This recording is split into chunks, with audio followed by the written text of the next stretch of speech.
could have prepared me for the high stakes heartbreak that surrounds me. You want me, you won't let me go. So I burn so. I can feel you coming like a wildfire. I'm just the fuel, baby, you're the lighter. If I'm not careful, you'll burn right through my soul. Burning like a wildfire, dying on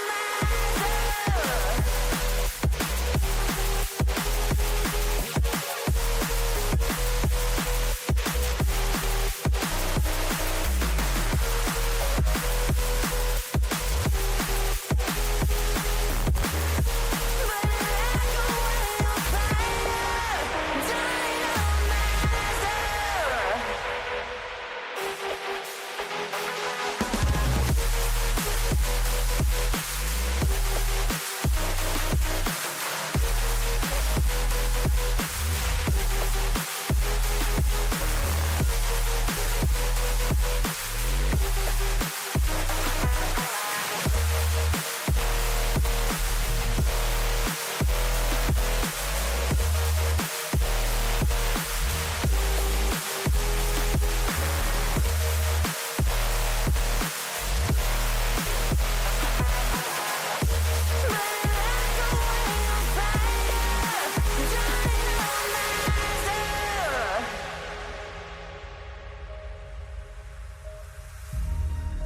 How will I know if I'm ready?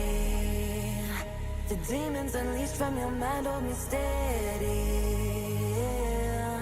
Cause you want me, you won't let me go. So I burn slow. I can see you coming like a wildfire. I'm just the fuel, baby, you're the lighter. If I'm not careful, you'll burn right through my soul. Burning like a wildfire.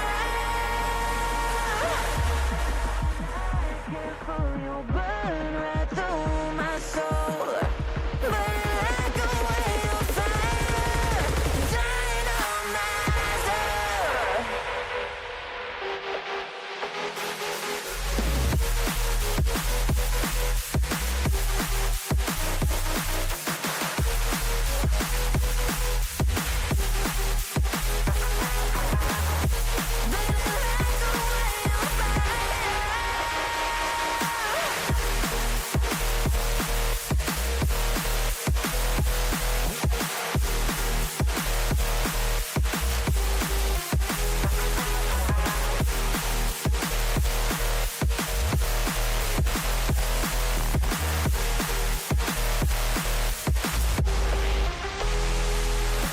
I can feel you coming like a wildfire. I'm just the fuel, baby, you're the lighter. If I'm not careful, you'll burn right through my soul. Burning like a wildfire, dying on myself.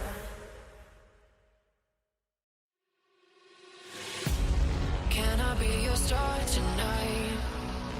You fill my soul with light the day we met. I don't wanna leave your side. Have me by your side when the sun sets.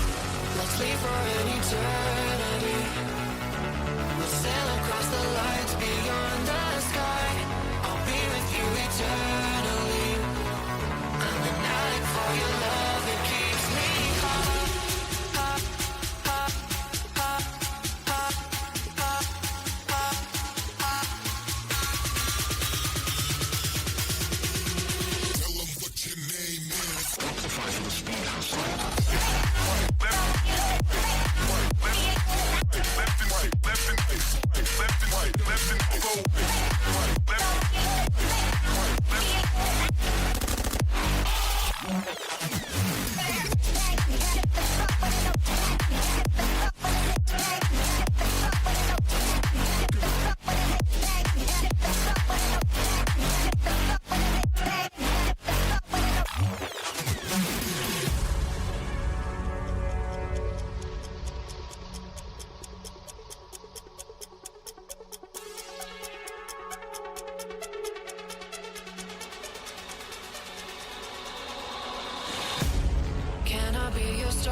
You fill my soul with light the day we met.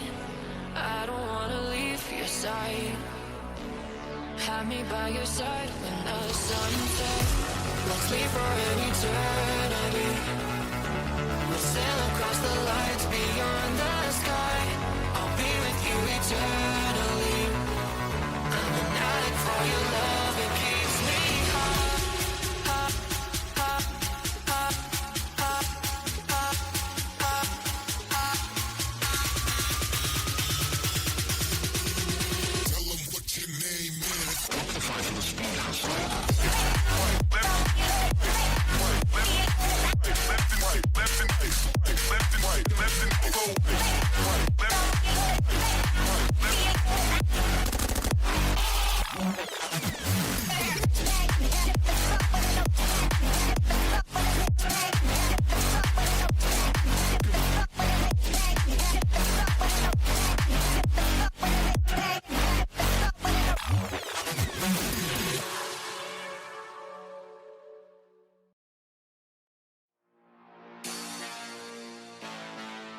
You're my perfection.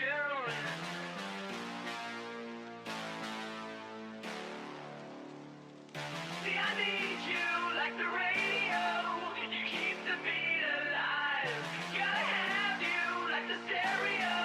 I need you in my life. Hey, you're my obsession. 'Cause baby, you're my melody so sweet. You're my obsession. You're my obsession.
some of that no-no.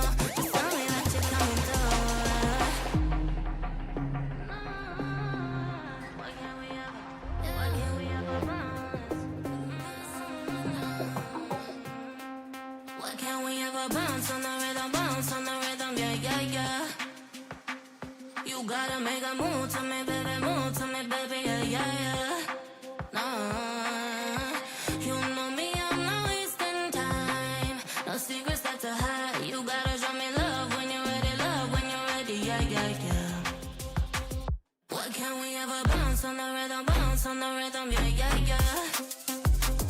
You gotta make a move to me, baby, yeah, yeah, yeah.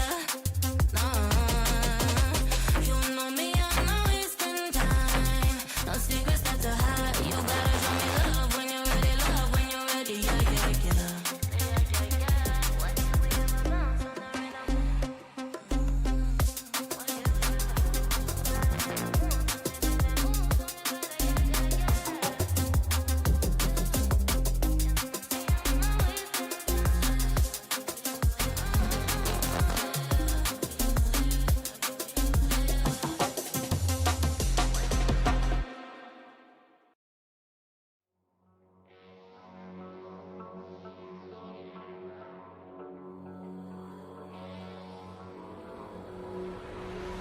Some things aren't meant to be fair. I know you left me down and out, and now the river is red. Got that hit on your head. Should've buried your dead. Should've listened to me instead. Oh, how little you know. You better watch out, my friend. When it goes dark, you better lay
monster inside of me. You better watch out if your enemy's a road ahead of full prophecy to be the greatest beast the world has ever seen. I feed him every day like the bones clean. I feed him all the hate and he grows me. And he gets caught real big, pissed off quick. And if you cross him, you might drop dead. Metaphorically, of course, settling the score. Never getting bored, loves the blood and gold. Always wanting more freedom from the source. They don't release this until they feel it forced apart. And if you start shit, you be heartless in the darkness. Torn apart quick, you left scars ripped to be chewed up and discarded.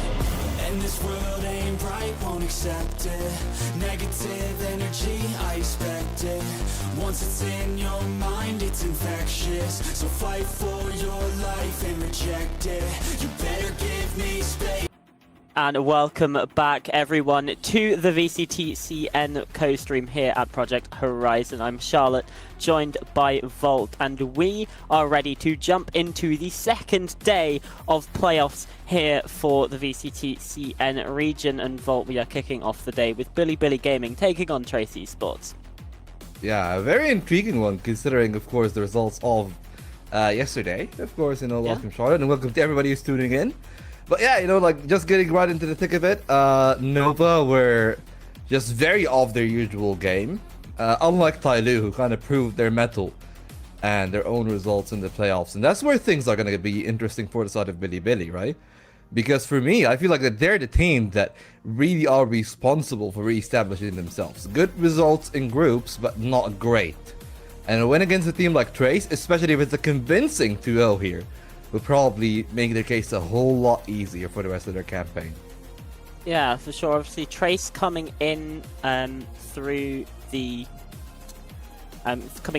play-ins here. But let's talk about Billy. And again, this is a team that maybe has had a little bit of instability. It's been the case with a lot of rosters throughout the stage, actually, with players coming in and out. But this appears to be the 5 that they've settled with for now. So Bud sort of sitting on the bench, and Rushia, K-Knight, Neff, YZ, and FT on the team, on like the starting 5.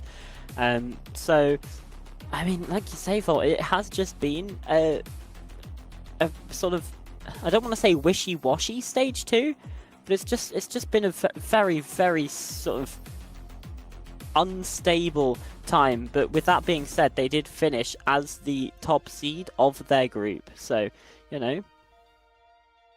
clearly they did something right. Yeah, I mean, here's the thing. They've done a lot of stuff right. I actually feel like it. I really like what they've done. They've kind of went back to the roots of the old team. And I feel like that departure from a lot of what Muggle brought to the table have really brought back what made Billy such a dangerous team. No, but it's true though, right? Like, yeah, you see, no, I know what you mean, but it just sounds a so lot more brutal. unleashed. That there's so much more resources given to him, and FT's doing the stuff that Bud perhaps wasn't doing as much. And I'll be really hoping to see like how things are going to go with Bud and how things are going to go with the rest of the team, of course, because that's an intriguing part. Of course, another player that was with this Trace, but now it's transitioned into a coaching position, is Viva. And Trace is kind of suffering also from the same thing that we're talking about, funnily enough, with Muggle this stage, right? Like a team that at times felt like, hey, too many cooks in the kitchen, too many ideas, and none of which are actually executed to a higher level. And at least in this game, they're going to be tested on a higher tier in terms of the firepower. Maybe not as much so tactically. So if there's ever a time where their tactics can probably be their trump card, it has to be here today. Yeah, I mean, listen, they went on a good run throughout the play-ins, and I think that's really what they're going to have to build upon. I think it's a similar thing to JDG, actually, when they beat Nova yesterday, of like, your opposition have had a fair amount of time off of out of the game, right? Since the end of the group stage, it's been like, what, like about a month almost, that sort of time. So more or less, yeah.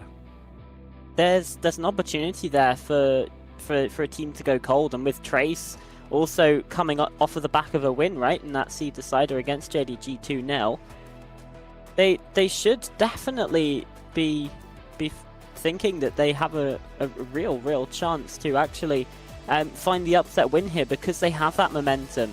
Like, sure, yeah, you take a loss in the upper bracket of play-ins, that's expected. All gamers are a very good team. They made it to playoffs as well, but a win against FPX, a win against DRG, I think is the biggest one in there, including a 13-4 on Ascent, and then yeah, that 2-0 victory against JDG in the decider means that they have a decent shout here to say they could get an upset here, despite coming into play-ins without having won a game.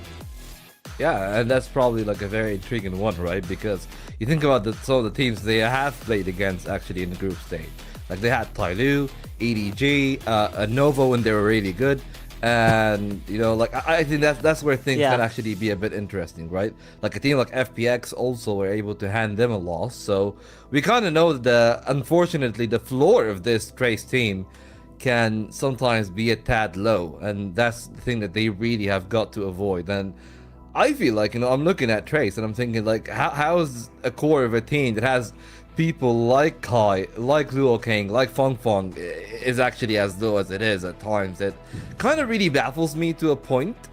But then again, you look at the way that they actually play in the game, look at the way that they play in the server, and it is because at times, unfortunately, like some of those pieces are disjointed, right? Like we've seen some of the greater teams. Like I feel like EDG is probably the best case scenario for this to draw an analogy to, right? Like some players that we having some really good performances, but it may not be enough always, right? And that is always going to be the case of things being a bit worrying. And especially the game against JDG is the one that I'm looking at, right? Like Kai had an amazing performance to boot against JDG, but then again, you're looking at players like Luo King, you're looking at Feng Feng, Delby hasn't really been his usual self. So that's where Trace can perhaps have even more to display, even though we've seen much better from them in the play-ins. I feel like there's still more in the tank to show, there's still more for them to improve. But the good part for Bilibili is, you know, we're talking about this, 3 weeks off, they get to see a lot of tape on Trace, and one of their other weaknesses that we haven't talked about is kind of the map pool, right? Like I feel like if they're not really playing on some of their better maps, like we've seen them be okay on Split, and really good on Sunset, I gotta say. Like, I'm actually impressed with what they're putting off on Sunset. But Sunset is one of those maps that I feel like Bilibili should actually have as a home turf. It's one of the places where they're able to fight for championships on. Yeah, I mean, also if we want to talk about like specific players that will be fighting forward, we've got a stat here coming in as well as the map Vita getting underway. We can maybe talk about some of these maps and think, are these Raze maps? Because when we look at this region, we have kills on Raze. You have Feng Feng as number 1 and YZ as number 2. So, I mean, both of these players very prolific on that Raze, and I think for at the very least Lotus and Split, you can make a real argument for putting Raze in your composition. Yeah, and again, like it really comes down to like how would they actually approach it. Bilibili happy enough to handshake that Lotus, and it is going to be Lotus Sunset 1-2, so that already is going to be a pretty intriguing battle, because I feel like all 3 maps on their day, the 2 teams can be really good at it, but if either of those teams have an off day, I think it's gonna be a landslide for whoever is actually performing better. I feel like Lotus is probably the easier one to put in a comparison, because in stage 2 we've seen Trace play 3 times. All 3 times actually 2 out of the 3 in the play-ins, they only had a single showing in groups against JDG, and that didn't pan out to be the best, but they won against A-Team, they won against FPX, and the Raze Waylay was actually really the way that they approached it, right? So it's like somewhat of a double dive, but most likely that the Raze actually doesn't play as a dive, and that's perhaps where things do pan out well for whoever is playing that Raze. And of course, in this case, it is Feng Feng, who just making so much more of Kai's space. And that's perhaps one of the things that we've seen out of a team like JDG yesterday, when they're able to get that shock win against Nova, where it's that 1-2 between the 2 duelists, especially when both of them can play as dive and know how dive operates. They just know how to move around that and weave the space a lot better than perhaps some of the teams expect. And I think that's going to be the strength point for Trace, and that's at least what I want to see for them, because they're going to be starting on that attack side. So if that is the case, they need to get either one of Kai or Feng Feng, or most likely both of them, to be fair, to have a good start. Like, not just in terms of kills, but in terms of, hey, like there's a consistent dive, spaces being taken, and we're able to hold that space. It's not like the typical like mosquito waylay shenanigans where you just go in and like dip back out. And if they're gonna have to play to that style, then that means that they'll need to play for a lot of picks, something that I don't think that they're actually gonna have a good time against Bilibili on.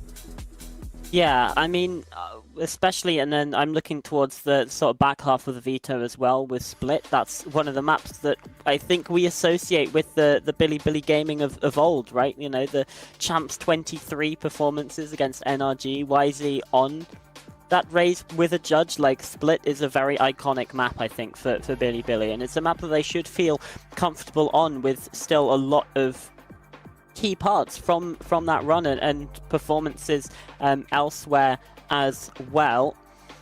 But for me, I'm still looking at this. If we want to talk like predictions, maybe, Vol, I'm still looking at this as a Billy victory. I think the map veto still favors them enough that I'm feeling like I feel pretty confident to predict a Billy victory here.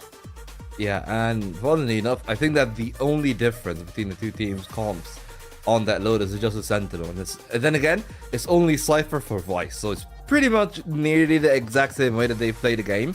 Yeah. And I find that to be a little bit ironic that perhaps Trace wants to be Billy, but right now they are playing against the actual Billy. So the question then becomes, well, how things will fare, because we were talking about the raise. It's also, if I do remember correctly, the exact same 1-2 for Duelist. It's Waylay and Raze over there on that Lotus. And while I will also love to see Neon from YZ in particular, because that's one of his own, I guess, vintage picks, but I'm just really excited to see what he has to offer, because it has been a while. It's like 3 weeks, even a bit more than 3 weeks, that we haven't seen Billy be on stage. So it's great to see them back here. Didn't make the trip to Chengdu, but they are here for the playoffs. And I guess now we'll have to wait and see if there's some wing rust that they have to shake off, because if they're not off to a good start, well, then there's a chance for this Trace team to get away with the lead. Yeah, and Billy, this is also a stage about redemption. They did not make playoffs in stage 1 on, I'm pretty sure it's just stuff to do with like the map difference and head-to-head. So it was the very chaotic group Alpha, where 3 teams finished 3-2 and 3 teams finished 2-3, Billy being one of those. So they missed out on playoffs. They missed out on Masters London. Now they want to make their way to Champions, but a team that has even more to prove is Trace Esports, finishing 11th to 12th in both kickoff and stage 1. But they're in the playoffs now, they're in Chengdu, and they are going to fight to make it to Champions. But the problem is they can't even rely on Champs points. They have got to make it the whole way to the Grand Final if they want to play at Champs Shanghai. Yeah, I mean, they're pretty much in the same boat as Wolves in terms of their kickoff and stage 1 placements. Just a tad better here in stage 2. Which honestly, again, like, Wolves were very, like, how would I say it? They were looking good, right? They were an upwards trajectory. They were very impressive at times, but unfortunately their firepower kind of dropped off a little when they needed it the most, because they were leveling up strategically at the exact same time that some of the players they got for stage 2 kind of tapered off in terms of impact. And that's one of the things that I'm actually intrigued about on this side of Trace, is whether or not they'll be able to keep up that kind of form that they have been showing on. Because you think about some of the wins, especially the wins against teams like DRG and JDG, I'm looking at 2 wins that really show that, hey, like, they can hang around with the best. It was a massive performance from Delby there against DRG, and if he's able to show the same true colors here again, then it might be some troubles for Billy, because that's really the one thing that, you know, we're saying, oh, Billy is favored for sure, but there is a really good run of form in that play-ins for Trace, and I think that they're going to be really happy that, hey, you know, it's not XLG, it's not like Tyloo with that kind of run that they are starting on, so they don't actually drop off that momentum. The only team that they've really lost to ever since going into the play-ins is All Gamers, and, well, we know that All Gamers is a really good side.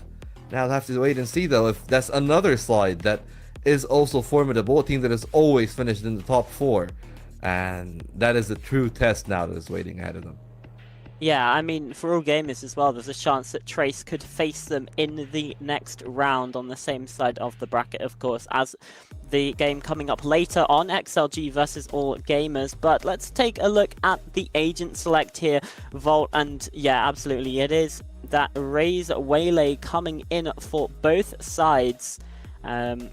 And that key difference there between the Sentinels, Delby on the Vice and Rusia on the Cypher. Basically exactly what we were saying in the pre-show. Yeah, and again, it's so easy to, I guess, predict that veto because we've seen it run back so many times, right? Like, you think about the run in the play-ins for Trace and how many maps that they've played. They've played a lot of Sunset, they've played a lot of Split, they've played some Lotus. Maybe not as much as some of the other teams, but they were really happy playing Lotus, right? The shakiest of which, I gotta say, even though it was a 13-6 and, oh, it's like 13-6 and it looks fine, but the one against A-Team was actually the one that was most worrying for the start, right? Because it felt like they played down to the level of their opposition, but we also know that Trace also have the ability to play up to the level of their opposition if they're better. So that's where things can get a bit dicey, and that's where things perhaps might actually make a lot of difference in that Vice, because I think that the Vice is going to give a little bit of extra setup. Yes, you don't get the information anymore, but you don't really need the information with that kind of composition. You just are trying to go for kills, you're trying to set up for the executes, and there, Vice is better in the pack, but the Cypher is probably going to be better in isolation. So space for Rusia to be an individual player, to have a lot of agency in today's game. Otherwise, though, they'll be always known to be a menace in the pack.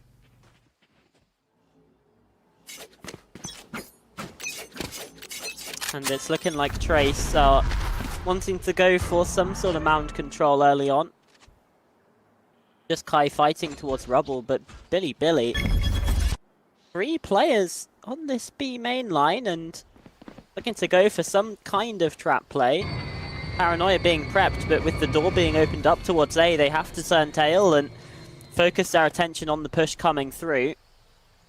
Well, the space has been gained. Spike not committed just yet, but now coming in through tree. That will be the case, and FT and Neff are the first ones to come up against this, but it's YC to fall first. FT trades.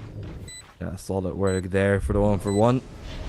FT still gets the space for the other one, but I wanted to look at that connector play. There's the kill waiting there behind the smoke, but K-Knight, patient, and he needs to be. Oh, 2 big kills coming in again from Trace. As Delby now on the wrap, on the lurk, and well, you're looking at FT to do it all, the newest member to this Billy side, in a 1v4. This pistol round is all but finished for Trace Esports. Pretty clean attack to start off Lotus. Yeah, exactly the way that you want to actually play the round, right? Like getting the information on B and uninterrupted execute, though. That is probably the part that made the pistol a lot easier. Very little resistance, and the retake itself wasn't really fast enough. And even when they tried to step it up, just all the kills go in the way of Trace is a great omen for them to start. 2 kills for Funk. We're just talking about the statistic. Him and YZ are going to be a very intriguing 1-on-1, but at least for now, this shouldn't really be considered a contest. This pistol saved. The economy is really the priority for Billy for this round, and the gambit that they had towards B, not really gonna pan out that well. They're gonna eventually try to make a move on.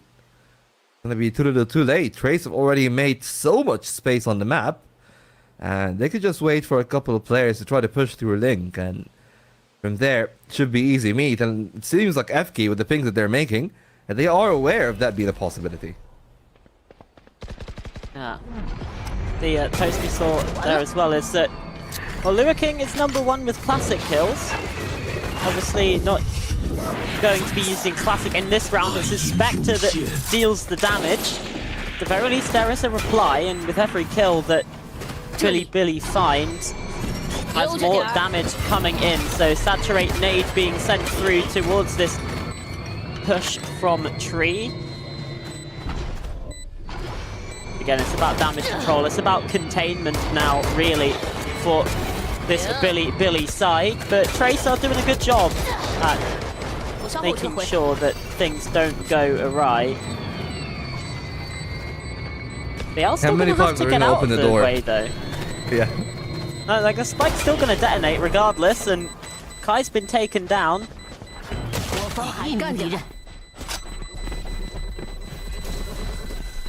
Okay, so seems like 2 is all that they're gonna get. Yeah. FT goes down to the spike, and Well, that's an awkward one because he just donated the Guardian back to Trace. I think that they're going to be pretty happy with that one, despite losing 2 players all in all. Again, another one of those rounds where they got the better read, and if it happens 4 times in a row, that's where they're going to have to stop and take a timeout. But so far, so good for Trace. Very clearly match sharp, but FT is also looking pretty good. Funnily enough, the only member on Bilibili to have any kind of kills. The right stack this time on the C side, and they need to be successful. And they absolutely do. Boombot Prowler trying to clear out these positions, but it's Russia for a double. Shutting things down and able to retreat away. And Neff is in, tucked behind the box, and I don't think Lure King's going to be aware of it. Yeah, no chance. So Russia didn't get the kill there, but an assist on the score sheet. Alpha does take down Ness, so 4v2, little bit of damage dealt, but I mean, if you're Billy, you should be winning this, and you should be feeling pretty comfortable about it as well, especially when Russia is doing things like that, and FT will close out the last. Yeah, just saying, the only member to find a kill now, nearly tied up by the Sentinel. Great stuff from the side of Bilibili, able to actually handle that initial take pretty well. Just playing ahead of the paranoia there, Russia playing off that initial contact, and from there they even had another trap setup in play, right? Like Neff was on the box, playing on the camera peak, FT was ready for a reswing, so there are a lot of ideas already shown up from the side of Bilibili, but just like the last round, it really all relies on them finding the initial kills. Oh, look at this from FT, going down and taking 2. A double dash play towards Root is absolutely crucial for this round, and Billy once more in a 5-on-3 situation. Trace turn their attention to the C site, spamming the box, not going to get caught out this time around, but no one in attendance this time around either. Well, they got a 2-player cross, but they might think about peeking it. Parano is out, and Billy happy to play for the retake. I mean, especially when you're up numbers here, Lurking going hunting for one of his own, and does actually collect upon it. Fung hard. There's a gap in the smoke there from Lurking. And now Lurking tagged out by the spy cam himself on 5 HP. That's dangerous because you can get shot through a wall and killed immediately. So the 4 versus 2 going the wrong way if you're a Trace Esports fan. And with those 5 points of health, he's just got to run away and try and save this rifle. Well, much better off from Billy. Seems like those initial 2 rounds might just be a flash in the pan, but, well, speaking of being a flash, that was such a pacey round, you gotta say, from FT. Just good old setups. You know, like, it used to be Breach. Thank God that guy isn't really being in play as much. But yeah, like still the same shenanigans. A lot of early main control is displayed from the 2 sides. It seems like even on the weaker buy, Trace are going to be investing 2 rifles in this round, and well, they saved that's one, a sizable one. But yeah, paying for another is that is quite a hefty investment. But okay, it's the Sheriff that actually gets things done. Opportunity for another upgrade to be found, and yeah, indeed it is, but K-Knight fighting back. It's now a 4-on-4, but this has gotten scarily close with Kai pushing forwards. That board-up rifle doing its job, but Trey's still struggling to actually get into the B site here. Gonna be able to plant in the 3v3, but the neural theft comes in. Well, it doesn't matter though, because it's all really about that single duel. If Neff wins this fight here, things are different, but they can see the space to him, and now they're boxed in. Yeah, they absolutely are, and it's just Lure King left. But he spotted Neff through the smoke in the 1 versus 1. Lure King lands the shots in time. Holding on in the 1v2, and Trace take the lead. Beautiful, beautiful stuff there in that 1v2. Perhaps a mistake, to be fair, from Neff. This barrel showing up at the start of the round, but you know, like just the way that they played around there from Trace, not complicating their affairs, beating that wrap that went around through defender spawn all the way from C to A, just making that immediate pivot. That shows that they've studied what Bilibili likes to do. Well, they got the lead before. This time again, a lot of initial focus on A main.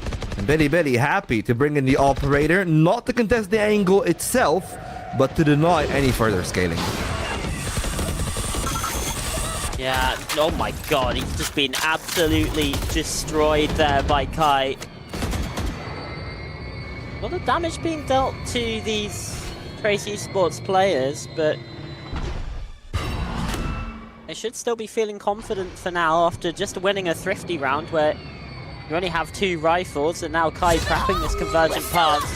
Neff is going to be in trouble, but he still found a kill. Now Showstopper out to try and deny even more of this space. K-Knight just not long for this world. The spike making its way to A. And FT might be able to catch this off. He absolutely is. And with Rusia undetected on the flank, it's now a 1v2 for Del B. Another clutch situation for Trace, but it's 1 out again! Well, may not be 3 this time, but still, impact from Del B. That is absolutely beautiful stuff right there from the side of Bilibili in terms of actually holding on for the rest of the fights, really, because some of them were completely disadvantaged, and while Funfong have definitely got that round over the finish line, it really was that other double kill that came through that made the round a lot easier. You know, one of the things that you don't really see in 6 rounds of play is YZ without a single kill, and apparently he's been put in a corner, denied of any kind of finances. He's just playing a full-on classic for this round. Of course, the operator in the previous meant that it's the EDG classic. Yeah, I mean, he was never really gonna be able to buy, but to not even get armor is kind of strange. Yeah. I mean, we also saw the toast earlier. Lure King uses the Gentlemates classic only, which is an interesting one. Mm-hmm. But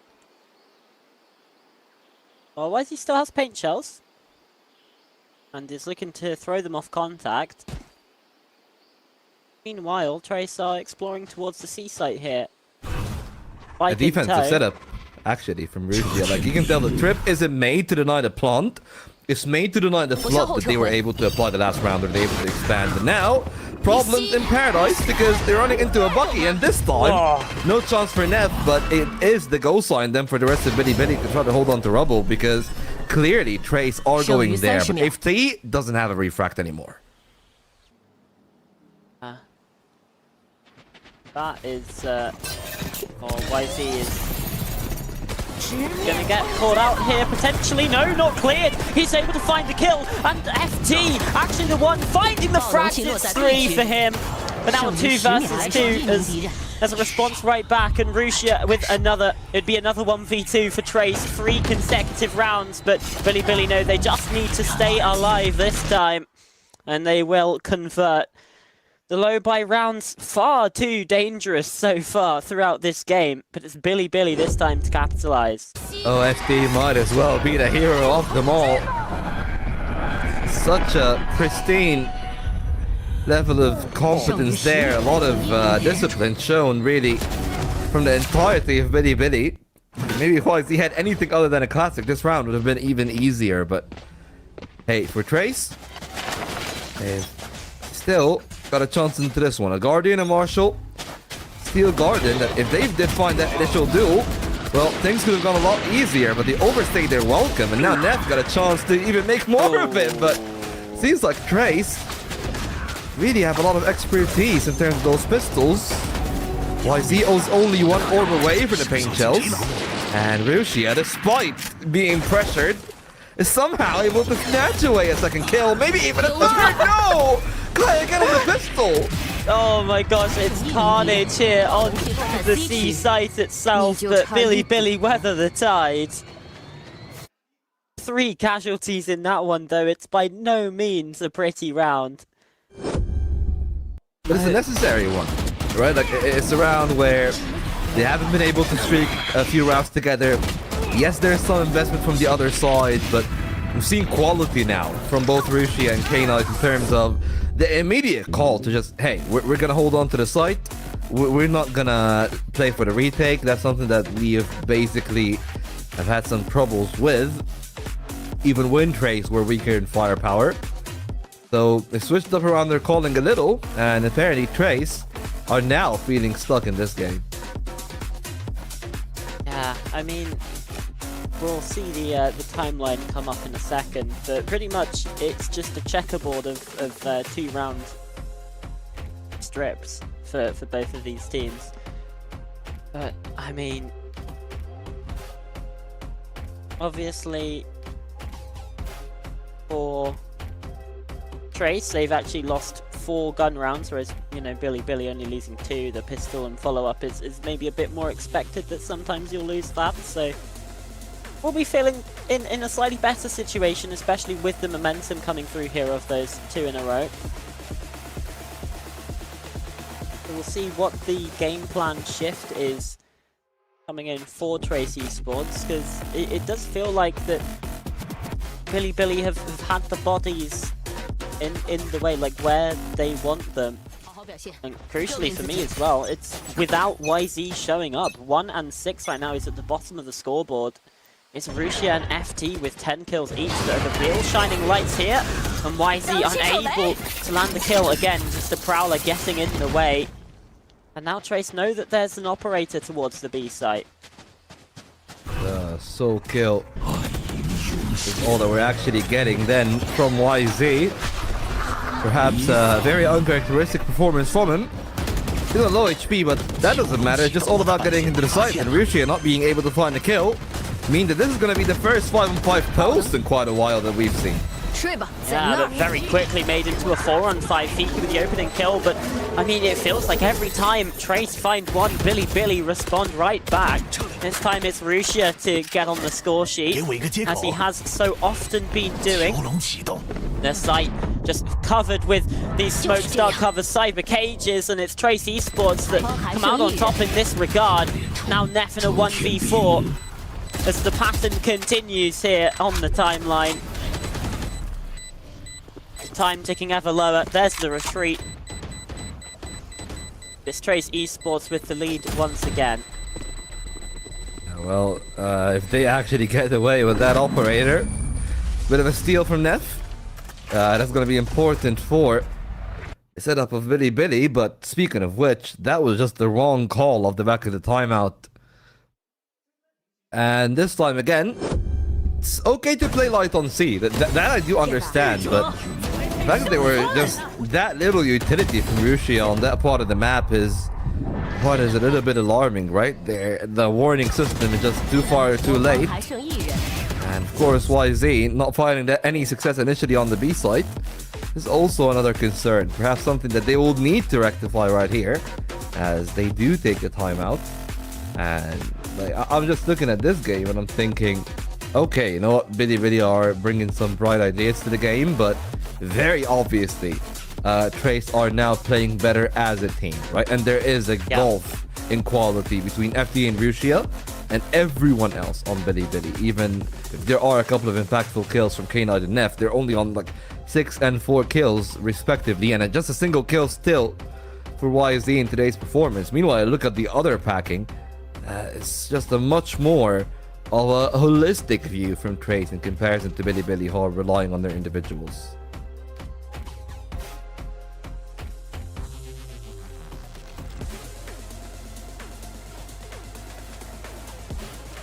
I mean, you're thinking here, maybe the attack side should be favoured on Lotus. It's a 3-site map. People often say that is the case, but I mean, it's also only a 3-lane map, so I don't necessarily know how much credence we... Well, I guess 4, but...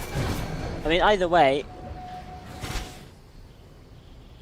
Trace should be feeling like they want to get the advantage in this half, or might be considered a failure. They do have full rifles to come back in here. The saved operator from YZ holding down that C line, so Billy can afford to commit more numbers here towards A. And that's exactly when the paranoia comes in. Billy do a good job to hold Trace off for now. I like what they've done, right? They've basically invited the initial pressure with the waylay, now going for the re-clear, but they will need to be successful in those opening duels, and that's why Billy are paying respect to that. I'm a little bit baffled that they actually aren't playing as defensive as they are, but it does allow them a lot of, I guess, security on that B side. But once again, the B side is completely denied. It's going to be an A side take.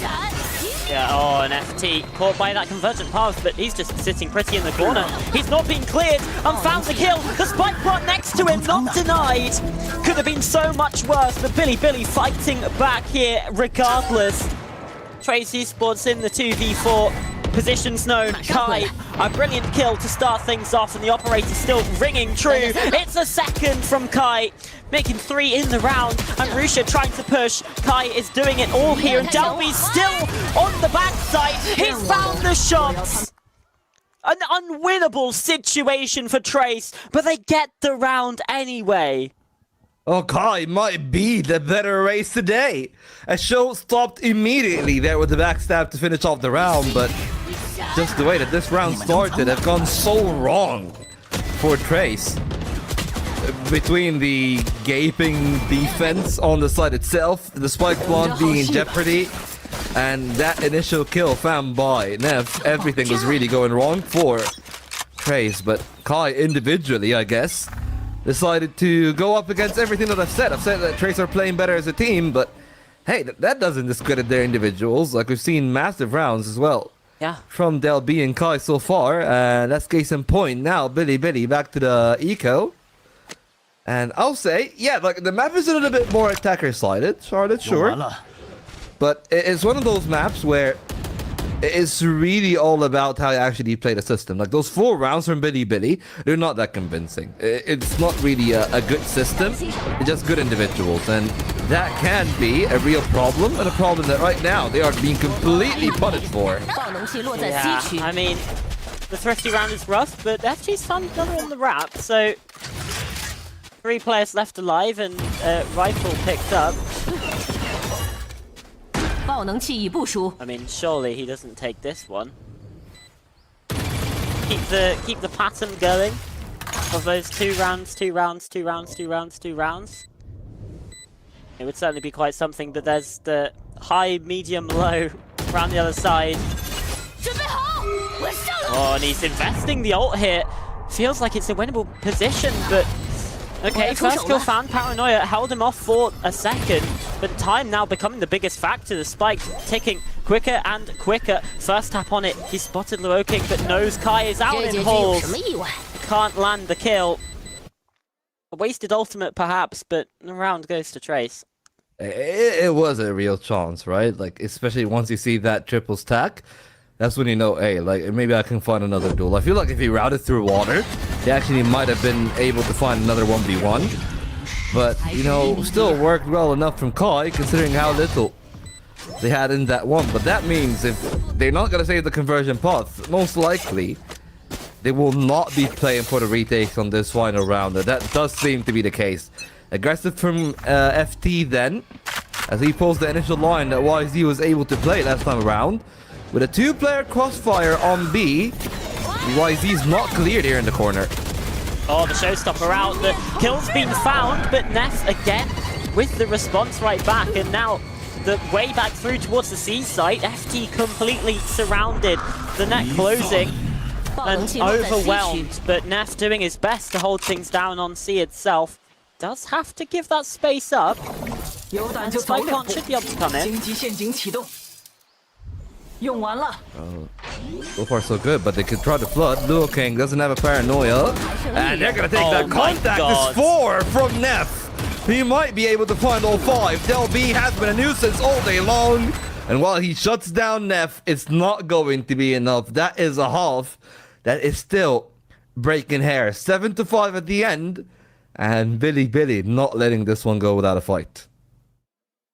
Yeah, Nef just decided to take matters into his own hands there.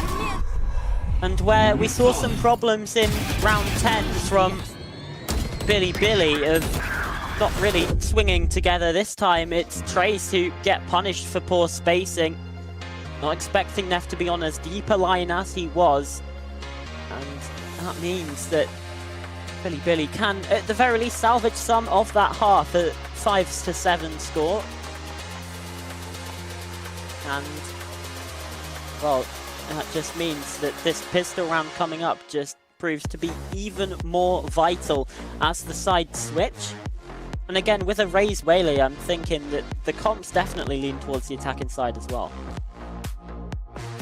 Yeah, I mean, both teams really like to play on attack with those kind of compositions, but that my one worry is, right, like this one thing that I was talking about Trace in the pregame, where I was saying, like, hey, like, Kai and Fung has really been finding the space to play off each other. FT is looking really good, but yeah. I'm not really sure about YZ's performance so far, right? Like, he ended the half 3-9. Yeah. And didn't look good on anything. 9-3 curse. He's gonna absolutely recommend the second that's half what he's then, going for? Okay, I see. So he's trying to go for some superstition. But seriously though, didn't pan out on the op, didn't pan out on the rifles, is okay in a slight anchoring, but doesn't even find multi-kills. Like, this needs to be the map that either Billy are able to bail out YZ and then he's able to somehow make up for all of that on Sunset, or this could be a pretty scary affair because Trace is in the lead and they are pretty dangerous on pistols. They already found the one. They find both. I think that this might be some very scary news for BLG. Yeah, especially because YZ is still very much that sort of star player for this side. He's been one of their biggest performers for absolute yonks. But not able to fit the pieces together right here, and it's actually the Razes who are, you know, top 2 in the region on raise kills, both at the bottom of the scoreboard right now. But Fung living up to his first place in that kills category by the very least having 7 on side. It's aggressive though from Trace towards this A rubble position. And they're trying to catch these rotations out from the B site as well, and Fung's got a double. Neff and K-Knight go down. But the rotations towards C are coming in thick and fast, and the sheer will stall Billy for now. Yeah, and the sheer actually leaves a good chance for Trace. Maybe if they want to take that duel, but Fun and they'll be being as low as they are. Well, yeah, maybe it doesn't even matter. They're just gonna get the wallbang killed, and it's gonna take forever for Rusia to make the rotation. FT is stranded right now. Yeah, at least he's been able to pick up the spike, but I mean, I have no idea why YZ isn't planting in a safe position there. Horn comes in, they're gonna know that he's in the backside. Rusia trying to fight in from main, getting cut down. It's flawlessly taken by Trace in the end. An 8-5 scoreline now on the board. I mean, that was just a complete disaster. Yeah, that was just some pretty good shooting for Fun, to be fair. Like, that initial 2 is one thing, but once he got that headshot, that was a tracer he needed to continue spamming in that direction. Perhaps a little bit unfortunate then for Billy. But well, speaking of misfortune, they might be marching into the Valley of Death right there. Yeah, or Paranoia again coming in. Trace want to make sure that this rubble position is locked down in their favor, force Billy into other areas of the map. And it's worked once more, this time the B fight not coming in from Trace, and Billy send their full 5 out towards it. And actually Kai gets taken down. 24 HP on K-Knight, but still okay from Trace. They are keeping both sides as an option, and Delby is actually beating K-Knight there for the timing. Yeah, but again, there's a sheer wall that's completely stalled things out. They lose once more, and FT's been caught on that lurk up towards B Heaven. So now where did Billy go? They trying to rotate back to the A side here, but I mean, Lure King's watching the line. Yeah, they were thinking about that, and I feel like they got no other option, but Trace has gotten them beaten to the punch. There's going to be a 1-2 peak. No Marshall, so maybe range could be a concern, but FK is inviting a fair bit of pressure there, which is, to be fair, beneficial for the Spectre at a closer range. This is a truly unfavourable situation with Fiki finding another. At the very least, K-Knight is going to be able to plant, but I mean, anything more past that for Billy, and I think you're asking too much. Unless YZ could have a round, he's not going to.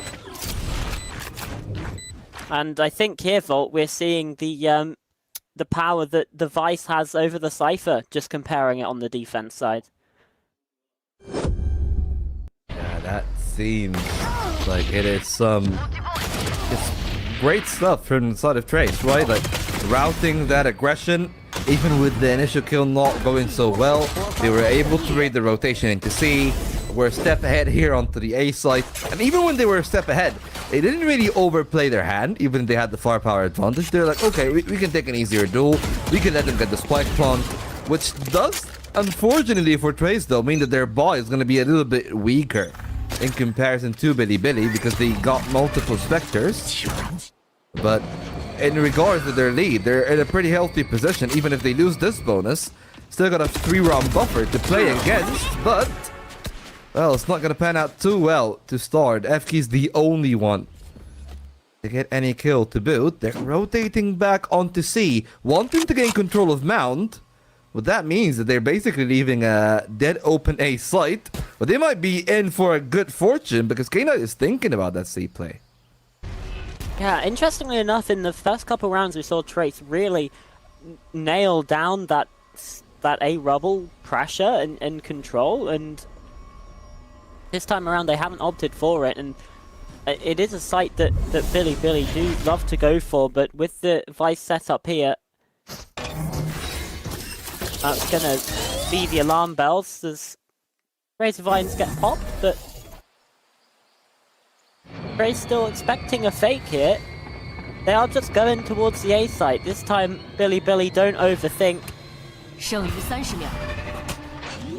That haunt should give up the game. That, yeah, it's entirely 爆能 vacant. 器已部署。 Well, 3 on 4, rifle on Kai, but with both of them pretty much known to be taking that line from main, it'd be pretty easy for Billy to hold for a post. I think Trace are basically playing keepsake. They want to try to make as many of them die to the spike as possible. Maybe Luo Kang with better timing could be a bit more fortunate, but I don't think that this paranoia is going to find any connection, to be fair, if he's not ready for it. Yeah, with the fights, it is that containment game. Smoke coming in. Oh, hello. Might just catch Rushia, but instead Kai pushes forwards, and yeah, at the very least they do get YZ to go down to the spike here, so there's going to have to be a bit more reinvestment coming through.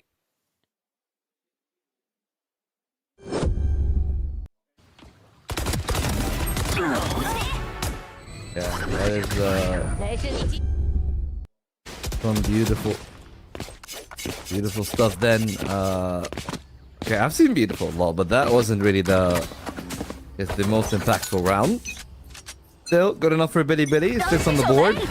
First gun round in, operator out for Kai, and it's gonna be a hold in the same line that YZ did. Let's see if he's gonna find any success this time. Yeah, YZ didn't do too well on this angle, and Kai's also been forced back by a Prowler. Looking to fight back into this, actually. Just holding a bit further passive, so at least for the time being, Operator still not with much success, and Trace have again not opted to take that rubble control, and Billy are happy to oblige. Yeah, especially with that Prowler put out from VK. They're gonna just most likely commit to that A-side take, but they're also wary of that reroute, and that's perfect timing for Kai. 减速弹掷出。 Oh, okay, well, there's the kill from the op, and oh, Delby trying to catch off that bait. Doesn't quite land the shot in time. Trace still in with the advantage. 当起手雷。 Funfun doesn't have to be careful that he doesn't get shot through the smoke here. And Kai, oh my god, a disgusting shot. 正一鸣 His 敌， operator coming online, Fiki a double of his own. At the very least, Neff is able to find one. It's a full house in the end from Trace to find double digits. And in a very important fashion, right? Like the initial angle, then from Kai, the route back in towards the B site. The fact that it did feel like Trace was basically orchestrating around, and some great shooting from Kai, like those shots behind it. Enemy remaining. Well, things are a lot simpler for sure. Fiki as well. Some really good stuff from the Trace boys, and I gotta say, I'm just really impressed by how they're basically playing the game around as if it's a marionette, right? Like, it feels like Billy are kind of always walking into Trace's setups.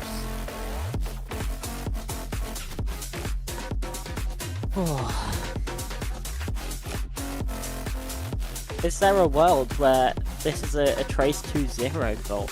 That's, I mean, at this rate, yes. That's what's on my mind right now. Obviously, not even Lotus is a foregone conclusion. And there have been comebacks from worse scorelines, but it does feel like Billy are falling off the wagon a little bit. And they are desperately trying to cling on because they have really struggled today so far. And I think it is that... Well, I think it's what we saw with Nova as well, right? Where they just had a bit too much time off and have slowed down a little bit. I mean, there were more elements from Nova as well that we're seeing here from Billy, right? Like, a bit of the stubbornness that we've seen from Swagzer is also showing up on YZ.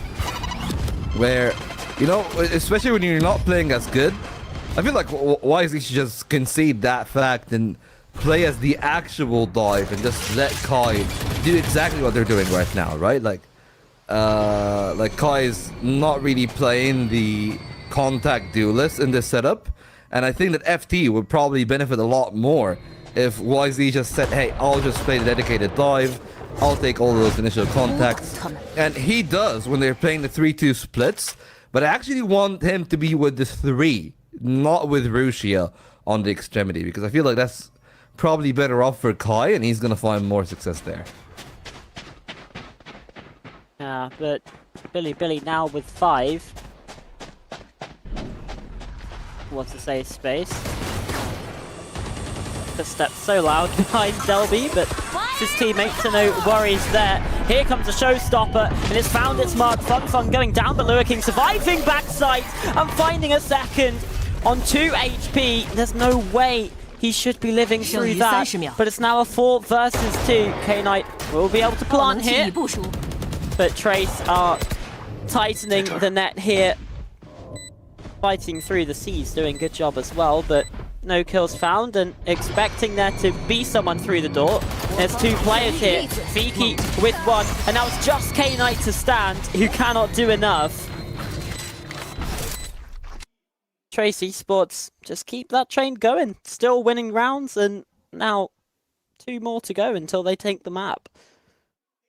Yeah, pretty solid retake as well, and well, this was the round that we've seen at least one of the ultimates used, and just as I said, right, like YZ basically playing that dedicated dive initially. Oh, there's no way. But yeah, that second one from Luo King is just so harsh for YZ. You can't catch a break. Blind as well, like just.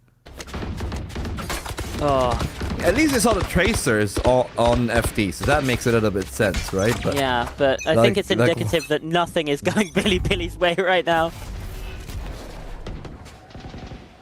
I mean, finances though, not that bad for this one. Got a Nightfall, definitely can make some use out of it. YZ again, diving for 1, and they're trading pretty okay. The door's still open, but B-side seems to be the most rational choice from that position. Apparently though, they're happy enough to be patient, inviting pressure, and they're gonna make the best of it. Wow. I mean, that's just a case study in winning gunfights, really. Everything went their way when maybe it shouldn't have taken down Kai on the operator, and now the fights towards that back B position as well. They're in the 1v4, Lua King just completely surrounded as Rusia comes back from that lurk on A. A nice shot from YZ actually, again, Kai victim to the aim punch there, and then fights towards the backside of B that you're lucky to win, I think. But at the very least, they're on the board once again. Still trailing by 4 rounds, and Trey's not worried enough just yet to invest the timeout, even if they are on a bit of a shakier buy now. 3 sheriffs on side for them. Yeah, so far so good for Blood of Billy, but even with the Nightfall available, they gotta be careful because if Fong gets something, well, it can cascade into the conversion path for Kai, who is actually playing a pretty dangerous contact here on Mount. Paranoia could be spent, and if it is, Kai's gonna get an early warning system, one that he's gonna get with an abundance of information. It's gonna take a hot minute for the Trace players to get off of the A site, so in the meanwhile then, Kai left to his own devices and is unable to find the kill, which is going to make this round even more problematic than it already is. A man advantage for Billy. And now also the time ticks in their favor as a 3-1 retake commences. 3 from Spawn and just Fong with the showstopper from Waters. If Kai finds the kill though, he's got the Convergent Paths online, which could be a key tool in this retake, but the Waterfall player has fallen, and now it's just those 3 from Halls. Well, easy does it then for Billy, playing keepsake. And if you're on the side of Trace, you don't really care about the finances. You're going to be able to afford a full buy anyway next round. It's all about damage, and, well, not much of it is going to be the case. And Billy are starting to finally grapple hold of the game. And now things get a little bit dangerous for Trace. You're talking about the game that perhaps should have been done in a little bit easier than this. Now 11-8 on the board, still a healthy buffer, but sooner or later they need to find those 2, and most likely sooner, because if later does come, then they know that they might be in for a tough ride, and that's why we're seeing the timeout in here. Yeah, obviously that previous round was a bit of a half buy, 2 rifles, 3 sheriffs, so expectedly not going to go your way, and you know, a couple of things maybe go their way at the start of things. If Kai's able to land a shot with the Sheriff towards the front of the site, so it's a very different round. But now coming into the buy round, this is when they want to take that timeout for. This is when they will be concentrating on, and they have ults to play with as well, right? Kai, well, with both the kill he got and the death, even if that hadn't have happened, has his ultimate online, that Convergent Paths. So we'll be able to leverage that in this round potentially. I'm trying to remember what other ults they have online, if any. Let's have a look here. Yeah, to the Shadows, Showstopper as well. Probably a bit too far away from your Steel Garden or Nightfall to really plan around it in this round number 20. But it's an A rubble fight once more. The C's nade coming in. YZ lucky to survive, but he does survive. Taking a bit of damage. FT taking the brunt of it, and there's the op shot.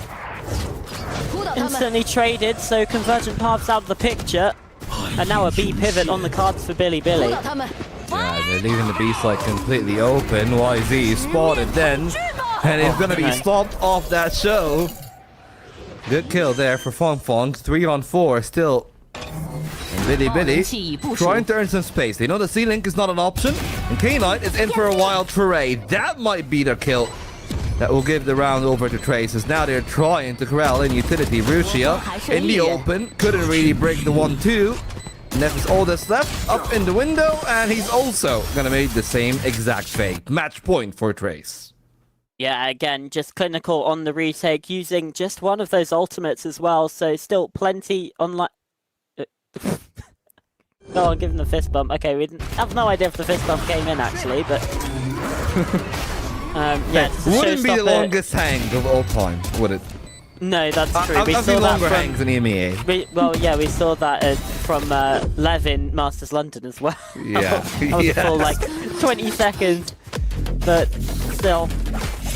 Match point coming in, 4 chances for Trace to close out this game, and with the operator saved across, Kai can take this line again. This time he's out on stairs and watching for these players crossing. 炸药包出动， But Billy just heading straight towards the B site here. They do have a sheer wall to contend with. I mean, they've cleared off the sheer. Could pivot back into the A side, I feel like, but seems like that they want to test C, which the rest of the Vice utility, unfortunately for them, present over at that part. Look at the way the Trace are playing around, strengthening the defense on C, still keeping B strong enough in terms of a take, and Kai taking that up. It's a dangerous angle, but it ones that allows so much more comfort to the other 4. Even if he goes down, he's an early warning system, but he is to be tested right now with the spike on K-Knight. Yeah, that Prowler coming in, the double dash as well. He's under pressure, put under the microscope, but very quickly faked, and you can see he's like, well, there's still no one here, guys. And 3 strong contingent now on the C site waiting to receive.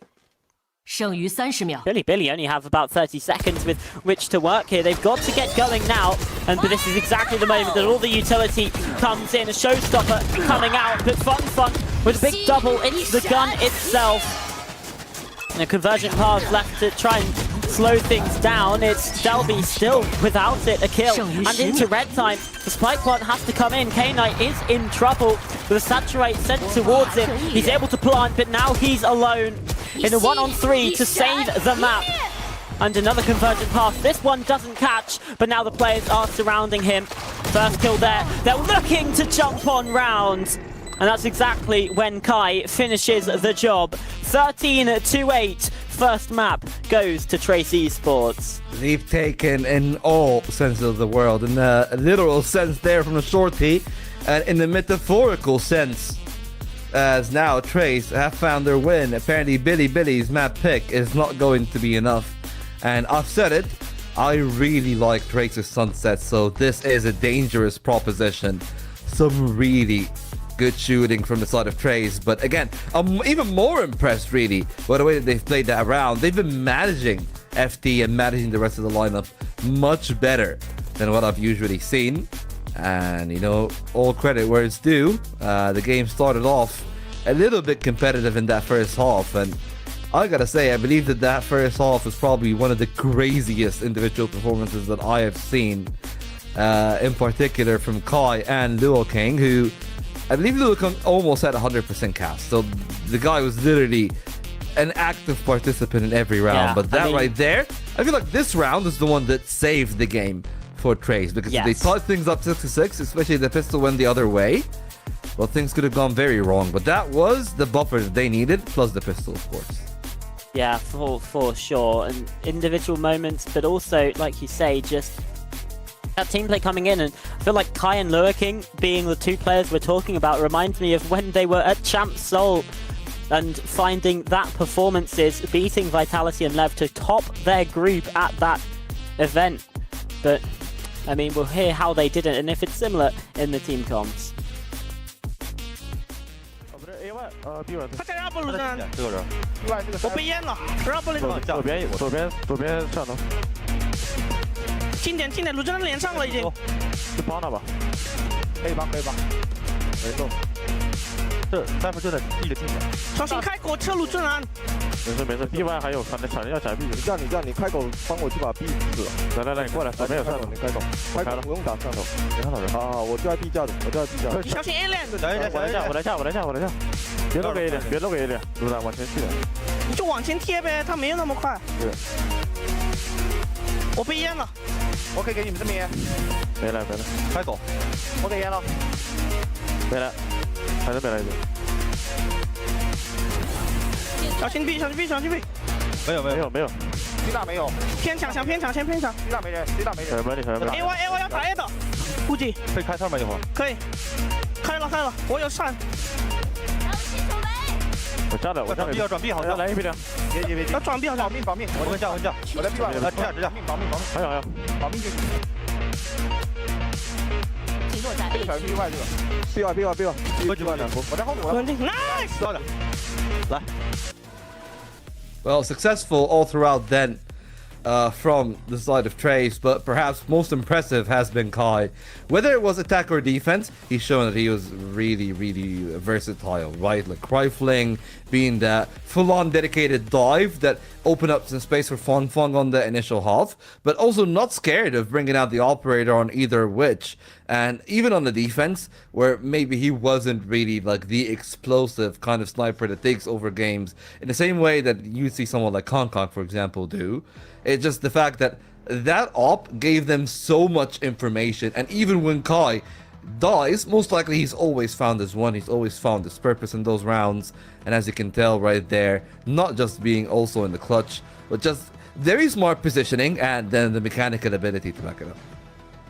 Yeah, I mean, that again, we can talk about round 10 again, just being such a crucial round to get the momentum back in Trace's favor, and like you say, potentially very different game if they don't clutch out that 2v4, both Takai and Delby. But yeah, big performance as well from FT actually, 19 and 15, with a higher ACS than Kai, and the first kills actually tell a little bit of a closer story. But I think what really is pointed out to me is the post plants. Only 3 out of 7 did Billy actually convert, and it's just not good enough, really. Hey, to put an asterisk on that though, I think that like only 5 out of those 7 were real plants with real post plants, 2 of which was a second round eco that they were just looking for credits and they were given that by Trace. And there was also another one that was another save, I believe, in the first half as well. So like that's where, sorry, in the second half rather, where that's where I feel like things have actually gone for Billy, right? Like they've been able to get a plant around 14, able to get another one in round 17 is I believe the other one. They just, hey, they got those, they got the money, but was never really around that was in contention. And that's the good thing about Trace, is that they knew how to play that tightrope that perhaps eluded Billy a little bit more, where on their own defense, Billy, they were a bit more, I guess, I don't want to say lenient, but they were very much open to the idea of, hey, we can anchor a site, it's okay if we lose a player or 2, the retakes, if it's a 3-on-3, should be workable. Didn't really end up being the case, it wasn't an easy game for them, and especially with a convincing lead like the one that we've seen from Trace. Some even more worrying signs about that sunset, because while it was Billy's home turf in 2025, in 2026 it's a pretty different story. A map that has been historically shaky, which is why they decided to start with that Lotus, but we'll have to wait and see if Sunset is going to be a bit more merciful for Billy as we go to a brief break and then back straight into map 2.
set the world on fire.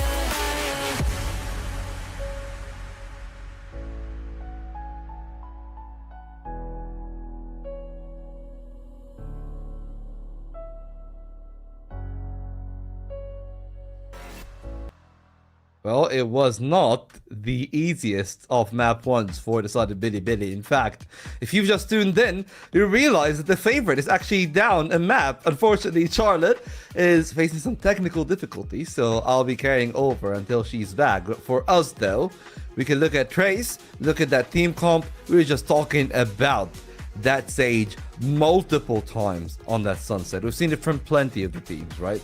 We've seen it from PEC, we've seen it yesterday from the other side, and that's where things perhaps are going to be the most interesting for myself, because it has the potential to win a game, like we've seen from the side of Tai Lu, which I believe, who was it? It was Scales that went 18-9 on that Sage, or it could have the potential of just ruining the play from the other side. YZ on the Yoru, so I guess we're running it back a season or two.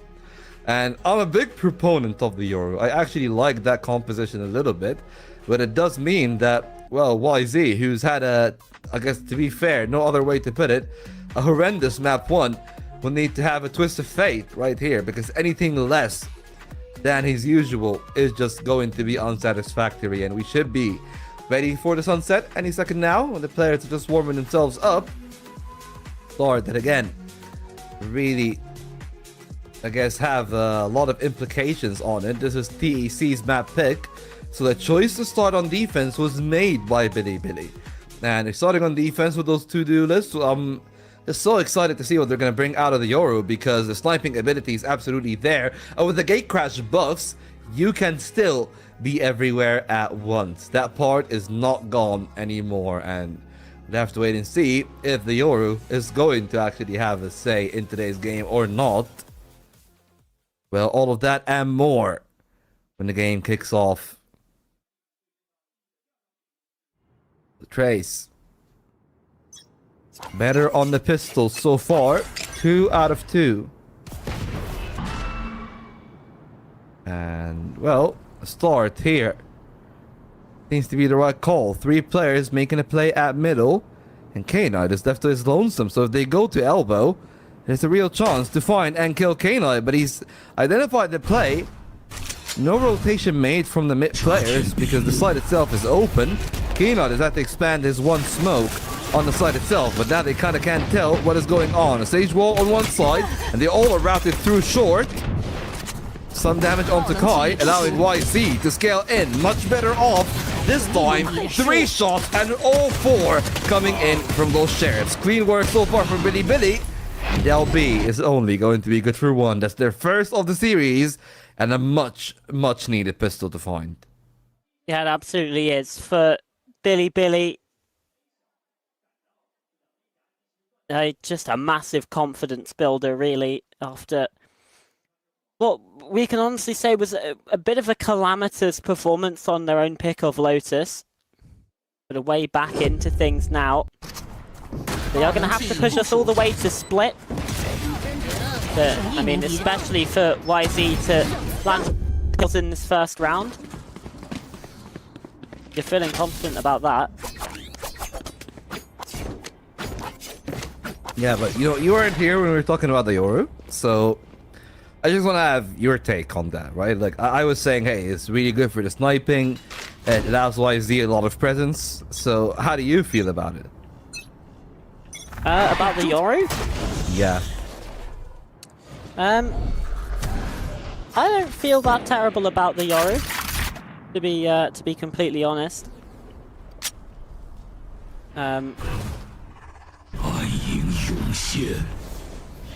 Well, I mean, that's just wait and see how the Euro's actually gonna pan out. But so far, Trace still adamant on that A side. K-Knight don't have a lot of support, but now it has come in, and funnily enough, he is able to hold everything down on the fort.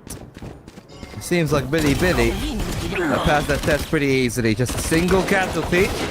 Oh, that is Spike. it was always going to be that case. A second for Billy Billy, and they're going to be really happy about this being the case. Yeah, they absolutely are. I mean, just a comprehensive showing here on the follow-up. It's exactly what you want. Not really letting anything get away from you, and it is important to try and keep that sort of, I guess, momentum going. So, I mean, a bonus round win here would certainly be something to look for, but I mean, the buy isn't fantastic for it, and Rush has been spotted out early, just about able to survive. I mean, survival is not everything, and have to wait and see if things actually are any better than for the sequence. Yet another one forced off by Trace, so they're leading into the rounds pretty okay, but the problem with a Sage composition like that is that you need to win the duels, and so far it has not been the case. K-Knight has been tearing them apart. Finally, someone shut down from the side of Billy Billy. Peaky still present on the other side. That's a 1-for-1 trade. Not bad for Billy Billy. 2 on 3. Already could be a win with another player. And there's even a risk of them even winning more. Maybe even winning the whole round, because Neff has invited so much space, so much pressure. It's going to be very late from YZ. And they're ready for a B main player. Maybe actually not that prepared. Kai cut off the flash. Perfect. And Fong Fong now really needs to find that duel. He does. And that could be the round saved. Does not seem things are going to be any better anytime soon. Trace win the round. Only 2 players alive, so I guess a silver lining for sure. Maybe even a bit more than that. Billy Billy are going to be happy about that one. But for Trace, they managed to play the map pretty well. They're just able to, I guess, handle the trades a bit better. Have better anticipation. That's where things perhaps will actually work out a little bit better for them. But so far, so good. Billy Billy back to the buy. A couple of players on lighter shields means that this outlaw from YZ actually holds a lot more lethality. 5 kills to his name already. Could find a little bit more. Kai! Oh, that is disgraceful. This Neon being absolutely heretical there. In that round, a blind drive by. And they could go for an early resurrection. Spammed in, the hunt comes through, and Kai, unfortunately, is going to meet his fate again. Perhaps raising the wall would have been a better case, but the thing that we have here, oh, well, that could have gone a little bit wrong, but second shot from the outlaw, despite the nerf, still pretty accurate. And well, for Trace, this might be the round done and dusted. As now all the Fong Fong really have to worry about just his measly life. 40 seconds left on the timer. 1 on 4. We've seen big clutches from Trace, but we think that this is going to be one of them. So again, both teams being studious, and perhaps that Yoru is a bit too unexpected for Trace, and right now it is taking them by storm.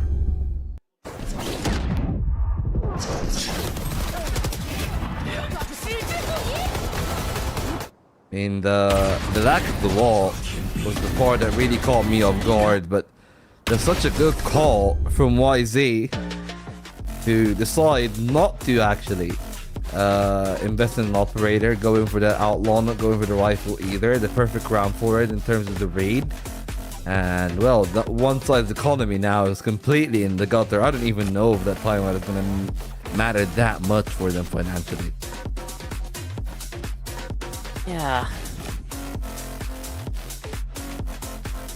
But adaptation's going to have to be called for here in the timeout from Trace, but I mean, we saw on Lotus them have to call an early timeout in the first half, and then things kind of improved since that point. Obviously, it's not quite the same situation. They are down rounds in this scenario now.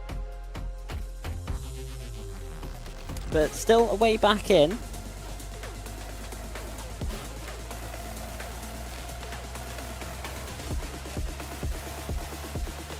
So far, so good. Trace, unfortunately, maybe having a bit of a struggle. That attack start definitely being a concern. Kai is only one away from the overdrive, and with their stack on the A side, maybe they're going to be able to get it. Fast lane on one side, Kai with the stinger on the other. Had to eat a Prowler to the face, so now he's trying to be a little bit more patient. And maybe Neff just turned a non-existent flash over there. I don't even know what he was turning. There's nothing to turn on that TE side. Yeah. New tech, you can turn paranoias now, but never mind. Brilliant shot coming in from Rusha. Now YZ with the dimensional drift. He's certainly found his form since that first map, and he's got an 8th on the board. Let's get taken down by Del B, who might have an opportunity here, but it's not to be the case in the end. The 4th round on the board for Billy Billy, as clean as you like. Yeah, especially with K-Nod and Rushia being the two to lead the charge here. So important for this Billy Billy side that perhaps their 2 talismanic figures are the ones that are actually taking over the game from here, but well, to do more than that though, expectations are going to be pretty high. Trace, after the timeout, at least able to get a spike plant, so money is going to be good. This probably is the first real gun round for the two sides. Yeah.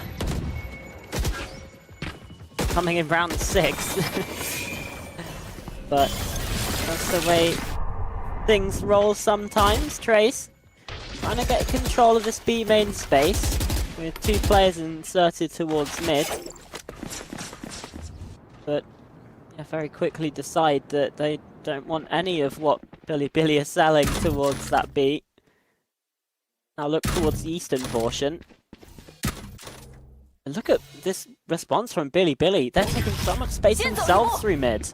I mean, it doesn't really matter if Neff doesn't survive, so him playing for his life is so important here, but eventually he's just going to be pressured, tagged, drone, all the youth in the world pressuring him out, but if he finds something, well, that's already good enough.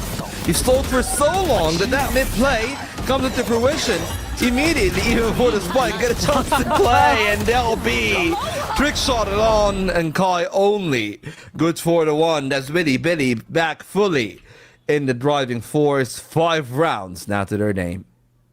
Yeah, where was this Billy Billy on Lotus? That's my question. Looking like a completely different team out there. Coordination on point and finding so much success. Yeah, that very, very quick mid push coming in. Able to return the map in the region. Actually, FT landed on top of Delby's head. So, Tracy Sports with a Pauper's purchase once more. As an outlaw watching down this mid line. Oh, financially they're weak though, so maybe that B play is the right call. Rushia still got a one-way, but he just pressed off that line. So Trace gets a plant and even gets one on top of it, a second as well. And the shorty is shut down. Wait a minute. Hang on. Oh, YZ's trying to fight this with the outlaw, but creeping into the angle. Del B has completely shut things down this time around. Trace get their second round on the board, and it's all off the back of that one man with 4 ripped away. As the D there and Del B stands for quad, I guess that's what we figured out. There's some really good timing from him, but really, you gotta really give it to Trace in terms of just maneuvering together, and Del B being so sharp today is beautiful to watch, but not a single time, even when they're losing this harshly, and I say this harshly, it's just a 3-round deficit, but even then still, like every time that they are losing rounds, I don't feel like that they're making the wrong call. I just feel like they're playing at the wrong pace. And that's something that I don't really say lightly, because there are just some teams, even much better teams, that are just playing the wrong calls straight up, right? Like teams like JDG, teams like Nova, but now Trace finally got something. That eagle round perhaps is going to be the break that they need to run away with the game. If they get a second round, they might actually be able to break the economy of Bilibili, and from there, then they can probably still vie for a competitive haul.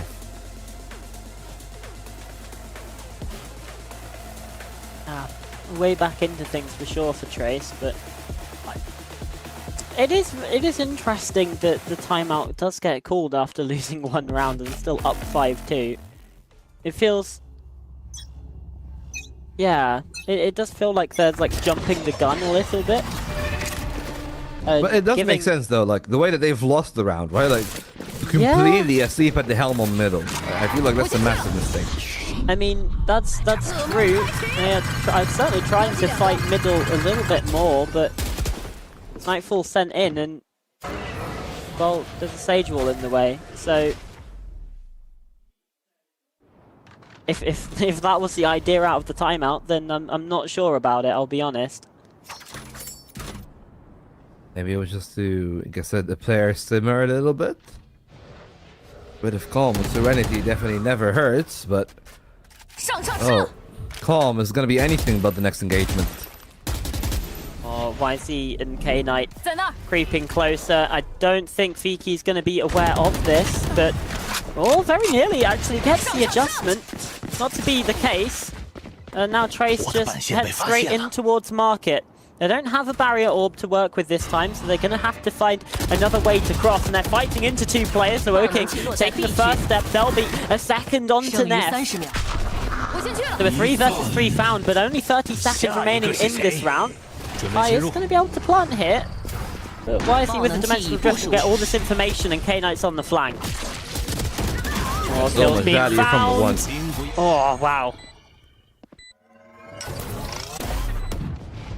So Kai left alone in the 1v3. First tap on the spike, and he's nowhere near this. There's no way he can deny that defuse. He's found kills, but the round hasn't gone his way. It's so damn awkward. So in the end, it goes the way of Bilibili once more. At least they made it expensive, right? That's like a silver lining of this round, but just the way that the round played out, again, Trace a bit too slow. It is a con, of course, is that composition playing with a Sage. You do, unfortunately, one-dimensionally rely on your fragging. Fragging right now, not really being able to match up to Bilibili because, well, YZ's on 13 and 4 on the Yoru. 3 rifles from the side of Trace, though. And, well, they've won with less. Right now, again, the right call, but they're being a bit too methodical for my own liking. I want to see them perhaps freezing on mid for like the next 20 seconds or so and try to invite some pressure from Bilibili, because a composition like this with double duelist don't really have much reliable ways of getting information outside of maybe, I assume, using that owl drone or that recon bolt, and they've used one, not the other, so the freeze is an attempt to make them use that, but it looks like they're not going to play for the information, and they've made their bed. 4 players stuck on the A site with enough time for a rotation, surely, but a B site right now that if they decide to press on, well, Rusia is going to be having a nightmare of a day. Yeah, absolutely will be. Cam gets the spot onto one, but it is just Rusia in attendance for now. The Sage will actually have a gap in it. It's allowed King to head up further, and Delby still inside of middle. The shots come through, but there's 2 in response from Bilibili. Still, man advantage in the favor of Trace Esports. And the Thrifty rounds have been where they've looked the most dangerous. YZ and Neff to fight back through. They're expecting Kai's position. He's been taken down, and suddenly Billy might have a way back in. They crash out. That's a lineup, but not going to be enough. The gate crash is actually cancelled. That's a crossfire broken, but YZ is going to be given the one tap in response. 3 on the board for Trace. What a shot from Fung at the end of the round there. I assume ran out of bullets in the... Vandal had no time to reload. A crucial double kill from Delby to shut down some of those mid players. If he even only gets one there, then this is probably a round coming in for the side of Billy.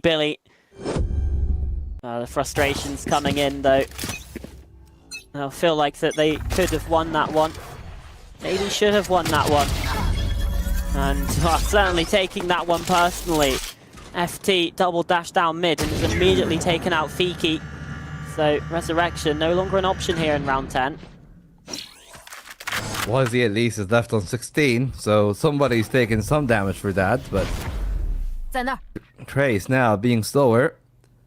Gonna be a concern. If he's taking damage and survive, Sage would have been able to heal. But FT is gonna relay information. YZ may be low, but if he gets the timing, he might get away one for free. Shoulder spotted, and Kai unable to convert either. That slide, a bit over-ambitious, and now they're being punished by a beautiful sack rate from FT. And it seems like Billy might return the favor. They have lost an eco, and they're going to be winning with one. Oh, there's zero chance that that should happen.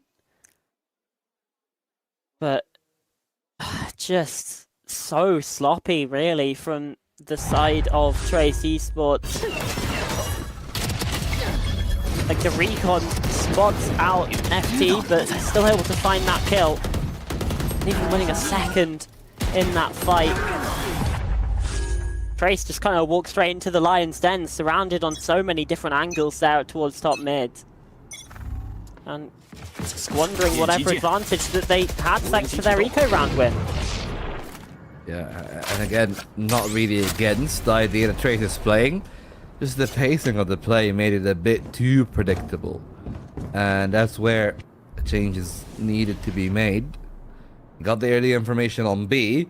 This time, though, for a change, they're not playing on middle at all.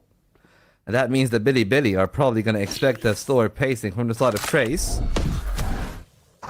I wanted to see a top mid smoke to condition their presence, but they're breaking the conditioning now, but that means that Rushia and YZ both will be ready at short, should be able to find the kill, but actually Fun is on that opens. That's an awkward fight there for Rushia. Angle's not quite going in his favour. Vicky does have to be careful here. Just a Sheriff on side, taking a bit of damage, and with the spike in tow as well.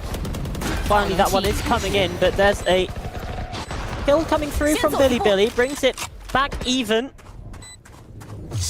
And again, with the guns on side for Trace, it feels like Billy should be winning this one with the information from Dimensional Drift. YZ actually cut down, and now Kai with the overdrive can slide on in. K-Knight's fallen, Neff whiffs the shot for the outlaw, but the bandit does its job! How on earth has he walked away after that one alive? Daylight robbery from Billy. They know that they had no business winning that one. It seems like Kai, well, the overdrive might have sent him for a tailspin. Some pretty good shooting from Billy all throughout. The right idea behind that dimensional drift. Really should have been Del B to find that kill, but that second one, yeah, like it does deserve a death slam. It was such a naughty shot, to be fair. And Neff, as always, impactful on this Billy lineup. Right now, the best that Trace can find is 4. But even then, doesn't seem that likely with the way that the last few rounds have been played out. And Rushia's won the Cypher duel out towards middle. Billy want to set themselves for a 9th, and K-Knight on the 10th spot. Good for it. Resurrection comes in, so only a 4v3, but I mean, Fung's in real trouble on the site. He's getting cut down. YC's behind them. And a 2v5 that is only going to go one way. Billy closed the half in flawless fashion. And a 9-3 score on the board. Trace again, from actually making Billy play completely into their hand, now playing in the hands of Billy, start to finish for this half. When it was not YZ, you can tell, like players like K-Nut and FT have been having a field day. That's like the 4th kill from the shorty, and not even the first time that YZ just gets the timing on the B flank.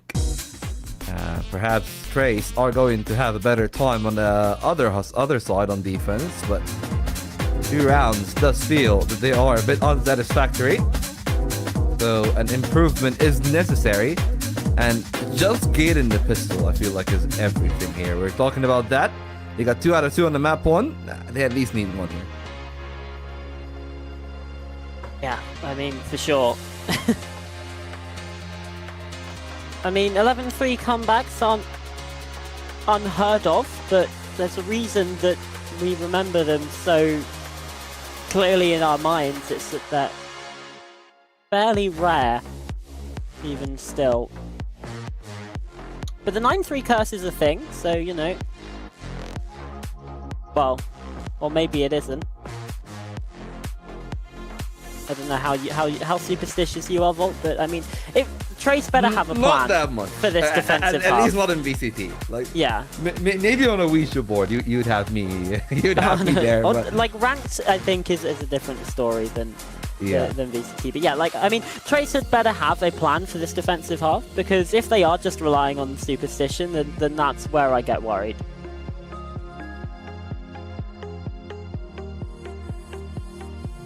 Well, I mean, so far though, an absolute comeuppance for YZ, a renaissance as you would say, 405 ACS with nearly 2 kills a round worth of damage. And well, he just been master in the game, right? On the outlaw some of the time. Mostly actually on a sniper, but mostly the outlaw, funnily enough, never really got to the operator. And I guess that we've seen a perfect display of the Yoru on defense. But my one worry is that I'm not really that confident on Yoru on attack in this current iteration of buffs and nerfs. So let's see if Billy can somehow make something out of it. The start, solid, even some great stuff from the trading sequence for Trace though. Wow.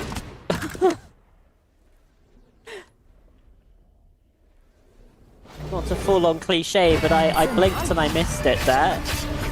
Somehow 5 players dead within the first 15 seconds of the round. A big fight happening towards the middle of the map.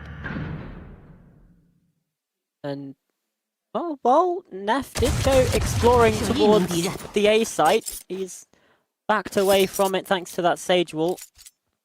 But YZ's gone down in mid, so as we see another ridiculous clutch here from the captain, it would be a pistol round on side for Trace.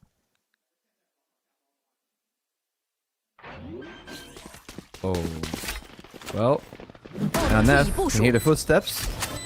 He's got 1 Prowler and knows where they're coming from. They're playing in stack here, and he's been spotted out. Fiki the one to find the kill.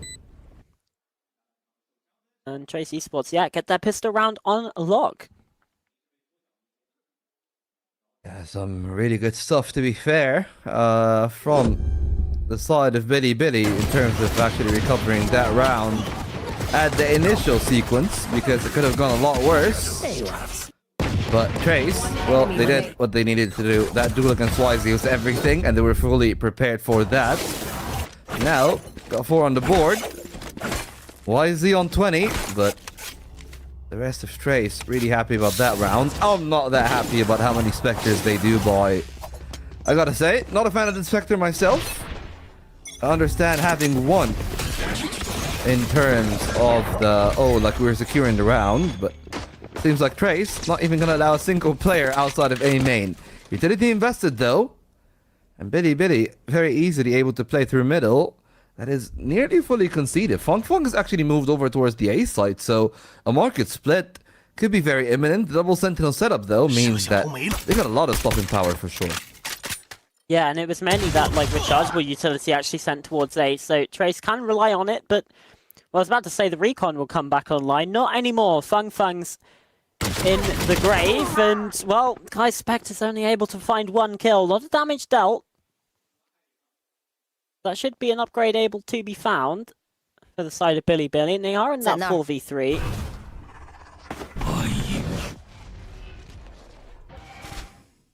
They're hightailing it to the B site through market here. VT first contact. He's going to be called upon to get something done here. 剩余30秒。 Cypher trips are difficult to shoot, I get it. 还剩1名，你的消灭3个。 Okay, 我的大是 well, 因为你挡到了。 Not There that it is. difficult to shoot players, I guess. Yeah, that definitely is the case. For a second I was worried, and then I see them whiff on the Cypher trip, and then Fiki just kills 4, and I'm like, okay, you know, fair enough. Hey, that first kill inspired confidence, to be fair. Like, that double ding there from K-Knight, like, yeah. That's like, oh, they're looking sharp, and then this happens. Yep. If this was EMEA, we would get the POV slow-mo replay of the shots on the Cypher trip, I'm convinced. Yeah, 100%. But you know what we're not gonna get this round? A pressure, because Billy are suffocated on the map on this bonus. Good timing on mid, but YZ just steals the kill from Luo King, who really for no reason, there's a drone, there's an entire initiator with recon info, man. What are we doing? Oh, he tried to TP across, but went for a jump peek at the same time, and YZ just kills him. Oh. Wow. Well, it's been an entertaining game, maybe not for the right reasons, but Billy have control here of the B site, and they'll be caught off in mid by YZ, who's now coming in, takes the TP, and Fung in market, doing his damnedest to try and take these players down. It's instead the kill feed filling up with red as Kai's the last one remaining. Tagged multiple times by the Haunt, and with only a Stinger in tow, you would think that this one not just going to be a Billy round, but yeah, flawlessly as well. They're up to double digits here.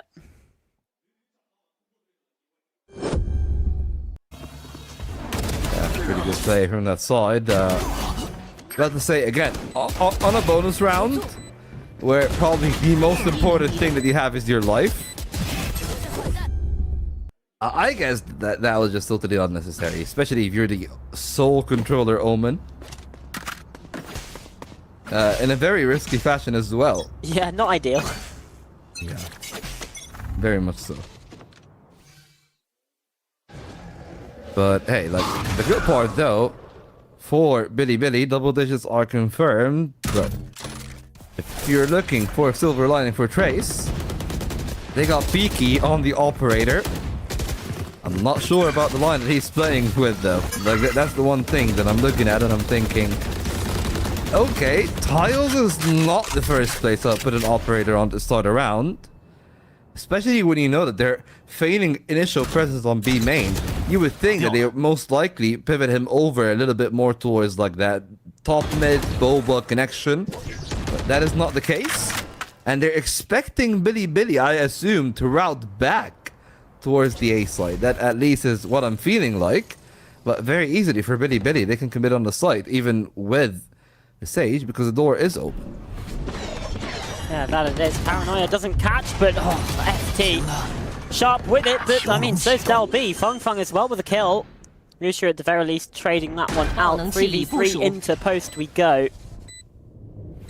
Del B still curious about mid because of that fight that went Lucia's way, but he's just sitting back here. If the players die on the site, I mean, this could get pretty dangerous, but Trace Esports taking their time with this one, finally taking control of this market pressure. But even still, that time is starting to tick. It's starting to become a real factor, and YZ's inside of the smoke. Cleared out, yeah, okay. Spam's coming in from Luo King and K-Knight Rusia now. They're coming in time, but just not enough. Plenty for the defuse, I think, for Luo King. And the operator saved. Trace Esports, with a nice amount of time left, they get the round. Yeah, an important one for them as well, because they have not been playing that well in the post, and the round didn't start off that well, right? Like, sure, they traded 2 back in the entrance on the B site, but Billy have just been facing very little resistance in terms of starting those rounds, and now the operator changed hands again. So I guess whatever curse that was on YZ, he carried it over to somebody else. In the hands of Kai for the start, and again, the operator present at market to build. Piki holding on that line. Resurrection on the Sage. Most likely indicate the Sage actually playing a rotator position and still holding on to the operator, but seems like Piki just wants to brawl, and that could be a round deciding brawl, maybe even an entire game deciding brawl if he doesn't find much success.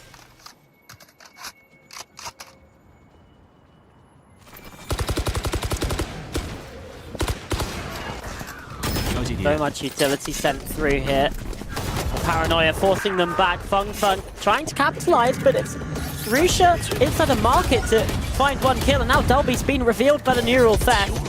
Trying his best to stay alive, and has been doing so actually, but dashing in comes FT. Saves the life of his Cypher and is able to help him get the kill onto the opposing one. So a 5-on-3 for Billy here in the retake. And it seems like Trace are just going to have to save here. Fung called out in mid. And no one else anywhere nearby. That operator now in YZ's hands, and he's making good use of it. So 11 will be on the board here for Billy Gaming. And that means that they'll have 2 rounds left to go to take us to that decider of split. Yeah, an operator that seems to be nothing but despair for Trace. It's so unfortunate because just like Billy and their campaign on Lotus, an operator is really a crucial component to how they play the map. So if neither Efki or Kai find success with it, well then very tough time for the defense to play the map, because the Satan herself doesn't really have the same stop power as other people, but I mean, if you're playing the off and this happens, I don't think I can blame you much, to be fair. Yeah, that's an unbelievable shot coming in from Rusha. So, Trace taking their second timeout. They need, if they want to close this in regulation, they need to win the next 7 rounds without a mistake. I mean, the question then becomes, do you even favor them on split, right? Because I feel like that seems to be the more logical answer. I don't know. I feel like Billy are back, right? So if this is the Billy that we're gonna get from map 3, I think that Billy's gonna win. Map 1, for me, maybe it was just the exception that proves the rule, that proves the quality of a player like YZ, that if he doesn't show up, Billy struggled that much, but more often than not, we have games like those from him. Games that we haven't really seen out of some other traditional stars, right? Like players like Kwarga, for example, didn't have the best showing, let's put it that way, in group stage. Still a pretty high performance season so far from Kwarga, but maybe not really to the same highs that we've seen before. And the only reason that I am saying that is because, well, there's only a few that have maintained their top performance, right? Like Tyloo. Now Billy, YZ's doing the same, and, well, Billy happy enough to maintain some semblance. Site is there, they can bail out. And I'm not sure if they can even rotate back to A, though. Well, they can definitely bail out, and it is the wiser option, like saying though, because of that overdrive coming in. 4 players in attendance for Trace Esports. And it does mean that A is a fair amount weaker, but instead Billy looking to explore through mid. This is a big team fight coming up. Kai getting the information, Fang jiggling. Trying to get the information, blindside dodged out, and actually, Trace Esports back away from it. Just a fake out coming in. And the dust settles. 来这儿干什么？剩余30秒。 Well, right now though, the A site is on their sights, and that cross is going to be everything. Rusia trying to play with the rest of the team, but that's a drop found by LB, and they still not in the site itself. 2 kills straight in for Trace, and a pistol does enough. No more overdrive for Kai, 剩余 but 10 he's 秒。 buying valuable seconds for his team. Red time is left. The other 3 are all now crowding in together. Yeah. And they find the kills they need in the end. Bit of a strange round from start to finish, but it's one that in the end comes in Trace Esports' favour. And like you said, Kai did just enough there to stall things out. And really, I feel like Billy maybe misplayed that slightly. Instead of going for that mid-fight, they could have just hit A straight away and they would have been able to have some fairly decent post-plant positions. But Kai is able to get himself entrenched in elbow. And Fiki finds a deeper line on the site itself. And even Del B able to rotate in time, catching YZ out towards that lane angle. So, bit of indecision perhaps, and just a lack of conviction on the towards the A site. And it costs Billy now Hunter's Fury being ripped towards the A main space. Doesn't get tagged, but oh, Del B has found a kill. YZ dead in mid. And a knife will send towards the A site, so pretty clear what the plan is this time around, and the spike's gonna go down. Spike down, but the retake very adamantly on for Trace. This time they got both lanes to play for, some utility to try to slow them down. K-Knight spotted initially. They anticipate him on the height though. Maybe it's not even gonna matter that much because Billy are gonna win the duels on short. Paranoia too late. And Kai loses his life quickly. They can try to stake the spike in the smoke, but they're thinking about elbow, which is not the case whatsoever. The haunt in the smoke itself immediately get destroyed. Rusia, let's find the one. The next should be pretty easy. Fong actually gets the half, gets off it. No way! And Dre somehow still in business. We have seen some crazy clutches so far in this map, but the majority of the time they've been going the way of Billy. This time, Fung said, screw that, it's my time to shine. And I thought Kai might have actually lost him the round there. A little bit of a mistake coming through, but the dark cover fades at just the right moment. And Fung lines up 2 kills. Clutching out the round. That is the kind of impact you're looking for. But Billy straight into the A fight once more. A Bucky in from FT, but he has to refract away to save his life. The eco coming in, and Kai makes quick work of it. 3 headshots down in mid. And a 2v5 now for Billy to navigate. It seems pretty likely that Trace are going to cut the deficit down to 2 rounds here. Yeah, I know you're saying that they'll need 8 straight. Halfway there, I guess is the case that we can mention. Kai already on for a multi-kill. That is going to be 4. Make it. Oh, never mind. Del B. Okay, seems to be that somebody's hungry for kills. So, no ace after all, but still a quad kill. Pretty good. Yeah, doing well. I don't actually know how this plays into the ult economy here, actually. I think it's only 1 short. Yeah. That's true. So, actually, getting in the ace could have had an ult online for the next round, but not to be the case in the end. And Billy now feeling the pressure. Take their final timeout of regulation time. Yeah, I mean, you're speaking basically of 3 rounds in a row that we've seen from the side of Trace. And they've just played so well in terms of maintaining their composure, not really falling against the gun rounds, playing a good pose, something that really was a hallmark of the way that they've won the Lotus. Just some really good post plants. And, you know, again, I said that out of those 7 plants, that only 3 were successful. 2 of those were kind of unwinnable rounds for Bilibili. But that means that there were 2 legitimate retakes. Right now, we've seen 1. And if Trace are somehow able to string together a retake or 2 more this half, then things are a lot better. FT finally not really finding a lot of success with the shotgun shenanigans on the waylay. So that's also another thing that Trace are going to be really happy about. But the thing that there's going to be most worrying for them, the conversion path with From the Shadows from Omen. That's the 1-2 that can break down the site. Yeah, that's who he is. Oh, Fiki though. Caught out, flashed in an elbow position and a double dash in. Light speed from FT.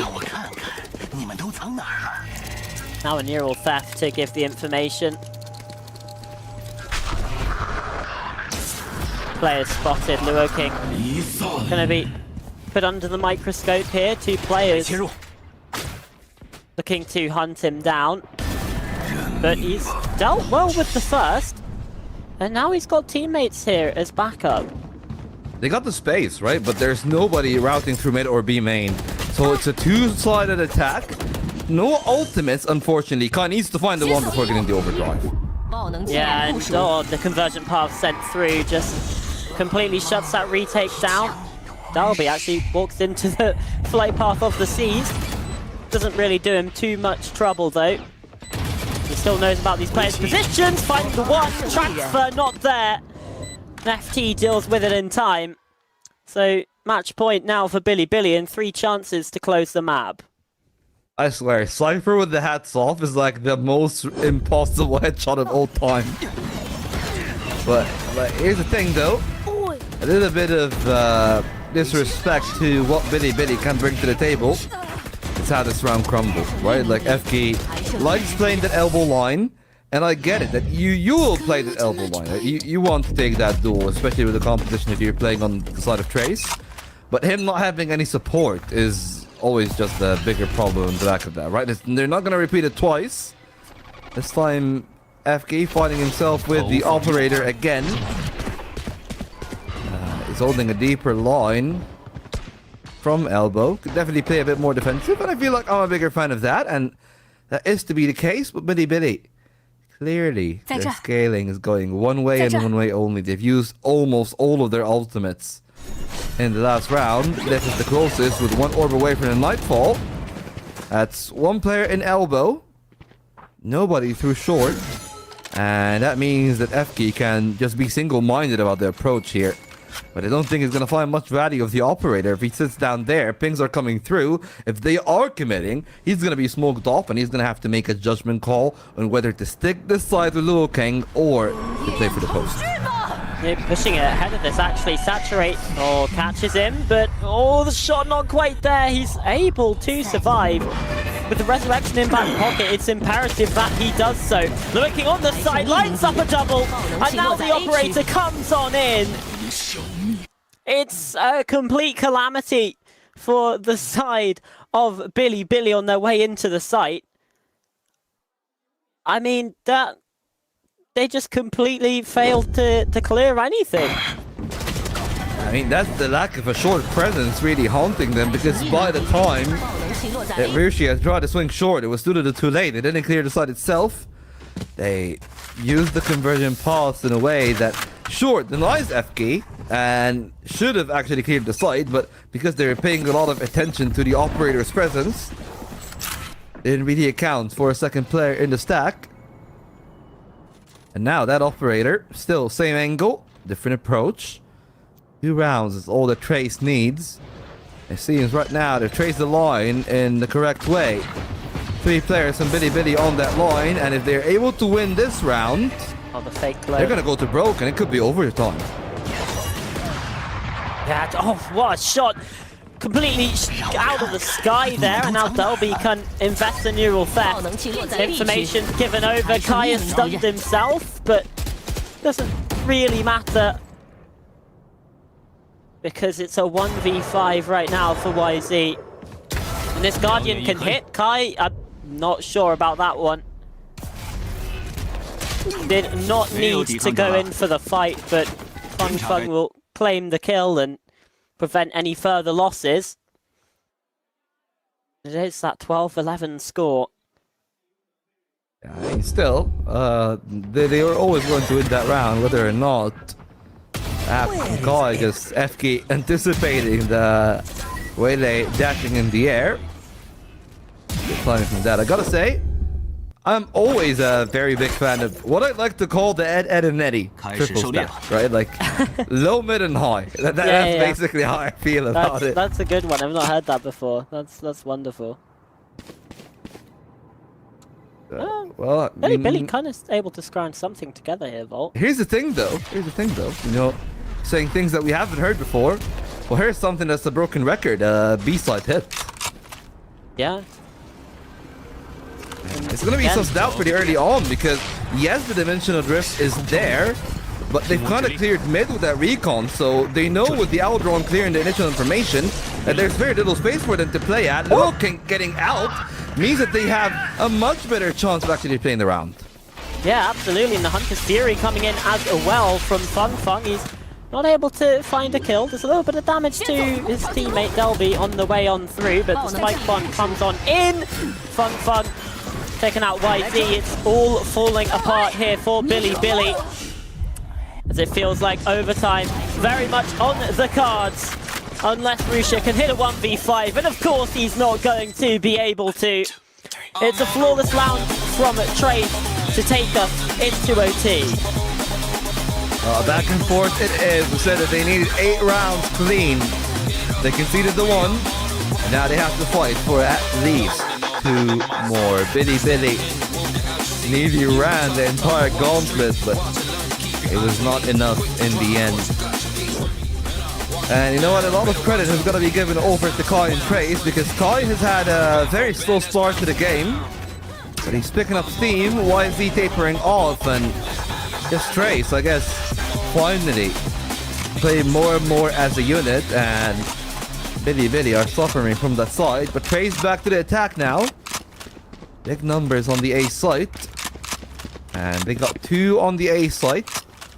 An initial push could be a problem because Neff is not really going to let FT fight alone. Prowler gets some initial contact and confirmation. Darts come through as well. YZ's gate crash expires, so he's a little bit more vulnerable, and that's probably why he just chooses to back away from things a little bit. But Trace Esports as well don't really want any of that towards 8. They'll have to try and look elsewhere. I mean, the 9-3 curse was activated, so let's see if the OT reverse curse is going to be working, right? Like, the secret sauce here is that you kind of bleed the entire game, and then you just win back-to-back in OT immediately. That's what we might see. Good read from Russia. Got K-Knight there for support, and the 2 players that mid are gaining information, but that was an audio cue heard from Tiles.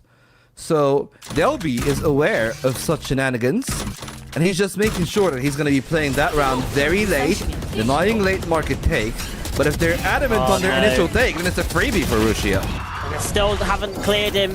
He's able to find a second on that take on through. Feng at the very least trying to pressure towards the backside, and Delby dealing a lot of damage to YZ on mid. So still only 3 players on the site, but it's now just Fiki left by himself. Delby has done the damage onto YZ, a 2v2, but again, Fiki left alone. He's surrounded and taking so much damage, and now they know that he's coming from this position. Neff just sticking that defuse, and they swing it together. Billy. Stop the bleeding here, and on the half where they found 9 rounds in regulation, they've taken the first of OT. Yeah, they needed to compartmentalize that take into 2 parts at least. I feel like playing it in a single phase was always going to net them heavy trades, and that's not really what they wanted. They wanted to I guess, suss out the site. But that they didn't do, and now Bilibili are very happy with that result. Match point there for them. Trace has done a lot better on defense. Both teams have to be fair. But those initial duels have not always gone the way of Trace. At least now they got aiming control fully. And Fiki gonna be putting down a fake wall, so he's trying to lull them into a false sense of security. And they are actually biting on the bait. Yeah, oh no, reading it, but still. The kill found by Fiki. Brilliant shot to open play here in round 26. And while Trace actually still have more numbers towards the B site here. It's just Russia for now on that lurk through B main, but Bilibili start to explore mid once more. Well, the exploration is only gonna lead them back to a stack, and they don't have much util for it. They need to win those duels. But it's Dalbian lurking, locking down this market position. K-Knight doing well for one, and actually Rusha on the sites found a double himself. So it's a 2 versus 2 now. Spike can go down, but look at the HP bars. K-Knight on 70, Rusha just 33. They aren't going to be favoured in these fights, looking to play these off angles and the crossfire on towards that back site position. The dark cover coming out might actually force Trace in towards market instead. They're gonna play the 1-1, and they don't have utility. I don't think the Fonfon is gonna get that recon dart in time. Yeah, 10 seconds remaining. So they're gonna have to just sprint it out, take some duels dry. Yeah, and this could get very, very dangerous indeed. But Fonfon's taking the first step. F-Key on the second! And he's got time for the defuse to come in as well. 26 rounds, not enough. We go again. Oh, 2 more. It is 13-13 as Double OT looms. And that nearly was a win for Bilibili. They traded so well on market, despite losing an opener. Just managed so well from the rest of the system. Rusia, perfect timing, just like Dalby found it on that lit mid to tiles peak. Rusia did the exact same thing, just glaring holes on both defenses. And I think that the timeout here is probably the best case scenario, right? If you're Trace, you take a timeout, you try to pinpoint to one thing in particular and just punish it, which for me has got to be some of those mid plays, right? I feel like if they scaled up a lot more aggressively on mid, they could find a lot more success, because without the Euro there for a quick flash, that crossfire could easily be broken down. Yeah, I mean, this is also on the attack, which is a side which, out of the 26 rounds we've seen so far, Volt, only 6 of them have gone the way of the attackers. So,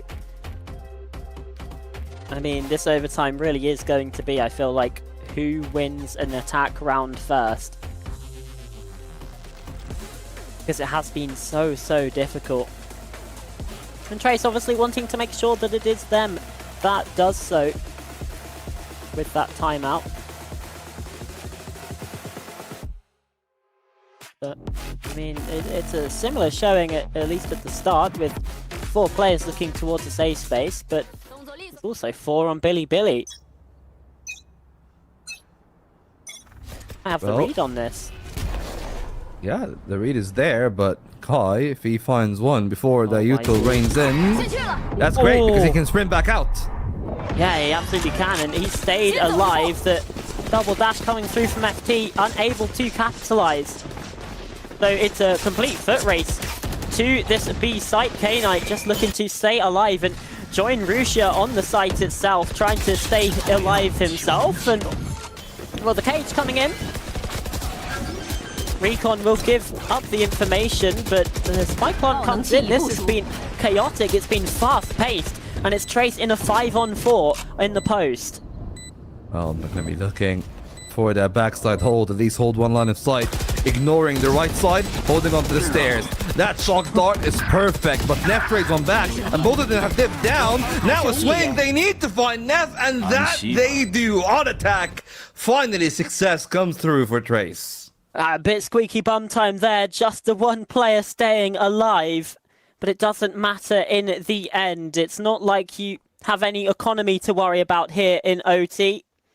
It's just simply, can you win the rounds? And Trace did exactly that. A massive opening from Kai to take down YZ at the start. And then trading things out effectively. Fun, 2 kills on the site itself there.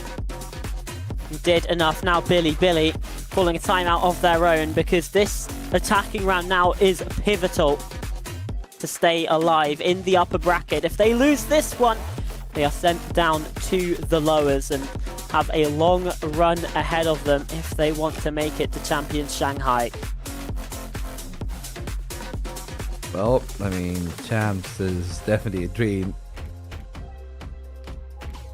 For Trace, though, it's a very difficult road ahead of them, right? Because they're going to be playing against the winner of the following matchup, so never really going to be an easy time. But what a story it would be, right? From being 0-5 in groups, losing to pretty much most of the teams that are here in the playoffs, right? Like Nova's in the playoffs, Tyloo's in the playoffs, he lost to JDG, who was also in the playoffs. And I think that the story of those two teams, like Trace and JDG, are probably the most intriguing so far, but well, you know, when all is said and done, Billy walking into 3-man stack on the A side. Kai bringing the heat, this time from the defense. Pulled back their numbers, and that's map control lost on the Trace side, but the door is already closed. And Fang taking a massive risk here.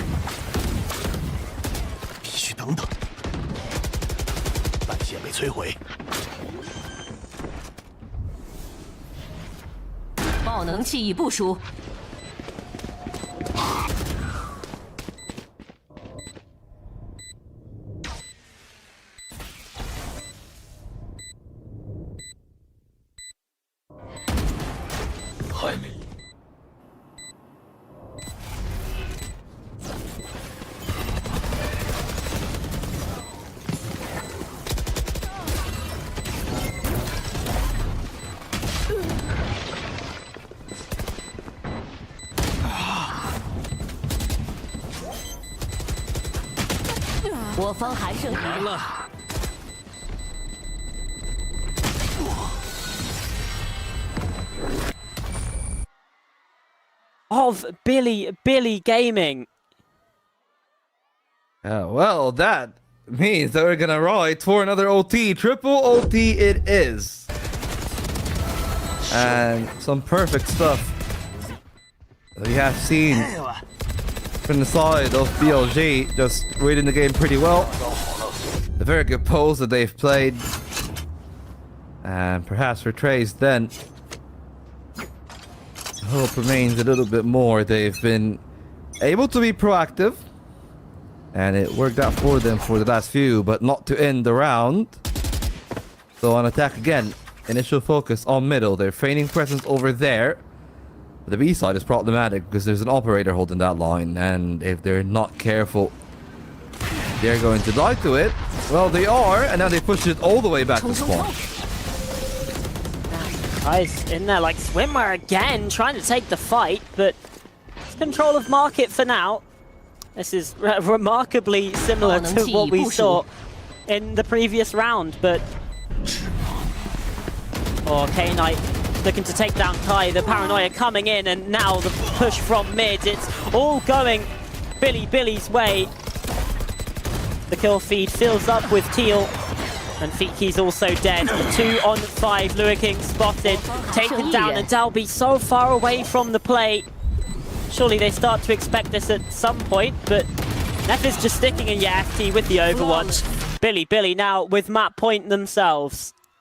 I think with 5 alive as well is the bigger statement. Not even a single casualty. They kind of just decided to lure them into the site.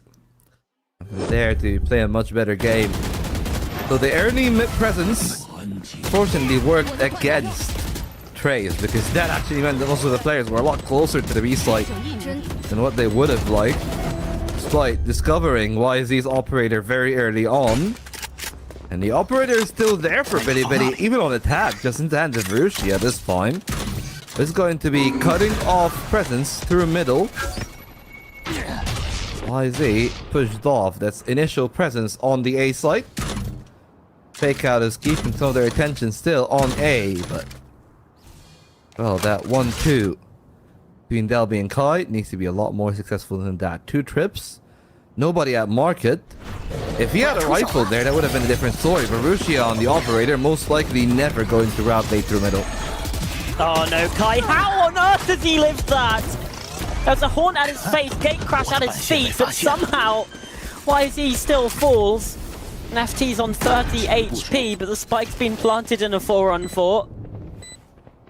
Absolute bedlam on the B site, but now Trace setting themselves up for the retake here. Plenty of corners being played in by Billy that Trace are going to have to try and route out, and well, that's exactly what the recon does. FT in trouble. The rest of these players coming in from main, and that's why another shot guard sent in. Fun fighting forward, pressuring the play, but now it's a 2 versus 2. K-Knight with another, and Delby trying to stick, gets spammed down. K-Knight lands a triple kill, and Billy send us all the way to the decider. Yeah, not in the easiest of fashions, but at least able to get across the finish line. Took them 3 OTs to get the job done. And well, they'll at least be satisfied that they're not knocked out to the lower bracket this early on in the competition. Good fight from Trace, but unfortunately for them, it's losing a lot of the critical fights on B main, not even for the first of times on a round like this. K-Knight have had a great performance. 27 kills in total, and for Billy, they're going to be really happy with the way that they started this game, because if they did not have such a good 9-3 start, this game could have gone very, very wrong for them and for Trace. They picked up a lot of the steam, but fortunately, Steam is kind of an outdated technology at this point, isn't it? Yeah, that's a good analogy. That's great. But I mean, for Billy as well, I mean, very nearly fell victim to the 9-3 curse, but overtime proved a little bit too much for Trace to handle. A fake comeback coming in, and just so many crazy rounds, a couple clutches either way that could have changed the game if they hadn't happened. Even this round that seemed a bit dangerous went the way of Trace, not to matter in the end. So many crazy rounds coming in here on Sunset, and it's setting us up well for Split as well, right? Because, you know, you always get bangers on Split as a decider, so I'm looking forward to that. But I think plenty of positive signs on this one for Trace as well, even if they weren't able to close things out, and sets us up, yeah, nicely for that decider. The scoreline 1 round apiece, and more analysis to come after the team comms. 看向头啊，不压了，加个红砖吧。我在加红砖，小心 B 兄弟。哎，是 GG 位置。A 封烟了 ，A 封烟，小爱红砖我没看了，没头黑了。猜。先保命吧，我们再绕屁股，兄弟们。爆，我们快。我帮不了你，要不烟了，我躲一下。来跟我，追你。Elbow 一个，去把 Elbow 杀了。多一个。Elbow 两个，多一个，两个 Elbow 外面，可以飞，一小一个。别急，他被缓了。A 小，B 封黑了。啊！你别急，你有黑是吧？对。保安在哪？保安没见过。保安在包里。OK。黑完了。你反了。包点。哎，我包点和 Elbow 左边60。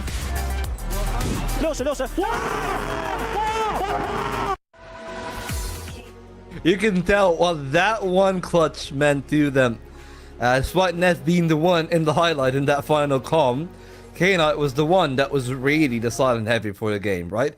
Not as many flashy plays as like YZ or Neth today on this Sunset, but consistently effective. And you can tell in rounds like these, right? There's always some setup, always some support. It was FT, at times Rushia, at others is even Neth himself, but he's just been having so many of those moments.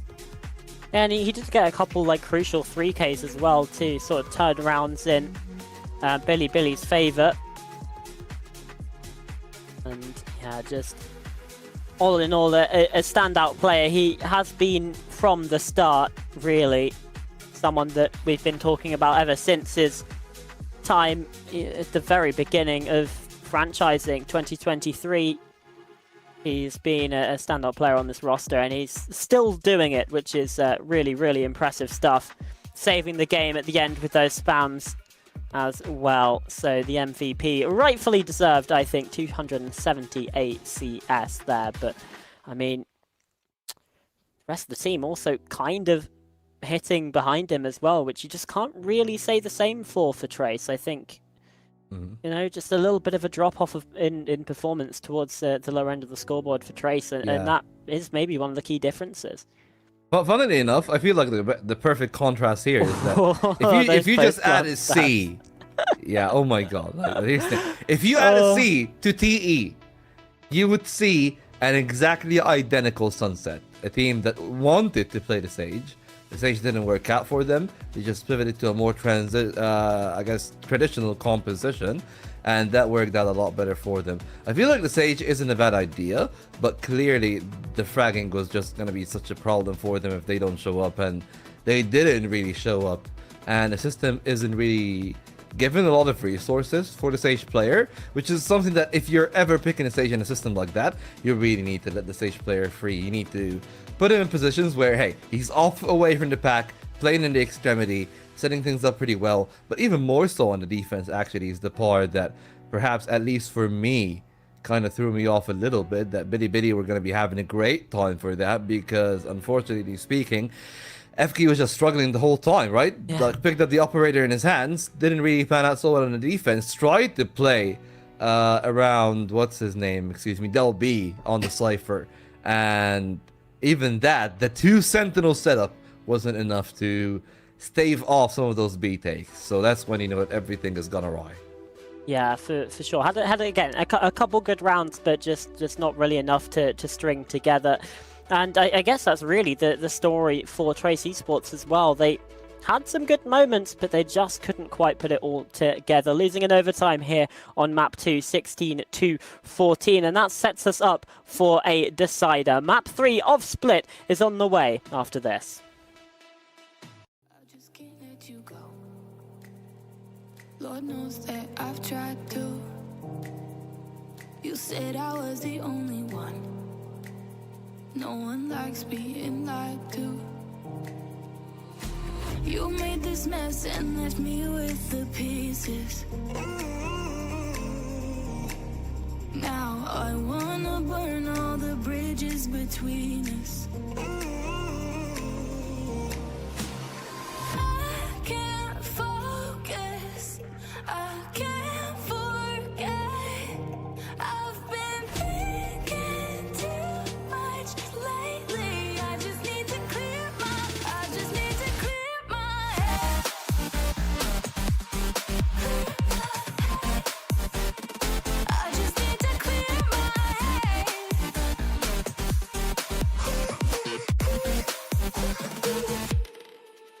I've been stuck on your memory, but it's not like I need it. And we may have some history, but we don't have to repeat it. You made this mess and left me with the pieces. Now I'm gonna burn all the bridges between us. I can't focus, I can't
Well, we're here at a deciding map split on the cards to see whether Trace Esports or Billy Gaming will survive in the upper bracket. Still Charlotte and Volt with you here for this one. And Volt,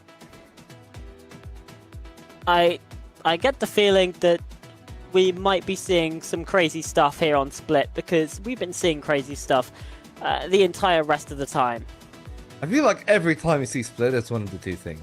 It's either the craziest affair of all time or the most deflating anticlimactic game, because like one player is just going to absolutely wreck the other team and there's not going to be a chance to play back. With Yoru still being in the picture, I gotta say, I'm really happy about that. I spent half of the play-ins advocating for Yoru, and it seems like somebody's heeding the call, okay? I'm really happy about that. Again, I really like the Yoru on a couple of maps that you want to have a sniper. You're okay with like one fully committed dive and one like not a fully committed dive, but still can dive if needs be, duelist. And that's what you're getting, right? The Viper slowing down the pace on one side, so that's two players that can really cut down line of sight. You got the Viper that is just going to deny a lot of map control, and then whatever is left, you're setting up an Outlaw, you're setting up an Operator on YZ, and it's going to be such an easy time if those two things function as well as they did on the Sunset, because that has got to be the question. Will it be the YZ of Lotus, who didn't show up at all, or would it be the same YZ of Map 2 that nearly stole away the MVP from K-Knight? That is the question for their side.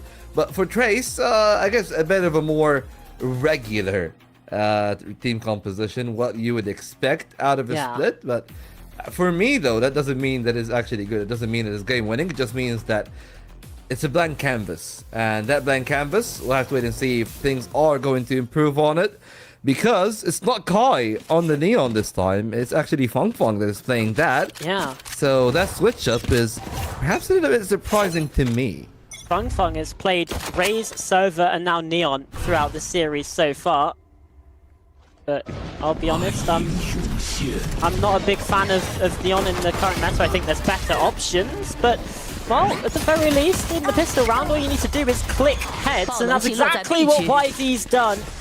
Finding a double now, trading the game out in his favor.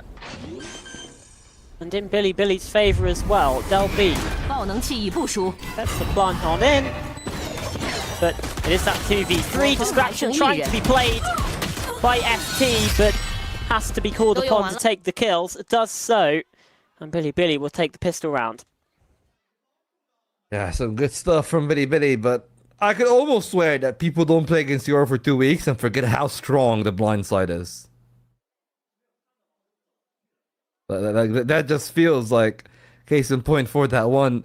2 easy kills for Billy there on the back of that flash, despite fairly competent opener set actually from the side of Trace, just handled so well from the double duelist of Billy. And then on the repeat, it was just a very simple affair. Unfortunately, Delby didn't really have much of a chance for that one. YZ not out for an Outlaw just yet, despite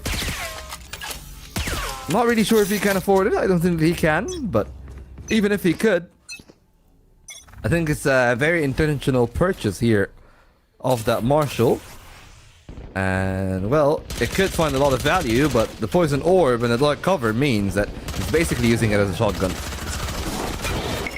Yeah. Oh, okay. Yep. Finding one. The game crash expires, so now he's on an island. It could be dangerous, but instead he gets a second kill.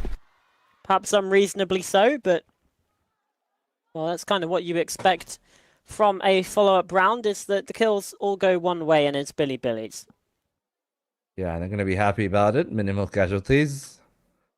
So they walk into this round with the ability to invest if they want to. But even if they don't, it's not going to be a complicated one.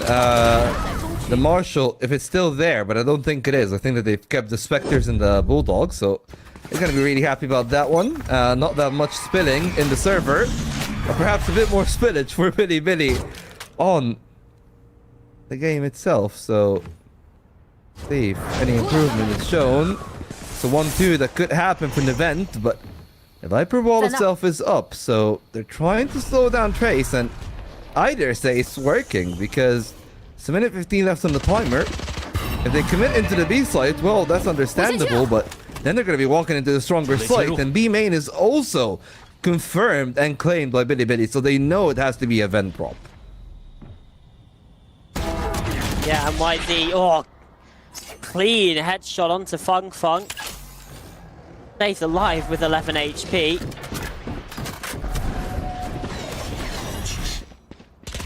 Again, able to bolster his team on the site, and he's found a second kill. Finally, Trace fight back and find the response that they're looking for, but a 3-on-3 post plant with potential upgrades to be found for these BLG players. It feels like a risky spot, and that's exactly why Delby goes exploring towards ramp. Lewiking's been spotted though by FT, and FT on the site as well. These are isolated positions, and Delby playing ahead of it just decides to put the team on his back and do it all by himself.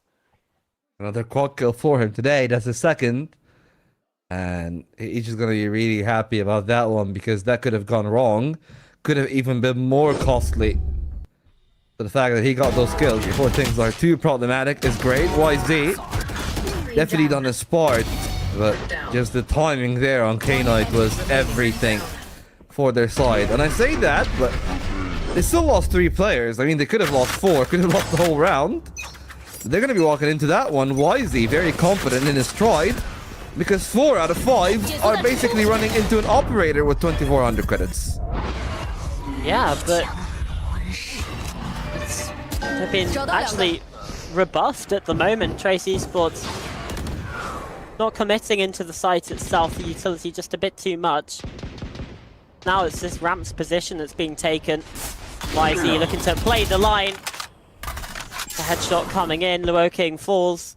And Kai will get taken down in mid as well. Rusha on that mid lurk. 3v5 now for Trace.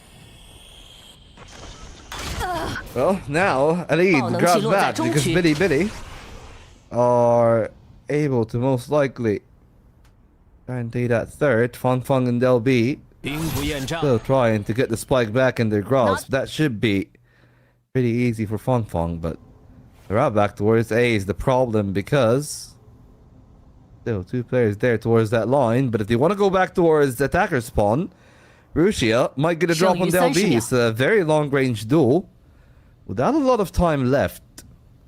So they could be thinking about the save. But if Fung Fung gets that kill on YZ, then there's definitely a case where he could try to pick a side. Thinking about the reroute towards A, but if he does, it's round over. And if he doesn't, it's also going to be a victory for Bilibili anyways. And the seem then that is going to be the case. 2 Vandals saved. At least a Vandal and a Phantom is actually what it is. But those are 2 guns that could still be impactful later down the line. Spreading misinformation on the internet, Vault. How could you? Yeah, I can't believe that like I didn't actually notice which one is the Phantom and which one is the Vandal. That doesn't really matter though. Despicable. My trust and faith in casters has been completely removed.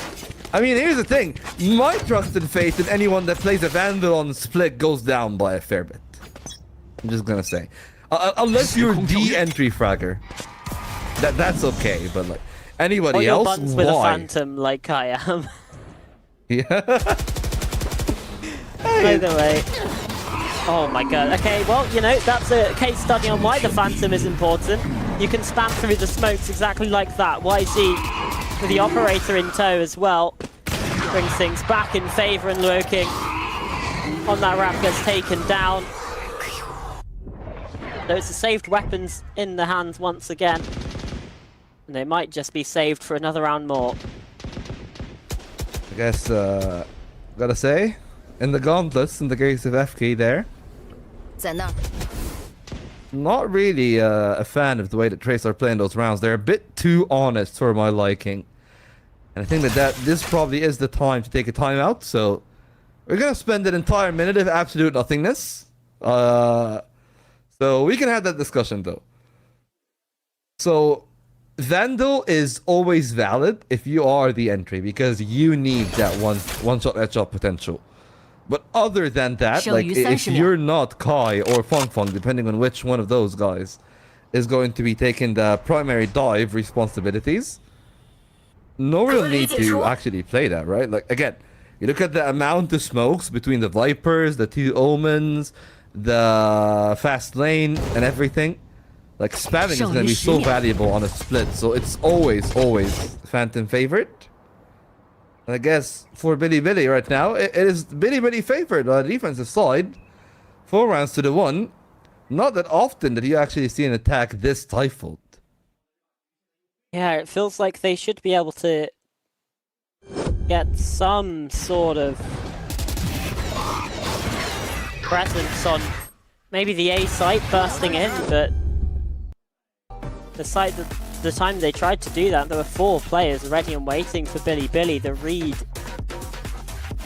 very much in tow, and yeah, just a timeout having to be called here because it does feel like that every play that they've been going for has been expected by BLG. Again, like, if you want to beat this BLG team, there are like a couple of things you need to do. You need to get a lot of early information, understand where the operator likes to play, especially as someone as dynamic as YZ. That is going to be a concern, right? The guy's...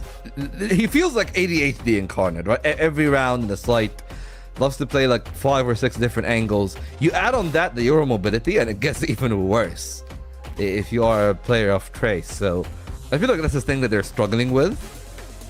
And their composition isn't really made to face the Euro shenanigans. I feel like they're just much better off actually trying to absorb some of that initial utility from the rest of the team, and maybe just staying as far away from the Euro as possible. But that's going to be a very tough task. So far, YZ taking the map by storm.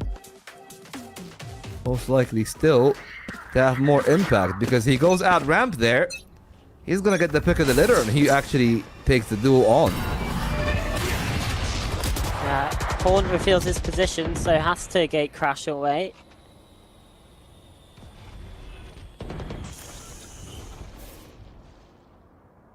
But no real follow-up from it from Traces. Take a little bit of ramp control, then just sit waiting. Billy feel like that they want to try and re-explore towards lobby. They're on the front foot, but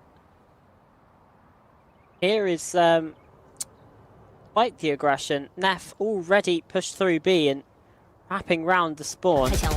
Billy can now afford to have the stack over towards the safe side, because, well, they know that no one's coming in. They can just stall time for Neff to come in.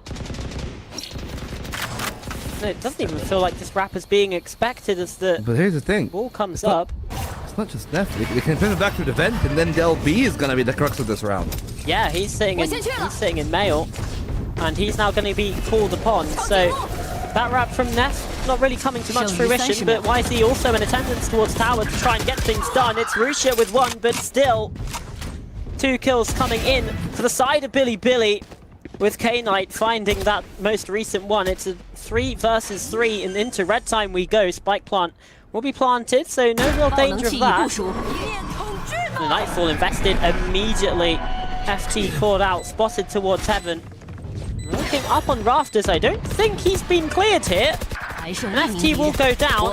In fact, yeah, Neff picking it 1 versus 1, 10 HP, and even all the while, Woking has just been sitting out in rafters. Does this get expected? Does this get red? It might be, but the kill isn't found. And Trace Esports get on the board. Yeah, the timeout apparently not enough. Much better calling from Trace for this round. But unfortunately, though, not everything goes their way in the very end. They are successful, though. But the most important part for me in this round is the fact that the sequence in the end, where they just had the player in rafters and they were as patient as they were. But yeah, like, if they actually lost the initial duel to YZ, things would have been problematic. Right now, though, a little bit better. Neff is holding that line. Spam through the smoke come through. YZ's playing at male. And he's going to be really happy. And again, cutting down an important line of sight. Still a Viper wall behind it. An orb is also an option. And right now, he's going to call himself back to safety. Just in case. It's a good timing on that. Remember, the gate crash is buffed, where it's between the old initial pre-nerf value and the post-nerf value. It's 20 seconds for him now. It's almost going to run out. So he might want to take a duel, but apparently he's just going to let that round play out. So now no more get out of the jail free cards. And Trace could be punishing on that. Yeah, in comes the Prowler. He tries to take the kill regardless, but can't enter the Dimensional Drift in time, but the ult still utilized. That will be a big problem for the future of this half, but Risha trying to not make it a problem for this round in particular. In round 7, he's bringing things back into a 4 versus 4, but Tracy Sports just kind of freeze. They will have heard one player coming in through heaven, but Risha, what on earth is that flick? The transfer through. Now Billy starts to reinforce the B site once more. Into red time we go, and Del B and has basically no chance in this. Kai as well. At the very least, Russia will fall. Raid boss down. But the time will expire, and Billy will get up to 5. Yeah, happy enough about that one. I almost thought, hey, if there's anybody that could outdo it, could have been Del B, but it's not going to be the case here. Some beautiful stuff in totality, though, from the defense. Even with YZ losing his life early on. Like, I really like the fact that they've been switching up the way that they're playing that angle, right? Tried to play on site, didn't pan out, then they took that duel. I don't even understand how Russia got that third. I'm still at loss, to be fair.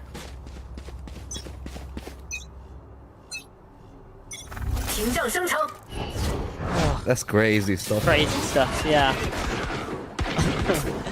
And once again, it feels like the reverse of Lotus, where just nothing is going Trace's way, but the entry into the A side is Fung a double with the overdrive, and Delby able to capitalize as well. A hero rifle brought in and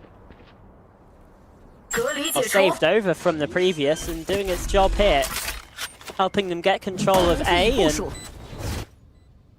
Spike's been planted as well here, Volt. It's a 2v5 retake for Billy. Did he even want to give this one a go? It seems like Russia maybe thinking about hunting for a couple of exits, but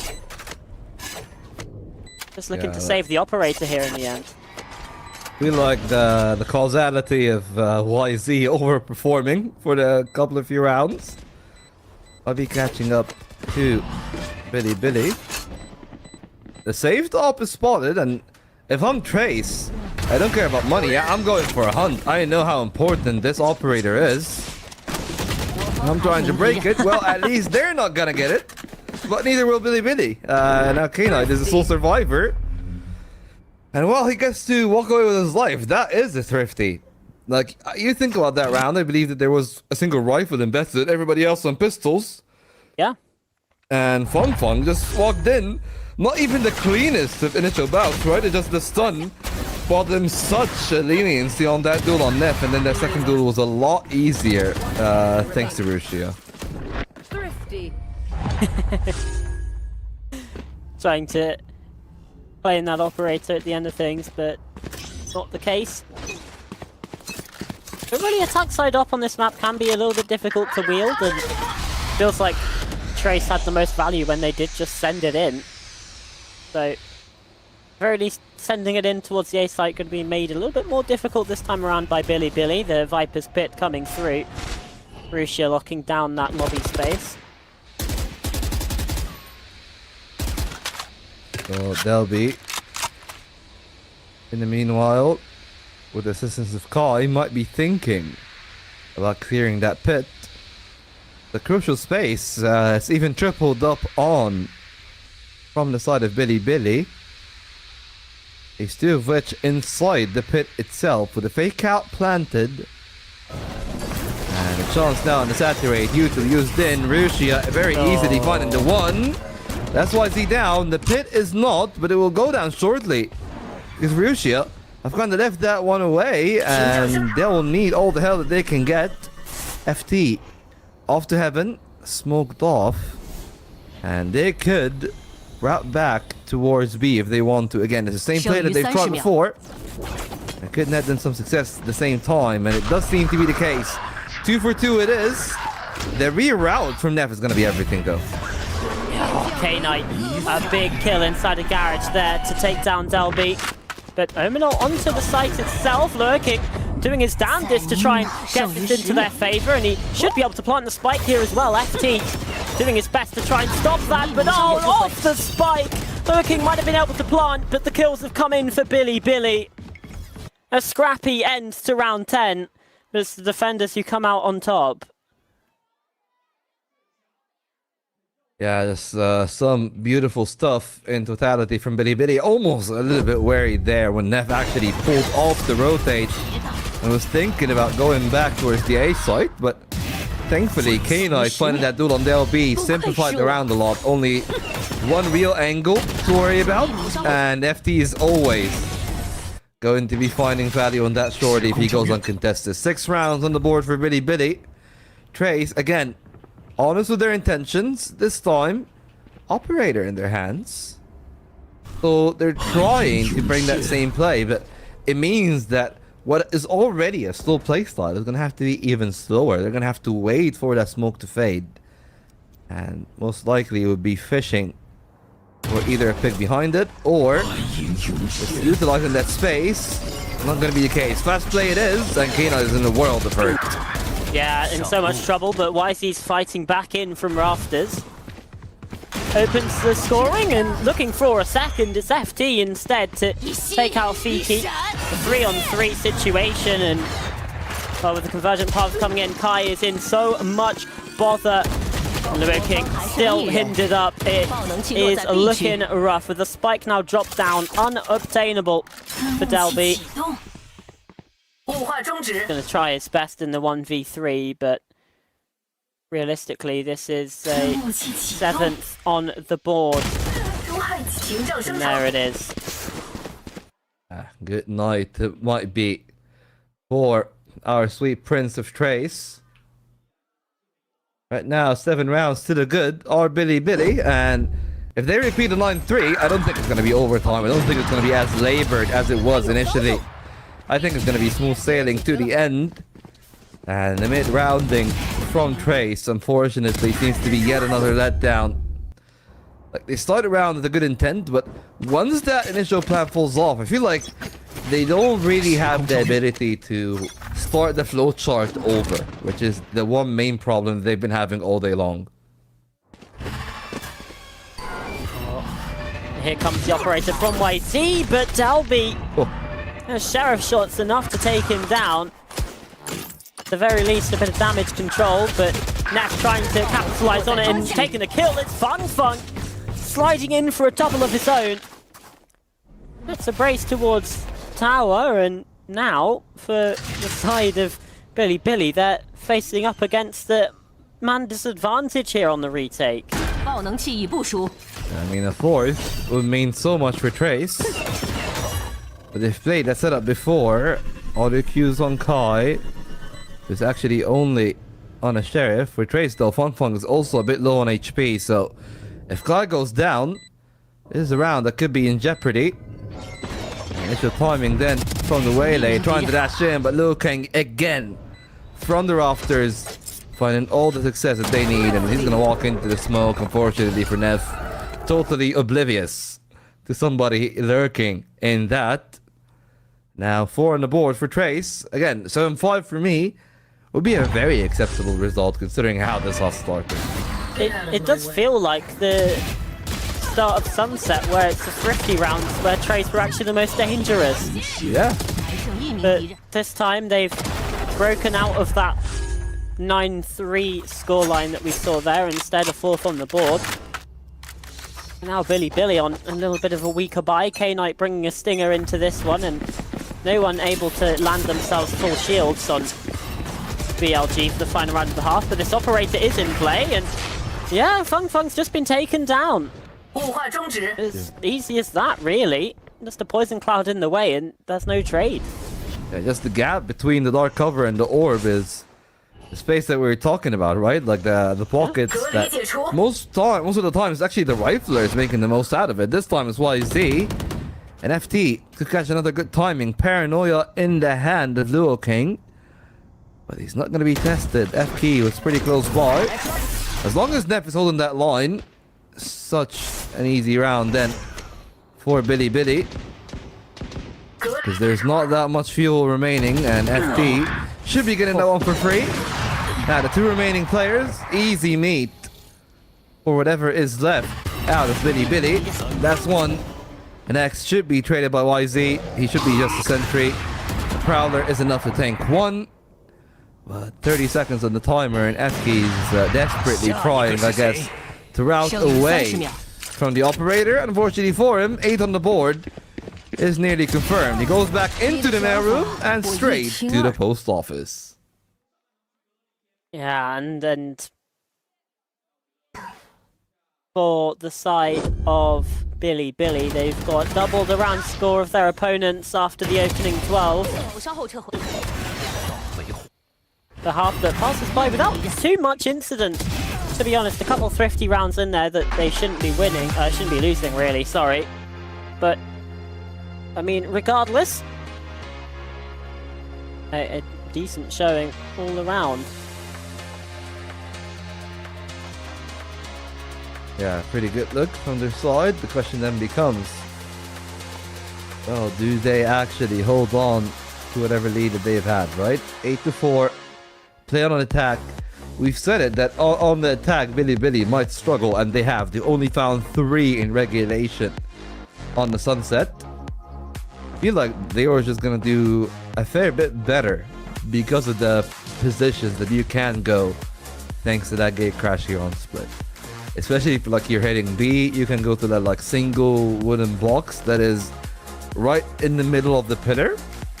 That's a lot easier to actually play from. You can also go to the backside angle to go through pillar. It's all about like those little intricate timings.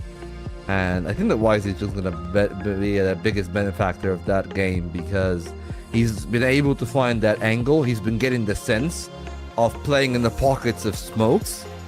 And now that he's going to be on attack, all he needs to do is just to use that to close out the game.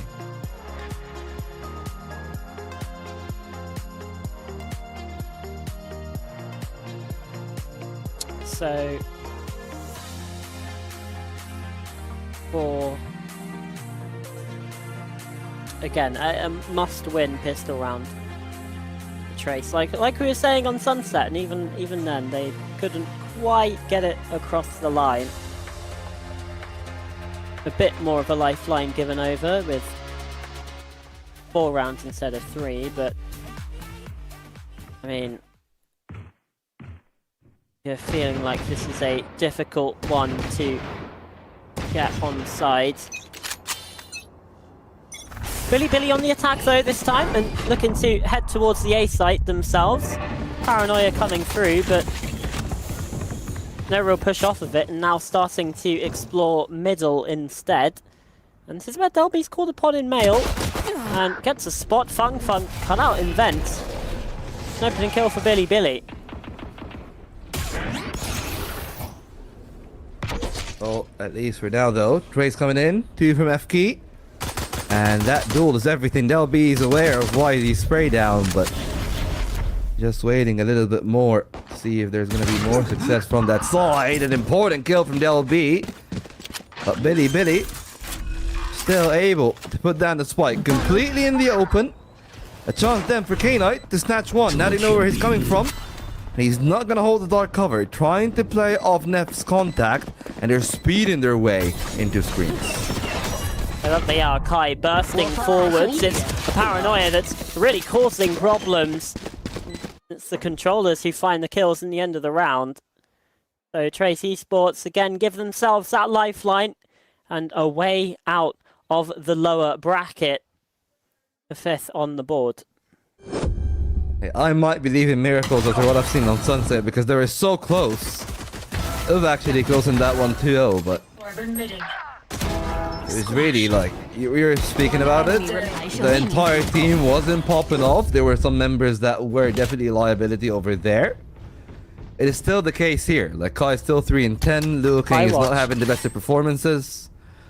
So if those guys are able to step up, then there's a real hope for Trace. Right now, Rusia, I think that by the time that he actually gets real guns on round 15 onwards, starts to become more and more of a problem. But at least for now, Kai escapes the Pie Watch, but it might be 4.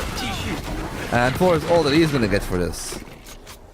Yeah, the gate crashed right into his lap, and actually trading things out here. K-Knight has found a little space towards B, and I think has slipped the timing. So King, I don't think is aware of this, and okay, nope, just about gets the gun out in time. So a potential scare avoided. Now they have to maybe contend with Rusia. He's found one, and it's the captain left to clutch once again. With just the classic, the EDG classic, and the Billy charm. I mean, feels kind of difficult, but they jump right into him. The right clicks aren't landing, and now the defuse can just be stuck by Delby all the way up to half and even going further. The right click's found in the end, but defuse comes in. While Trace get the round, they take some heavy losses. Yeah, like Spike Plant, 3 kills. And that could have gone even worse, right? When you think about the way that this round started. Any single right click connecting, and it's game over. I guess they're going to be really happy then that Neff only found the 1. Still, for Billy, the buffer is closing in. They need YZ on that Outlaw to find a lot of value. High-low established, the one way that also pushes FD and K-Knight in, but they're going to be very happy with the way that this round started. Oh, that was perfect setup for Fong, but he only gets away with 1. Yeah, hindered up there, and it gets a little bit awkward. Could have found so much more. But the dust settles, and Trace Esports now feel like they need to go on the offensive. 3-player push down mid, but YZ is expecting this. To read ahead of it, there's the first player found, but just 10 HP, and now he's in trouble. Needs K-Knight to come back in and assist, and well, that he does. And all 3 players spotted. They know they can accelerate towards the B site here, and now Russia can spring the trap on this lurk through the A site. Delby cut down, and it should be that anti-bonus converted by Billy, unless we see a 1v4 from Lower King with just a classic. Yeah, that's next to impossible, let's be fair. Good round then overall from Billy's side. Could have been a lot better, but could have been also a lot worse with that initial saturate from Kai. So they're going to be really happy then that this one didn't go completely wrong. And at least from the position that we are in, a 3-round buffer, a healthy one. Liu King then is going to die to the spike. No harm, no foul. Not too fussed about a single frag. 9 rounds it is. And even with this money, the fact that there's an outlaw in play means that they'll all be forced to buy heavy shields. So every little extra bit of a push is going to matter in the economy in the long term.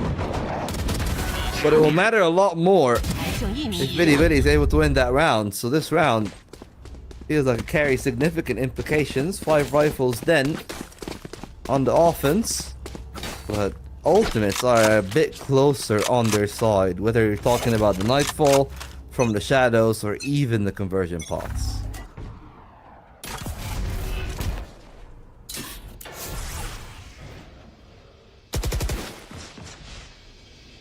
K-Knight's just creeping up. Maybe unexpected, but it's Russia to take the first kill, and well, Trace completely divert their attention from mid, and Kai gets called out towards ramp. Okay, Delby. Oh, he's not being cleared in vents, and that's double of his own. It's a bit unreasonable, but the TP in from K-Knight was just a little bit uninformed. I don't think it's necessarily going to matter here, though, because we got another clutch situation for Lure King. 1v3. He does have a Vandal this time, but Snakebite at his feet. Not really much time to work with it. Spots the shoulder of YZ. So there's the fake out clone. He should just retreat away from this one. Double digits for Billy. And a 4-round lead on top of that. Yeah, double digits confirmed. So touching distance it is for the remainder of the game. And this is probably the next round, round 17. And I might just start playing a lot slower. Make sure I give both orbs to FT on both the A and B side. And when I do that, then I feel like they should be really comfortable with the way that this round plays, right? Like, you're going to have a conversion pot for one. You're going to have a Nightfall for the other. Maybe you use one for the take and one for the post. Like, I feel like 11 should be nearly guaranteed with the ultimate that they have, especially with the way that their economy lines up. The ultimate economy in addition to the actual guns against the other side, because that, well, that worked out pretty well for Biddy despite that blunder that was there towards the vents. 10 rounds to 8. Trace again back to the weaker weapons. Only they'll be upgrading to a Guardian. Vandal in the hands of Kai. I don't think that they're going to be using a pit on a round like this. Maybe in better circumstances they will. But at least for now, YZ got the rest of the pack. And for some reason, it's Snef solo on B. So the initiator is off. And that could be them trying to play in and switch and giving a chance to the sniper. It was not even going to be needed. FT finds that one. And that opening pick is everything that Billy needs. Yeah, absolutely. The A site completely vacant now. Graveyard left in their wake, but they slow things down a bit here, and Delby might be able to capitalize, but with the Guardian, it just seems a bit too difficult. 3 players. Spam him out.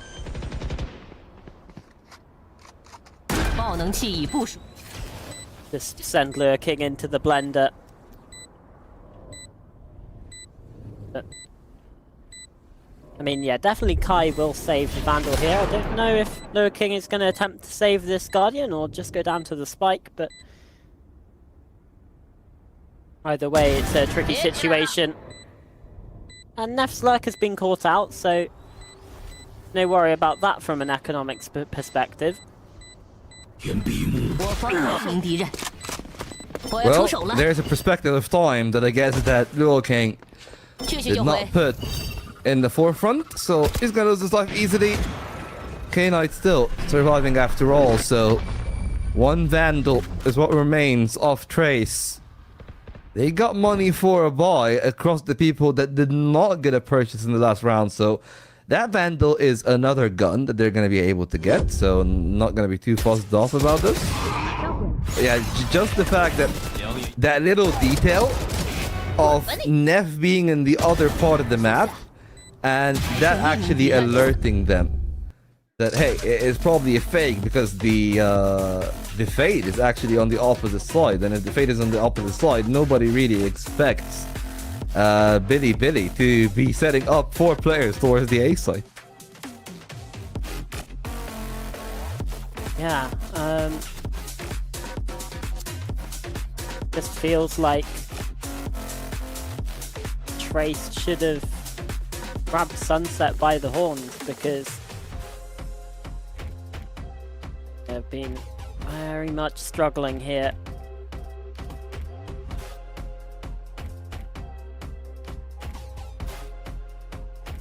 At least if there's like some good news about that one, it's not the end of the journey yet. There's still a lower bracket, and to be fair, like, China is in flux in terms of the teams and where they stand in the rankings, right? Like, outside of, I would say, Tai Lu, and we're about to see whether or not XLG are going to bring their A game next up. I feel like everybody else is open grounds, right? Like, Nova losing 2-0.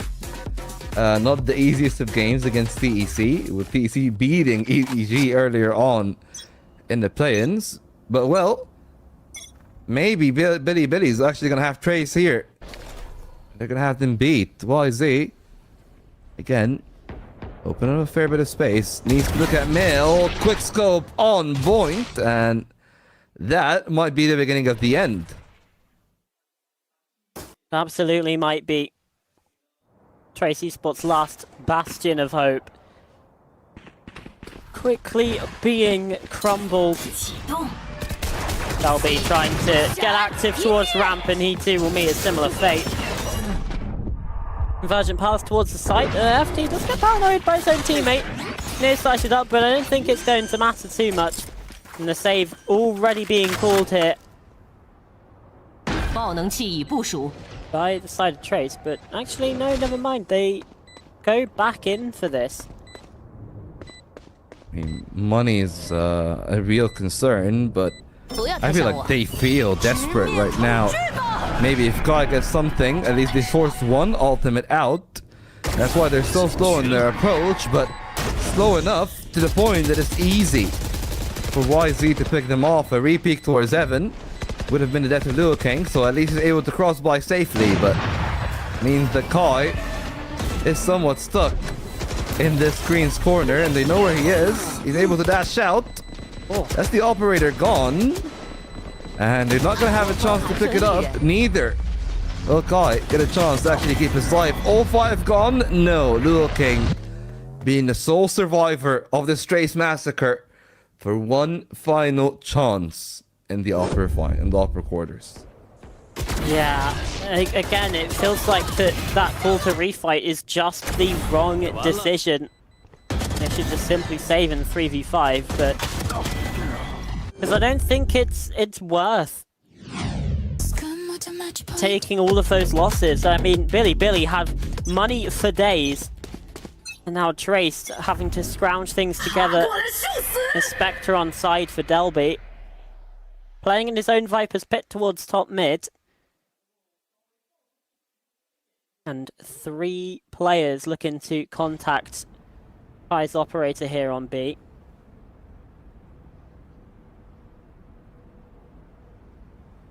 Oh, the hit in the middle, and that's a good start for Trace, but the site's still there for Billy.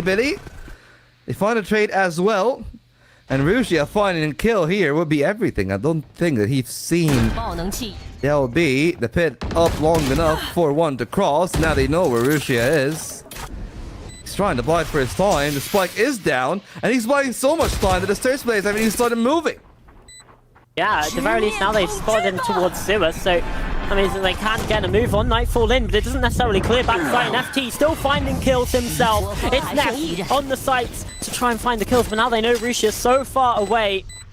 Spike's been planted for him. He goes up and he's stuck.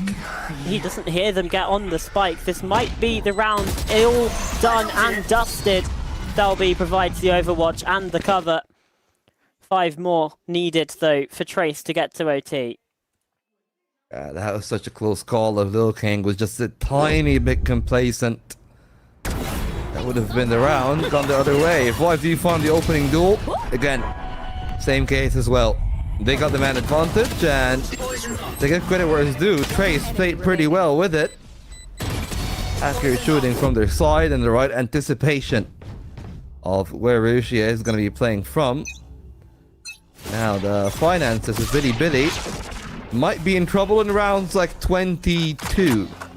This round is not going to be a problem. They're going to be able to afford a purchase in 21 as well.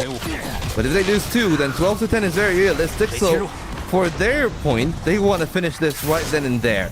They mentioned a drift to get heaven. They know where one of the guys are, but the vent drop is the other concern.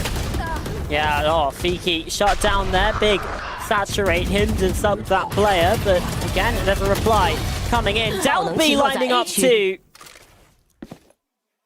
And Billy still facing that deficit. Trace are a man to the good here. And Billy are separated from each other. Luo King expecting this play from Rusia. It's just on YZ. A 1v3 clutch to try and close the game here. He does still have half the round to play with. He's got a lot of angles, right? They're very reserved on both the site itself and even here. It is an operator, though, in the hands of Kai, so YZ needs to be pretty crisp. Not going to give it 2 mines. He's not dead. Okay, so Kai actually letting the spike get planted. That's the finances in an even better position, but it should be the round over. Yeah, it should be, and it is. Fung landing the shot there. Again, at the very least, you get some money into the next round, so it's kind of decent.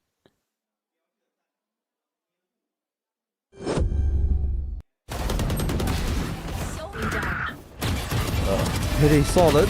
Then from their side, the Dimension of Drift not finding much value, and the 1-for-1 trade on site didn't actually translate into an A-side take. I feel like Billy are starting to lose the plot a little bit. And it's going to be a timeout then, apparently taken. The first of 2.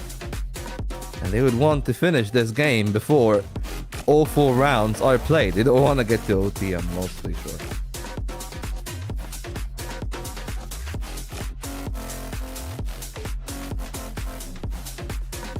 I'm starting to get a little bit nervous for Billy. I mean, does feel like the wheels are starting to come off a little bit. Obviously, still another timeout in the back pocket even after this one, so opportunity for the coaching staff to jump in and fix things if it does start to go awry, but yeah, I mean, just worrying signs that they could let Trace back into this game like we saw on Sunset. Obviously they were able to just about to survive over on that map, but there's no telling if they could do so again. But like you say, still a buy available here. A little bit weaker when it comes to the shields and the util. FT not able to bring in a saturate to this round. It's if this one goes wrong where we really do start to worry. Well, if Billy gets a sight, should go pretty easy from there. They got the pit. K-Knight also got from the shadows, so you definitely go for a pincer if possible. And FT is not that far off of his own conversion paths, but there's already one on the board for Kai and an overdrive as well. LB, though, taking a pretty risky position here. Especially once the smokes fall off, renewed by a dark cover. Seems like Billy will be really happy to go for a split here. Risky call by YZ. 50-50, that could go very wrong, and LB goes unchecked here, so it is a freebie for the opener. Yeah, absolutely. The operator removed, and Delby looking for more. He's caught out in the open, and Kai just jumps on in. It's a bold maneuver, and one that doesn't work out because now Funk's hit the deck. Fiki doing his damnedest to bring things back, and takes down Risha towards ramp. The Haunt comes in and spots out K-Knight on the site. He's planting the spike alone, and in trouble now with that conversion paths coming in. The operator trying to land its mark, but actually Kai unable to get the kill. K-Knight surviving, and even taking a frag himself, trying to TP around, play around these smokes. And you still have the Woking on top of the rank, but it's just being stuck, the spike being stuck. And Kai takes the kill. Woking so far away from this. TP down, low HP on both of these players, but he really has to get a move on. The first one found, looking to spam through, not quite getting it, but the classic does the job. The spike is halved, and Trace Esports stay alive for another day. 3 more rounds it is. Chan still alive on the board for Trace Esports, and we still got an entire best of 3 after this. One that on paper should be even more entertaining, but this round has had so many twists and turns. If Rusia sticks the landing on that kill, it would have been game over. Massive round from Fiki. And Luo King is finding the most important right click of them all. finances here, are Billy. nearly broken, and yeah, again with the Viper split being present. If you get on the site, you win the round. That's why they are forcing up for stairs more aggressively, so because they know that Del B will not play that same angle twice. Yeah, and he's flashed away from that male position, so already control of tower. Looking to be in the hands, but the dark cover forces them away for now.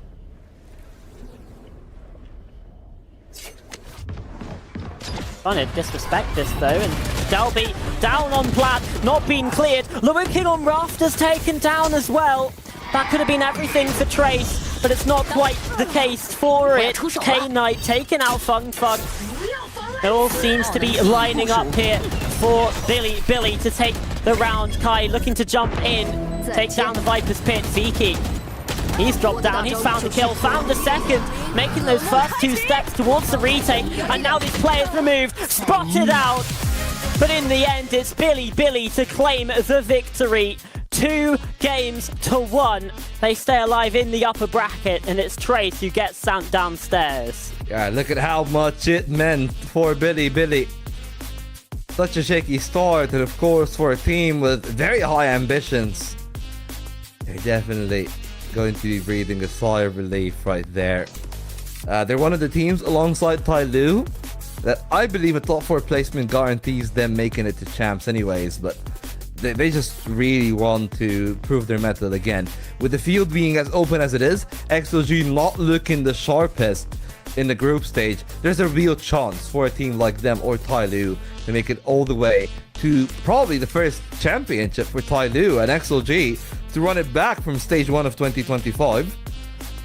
And right now, it looks like, of course, for this Trace team that there might be some more work to do. Again, good ideas all across the board, but just a little bit loose in the execution, and not the kind of loose that allows players to be free.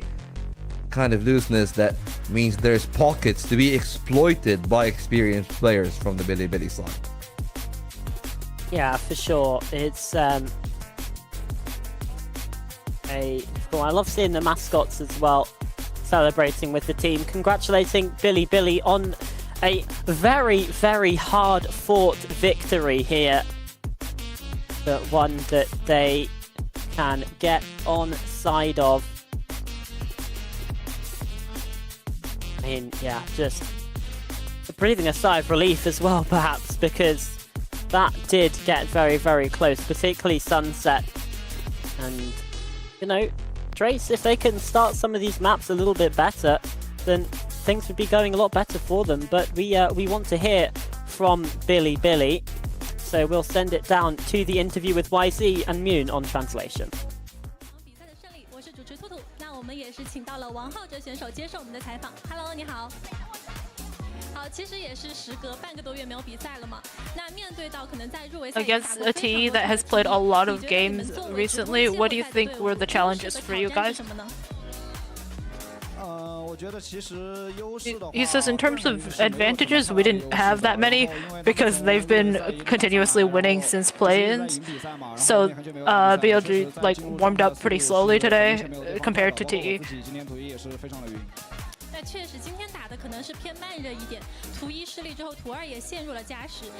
Even though it was a close game today, you guys got the better result. What do you think was the reason for you guys being able to take the match? What turned the game around for you guys?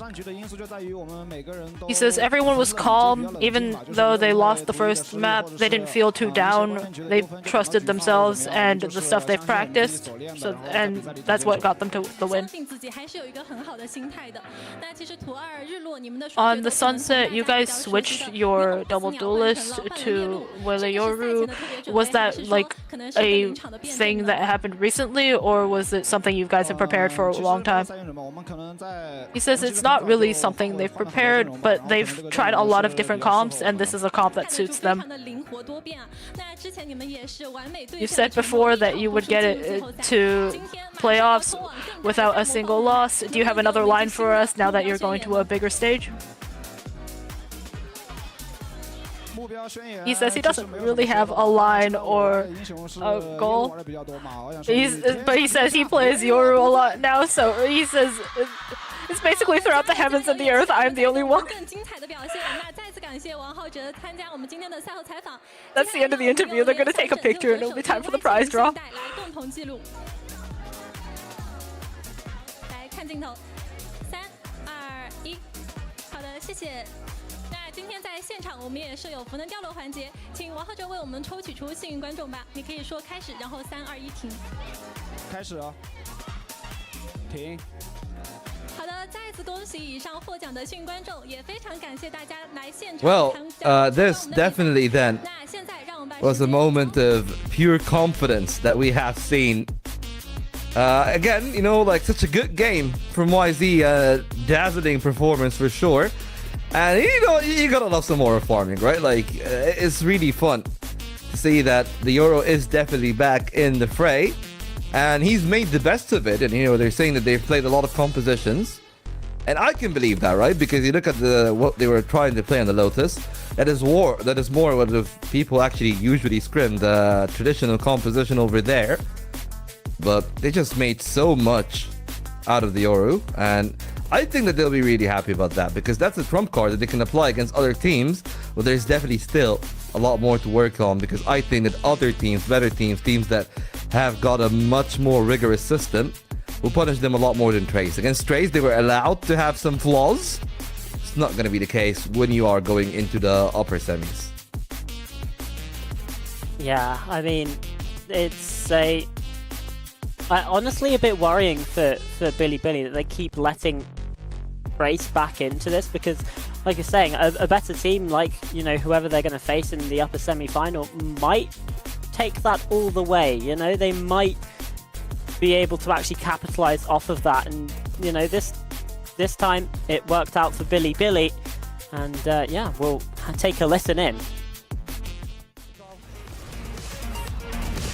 保点，两个，哎呀，转错方向了。加从1，响应铁板，响应 B， 响应 B 了先。欧曼费德，你好。响应 B， 响应 B。我有烟要吗？不用，我开枪了，我开枪。全独立魔中。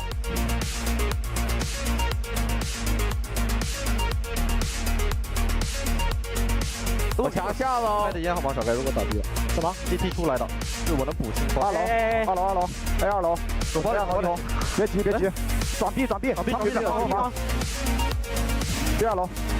二楼人多。给我烟，小盖。不行，我下闸了，我不知道停哪了。哎，撕掉。他过来可以打了。我等下包一个，就他一个应该。飞了，离我有点远。来，把火入下。One cow share. Wow, that was a big performance from YZ, and we heard him in the interview as well, enjoying the Yoru recently, and we could see it in the server today. 252 ACS coming through here on Split, and yeah, really from round 1 he was showing us some big performances. Yeah, I gotta say, it's really a combination of something that almost ailed Trace through the entirety of this game. I feel like if he was playing Raze, if he was playing a Jet, something that a lot more teams have been gravitating towards, this game actually could have gone the way of Trace. I feel like the Yoru grants them so much freedom. You just look at the way that YZ is playing, right? Like, that's the style of sniping that most likely you would see from a chamber, actually, but with even more freedom, you still got that flash. If, for whatever case, your secondary duelist dies, YZ can then, as you can tell in some of those highlights, pick up the rifle and just play the good old Yoru. And I'm just really happy for two things, right? They're able to bring a comp that they say this is not their mainstay, this is not their quote-unquote trump card, it's just another tool in the logbox. And also, like, YZ still haven't lost a step on that, which is going to be a problem for some of the other teams, because if they do try to match them in that style and bring more of the Yoru, I think that almost every other team in the league is going to struggle a lot more in comparison, because, well, EDG wasn't one of the teams that picked it up that much. The players in Tyloo don't actually have a good Yoru.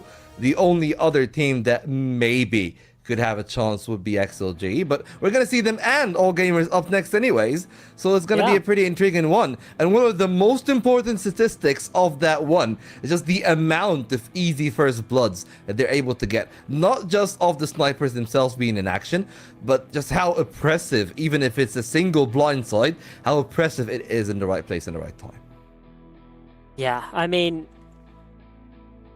The opening kills really did tell a story here on Split, and across the entire series we can see that, well, I mean, it did seem like that Trace might have been able to take it, but in the end, Billy complete the reverse sweep, 16-14 on Sunset, and then 13-9 here on Split. The decider goes their way, and, well, that's the match coming up next up there. XLG taking on All Gamers, but that will be on the other side of this break. So make sure you stick around because there's more to come after this.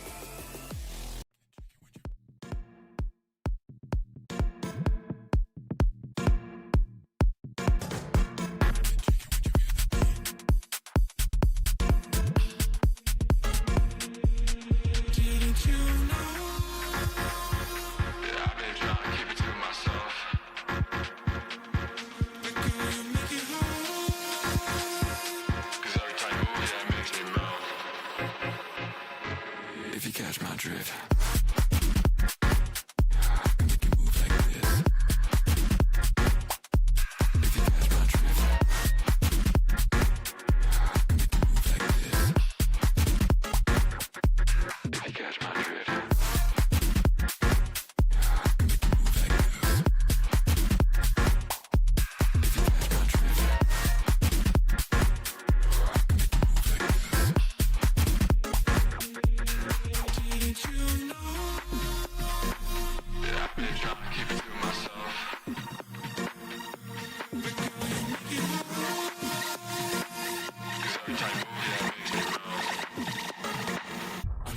Next to me, come on.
Nothing could have prepared me for the high stakes heartbreak that surrounds me.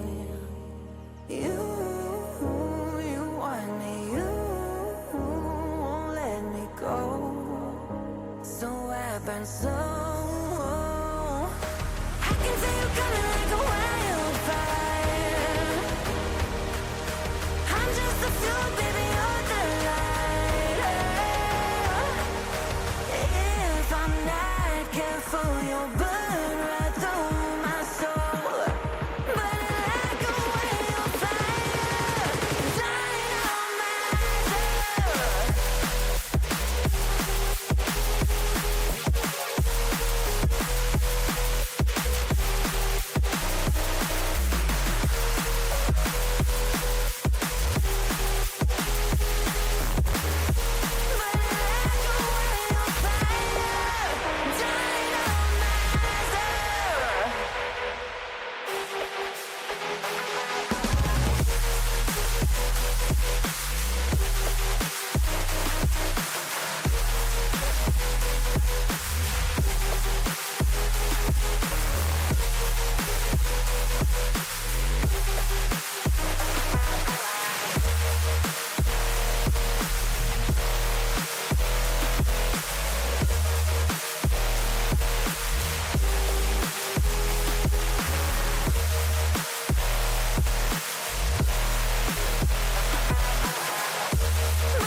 The demons unleashed from your mind hold me steady, yeah.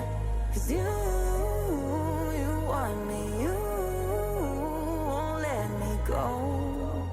So I burn slow. I can see you coming like a wildfire.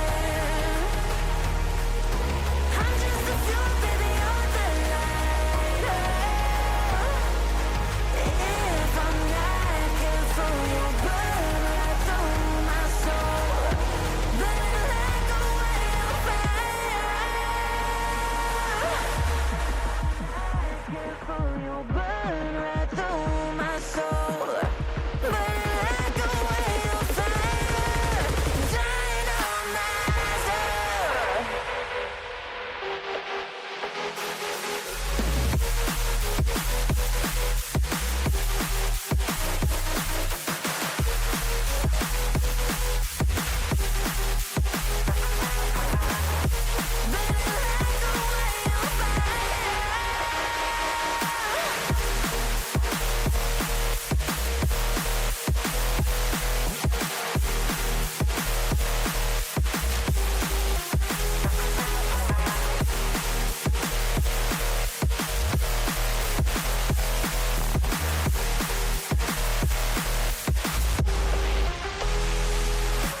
I can feel you coming like a wildfire. I'm just the fuel, baby, you're the lighter. If I'm not careful, you'll burn right through my soul. Burning like a wildfire. Dynamizer.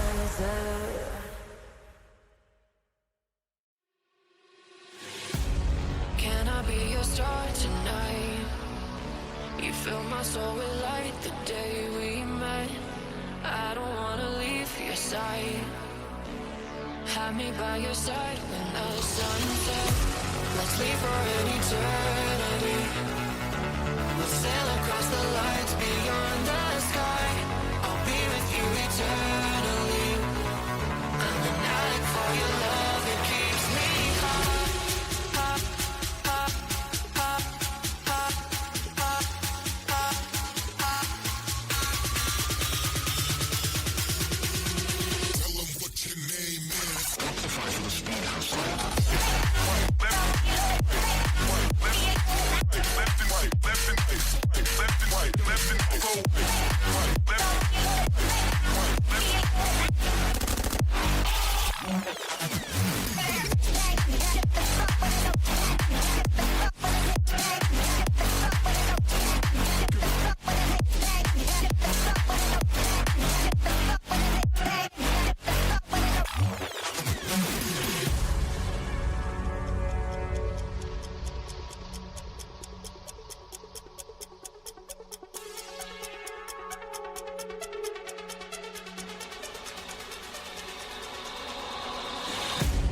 Can I be your star tonight?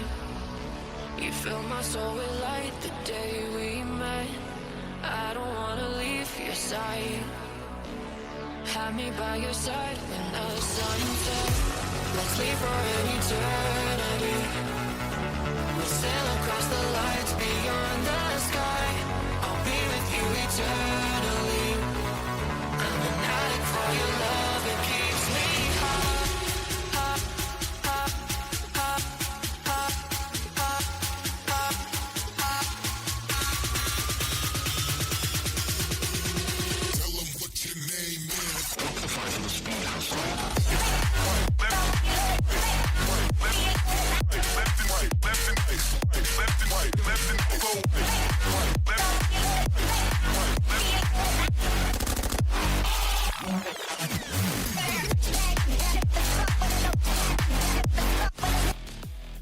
Hello everybody and welcome back to VCT China Stage 2. We are here in the playoffs.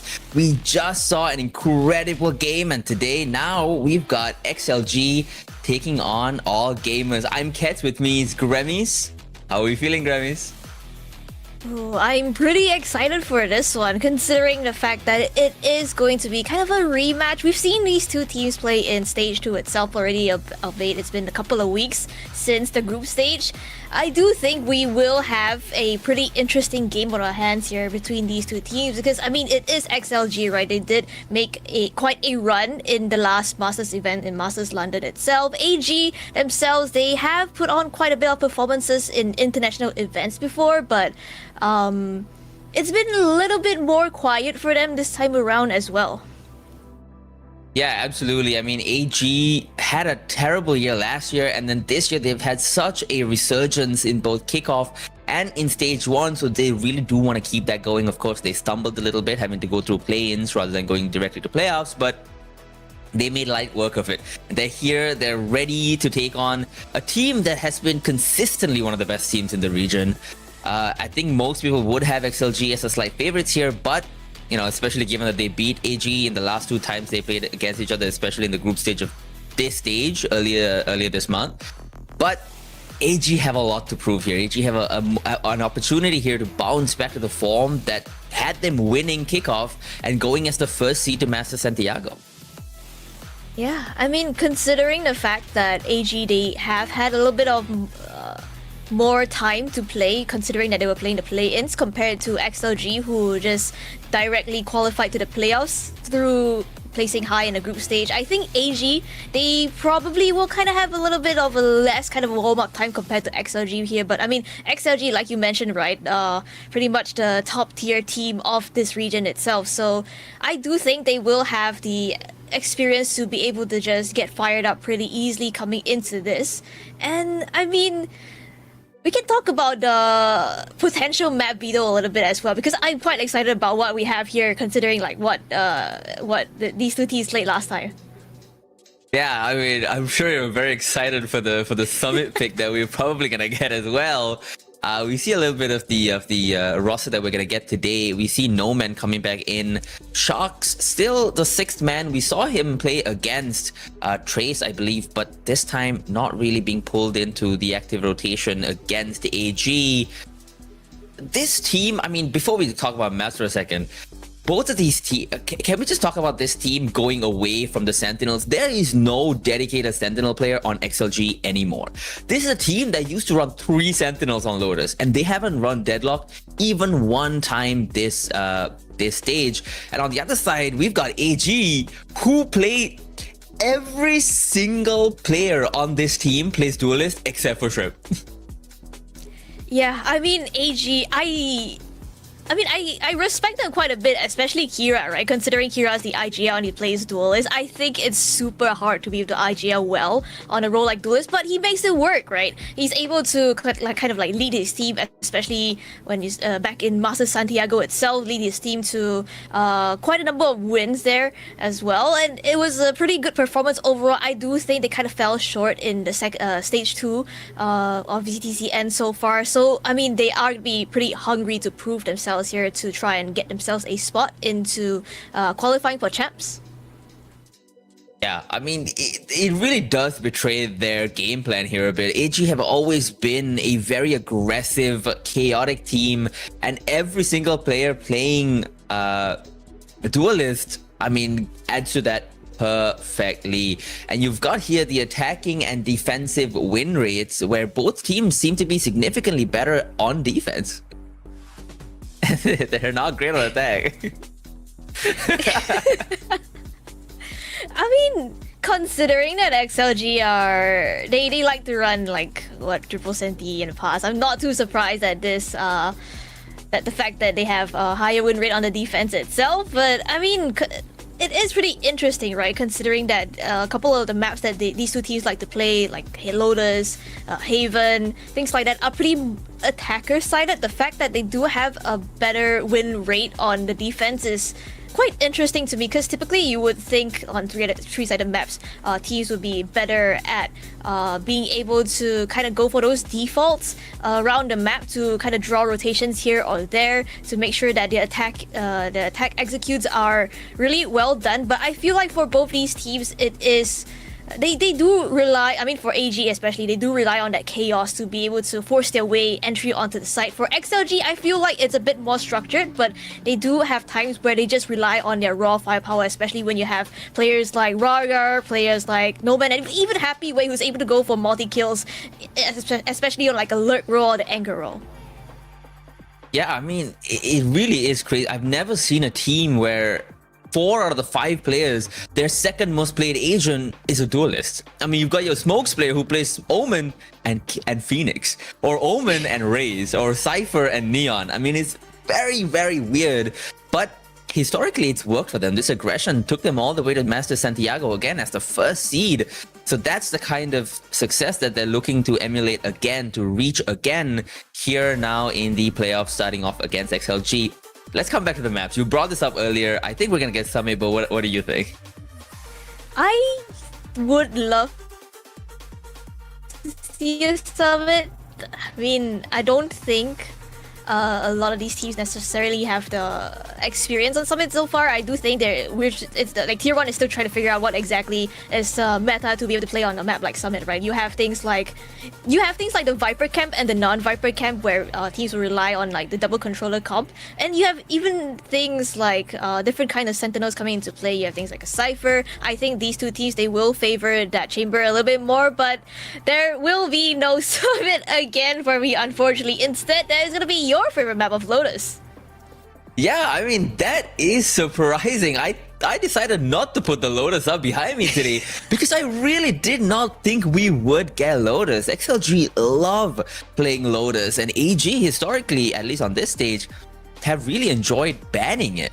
They've gone to ban Breeze instead, and I think XLG have just taken that opportunity to snatch Lotus from AG here, forcing them to play it. But we do get that split. We do get a Sunset as well.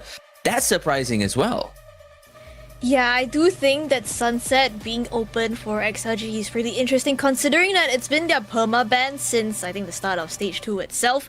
Them leaving it open kind of leads me to think maybe they have some kind of strategies cooked up on it, especially when it's the decider, right? If AG is able to take a map off XLG and XLG are able to fight back and get us to a map number 3, what kind of things will we be able to see there? I feel like for XLG it's a bit more of a wild card. AG won't really know what to expect on that map, but first map of Split, they do say all bangers, and on Split, we're starting on Split right now, so will this be a banger though, Cats? What do you think?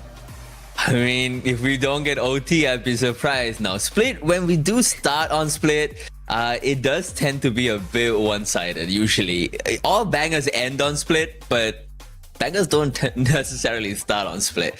Still, though, it's a great map. I think Split alongside Ascent are the de facto maps of this game, with very little, if any, gimmick to it. I mean, Ascent has the closing doors, but Split doesn't really have anything in terms of a gimmick, so except for the verticality. So it is a very interesting map to start on. I always like it when teams at the highest level start on these default maps, because it gives us a better understanding of which of these teams has the fundamentals down. Which of these teams is playing better core Valorant, at the end of the day. And I think Split is a great way to start that off. It is AG's pick here. And I believe XLG is starting out on defense here, and we saw those defensive and attacking win rates. So how's that looking? I mean, XLG kind of favoring to start on their stronger side. Not too surprising there. You want to be able to get yourself off to a strong start to get the momentum, get the ball rolling. Make sure you have the confidence flowing for your team. And meanwhile, for AG, I do think Split is a map that does favor them as well. I've always liked watching Kira play the Raze on this map, especially back in Master Santiago. I think it looks pretty good, especially on a role like an IGL, right? He's able to just command the pacing of his team and make sure they're able to get onto that site pretty well. So up against this defense of XLG, I am kind of like wondering how exactly it is he wants to be able to pilot his team into securing their map pick here. Yeah, I mean, it's going to be quite an uphill battle for AG. Again, XLG should be slightly favored here, having won their last 2 encounters against each other in both Stage 1 and Stage 2, only losing to AG 3-2 in kickoff all the way back in January or February, if I'm not mistaken. But it is a bit of an uphill battle for AG here. One that they're going to want to start off pretty much hitting the ground running. They want to pick up that pistol round. They want to pick up this next round. Maybe even pick up that bonus just to make it comfortable for them for that when they switch onto that defensive side, the side that they too are favored on, that they can kind of close out that game. Yeah, and not to mention that looking at the statistics, both these teams, they do like to run that mirror comp, right? The double duelist composition with the Raze as well as the Jet. You have the double controller coming in as well. A lot of teams do favor that right now with the Viper being able to give you a lot of map control, especially on towards that A side on the attack. And you do have that Sky that's able to kind of force fights with the Guiding Light, get information as well with the Flash, as well as the Trailblazer, as well as the Seekers. I mean, it's just able to provide a lot of value, and especially in a region where I feel like firepower is pretty much the name of the game. If you can shoot your opponents better, you basically win. Like here in VCTC, and it's a lot of chaos everywhere, right? As we saw in the last series already between BLG and TE. But yeah, it is going to be pretty interesting coming onto Split here. Yeah, I mean, people have many words for it. Chaos is probably a kinder version of some of the words that people use, but entertaining is definitely something that everybody can agree on, because this region, not just the chaos, honestly, you can never really tell who would come out on top on any given day. I mean, whatever your expectations are when you go into a match, even if it's a 90-10, it's never really a 90-10. I mean, at most you get your 70-30s, you know, Valor's Law and all that, but, you know, you mentioned this earlier, it is going to be most likely a mirror comp with that Raze and Jet on both sides. Again, attacker-sided compositions that these teams are actually better on defense with. So that's going to be very interesting. Maybe one of them will crack the code here, figure out why their attack has historically not been working with this comp. And I think whichever team does that is most likely to come out here, as we see a little bit of a introductory video to our two teams. Okay. I'm also looking back at the statistics. Like for AG, they historically have more split games played in the stage itself. Well, XLG, they only have one, and the attack win rate looks pretty good here. It is 100%, but that is across 4 rounds only. So I'm not too sure what to make of that. Maybe we'll see them like kind of starting out strong on the defense, able to carry that momentum forward into the attack itself. But for AG, again, like you mentioned earlier, right, it's kind of an uphill battle for them, as considering that they want to try and qualify for another international event at the towards the end of the year here for this season. And I feel like the play-ins, they kind of faltered a little bit to TEC as well. So this is where they kind of have to up their game a little bit, make sure that they are able to find their form like they were able to do in the kickoff to be able to qualify themselves as first seed to Master Santiago. Yeah, I mean, it's even more of an uphill battle when you realize that you know, up against them on the side of XLG are people like Rarga, who is currently the second highest rated player in the entire stage, in the entire event here. That is a lot to go up against, and up against, you know, people like Lysor, almost a top 10 player rated player, Happyway, who isn't doing as good as he did earlier on in the year, especially in Masters London, I believe, where he was absolutely unbelievable.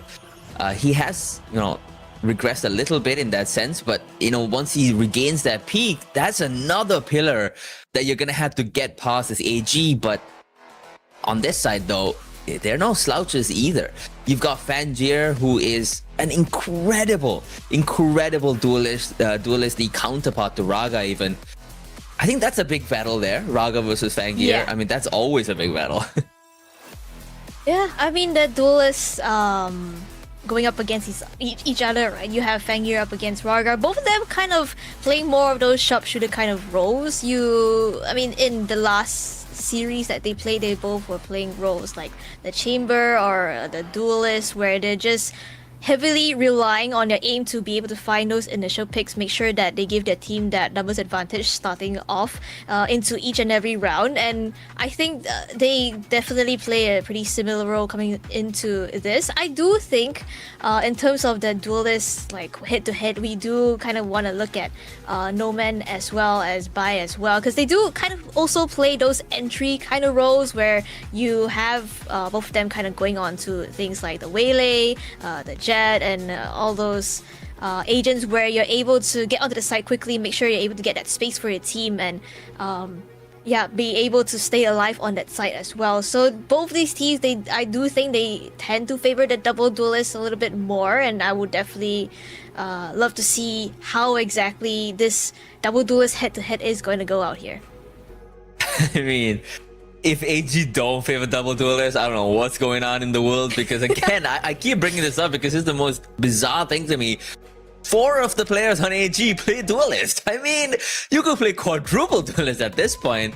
And that's another great point. I mean, you brought up the Noman up against Bai comparison. Bai is still finding his place on this team. You could see that it's a bit shaky still not quite comfortable on the same page at all times. I mean, almost there, but up against a team at the level of XLG, at the caliber of XLG, maybe almost there isn't quite going to cut it. So it's going to be up to both Bai and the rest of AG to incorporate him into that game plan and to make him feel as comfortable as possible so that the synergy is there for them to overcome XLG here. Or any of their other duelists, really. Yeah, like you mentioned, right? Surely 4 duelists is better than 2 duelists, considering the numbers is just greater than 2. But yeah, coming into this again, I feel like it's gonna be very, very interesting here as we do see these teams coming into getting ready as well for this match. I do think we can talk a little bit about Lotus as well before we head on to the map of Split itself, because I do think... Oh, okay, never mind. Agent comms are here. Let's talk about the agent comms instead. Yeah, I mean, it's pretty much the standard here. We got the Jet, we got the Raze, the double duelist. It is more or less, it is a mirror comp. It's exactly what we expected. And the numbers do look a bit better on the XLG side. Yeah, I mean, considering that they've only had one map of split play throughout this whole stage, and they did win out on it pretty convincingly. Not too surprised to see the numbers pretty stacked on the XLG camp. Meanwhile, for AG, they have had a couple of runs here. They do have kind of a higher win rate still, like more than 50% on this map itself. So there are definitely no slouches on the map like Split. Considering that they were able to kind of pick it up on an international stage as well, you can definitely tell that this team has a lot of experience, especially with Kira able to kind of lead his team into how exactly he wants to read into how the opponents are playing, or any kind of other reads that he has here coming into this. Again, starting out on the attack does mean that they do have the chance to kind of try and set the pace a little bit. Despite their defensive win rate looking a little bit better, I do think AG starting out on the attack is a good thing for them, because coming onto the defense itself, they will have, I feel like, a little bit more leeway like towards the tail end of this map. Yeah, they're gonna have to hit the ground running. We mentioned it before, and it still rings true right now as XLG start on defense and all gamers here on attack, prodding towards mid to begin here. Happyway holding this B heaven position, but they're not really wanting to come into him. Instead, look at the depth that Kira has taken all the way into when Lysol caught out. Fangya gets one as well. WS Leo does get that kill on the Kira, but the number is still good for the side of AG. As they head onto this site, the plant beginning to come down surely now in the corner of the site. Look like they want to take a little bit of space by choosing to play for the numbers instead. Meanwhile, you kind of have XLG spread across the map, going for a little bit of a three-pronged approach here. Ramps, Heaven, as well as that screens position. That does mean they won't really be able to fight for those trades. though. Rager open things up with the Bandit, but trade immediate coming in from Fang here. I happy with. He wants to get a kill here. He gets the first one. He doesn't quite get the second one. Bai takes him out, and there's a lot for Leo to do. He can't quite get it done. Fangir with the 3K, and it's a perfect round to begin for all gamers. Yeah, double duelist composition definitely starting out strong here for all gamers. It's Kira as well as Fangir finding those opening kills that they need to make sure that this A side is just blown wide open for the taking. If we get a spike down as well, and should they win the round off the back, that does mean that they do have a bit more leeway coming into the second round, have to buy as well. A couple of Bulldogs on the board, Marshall in the hands of Fangir, and not too many shields to work with over on the XLG side. Does mean that this Marshall looks a little bit more lethal coming into this round. The massive fight here towards A main though. There's 3 people here for the side of XLG. They've already gotten across it, but the spam is just too good from Kira. A kill onto Raga, and that really breaks the defensive plan that XLG had cooked up here. The read was good. Unfortunately, the difference in guns does make that quite a bit more harder to pull off than they would have liked. Still, 3 here. Reinforced. Up ramps. Oh, they know. They're so aware. It's 2 kills. The Bulldog, you mentioned it, comes into play. The second Bulldog, just the same. And 1 person left. Lysol with a classic in hand. It's a done round, Grammys. Yeah, looks to be done here as Lysor just has a classic in hand, like you mentioned. Spike going down over on that A side yet again. Lysor, you kind of want to try to guide the spike here, maybe find a bit of chip damage onto a couple of players coming in from the flank, but yeah, not too much to write home about. Again, it's a great read coming in from XLG, right? You have like what, 3-4 players stacked up on this A side.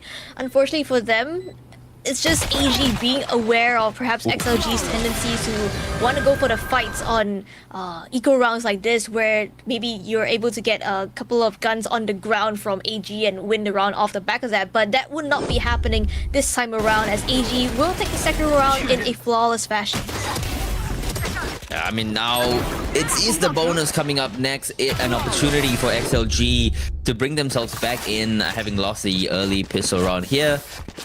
But if they lose that bonus, AG are going to be very, very happy with this half, regardless of how it turns out.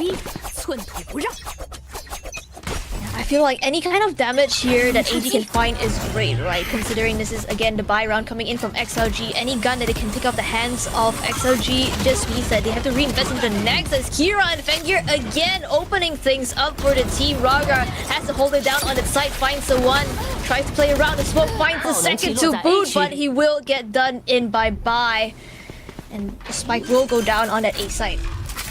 An incredible 2-pronged attack onto Heaven, with Kira going up ramps and Fangir ready for that updraft into that Raptors position just to collapse in on the members in Heaven, and that worked so perfectly. XLG were just not ready at all. Raga was the only one capable of getting kills there. A bit of hope given to the team as a result though, as now Lysol comes in from the elbow position, gets the blind off, the paranoia hits, it lands, and no man is there for the rest of it, and a bonus saved by the skin of their teeth.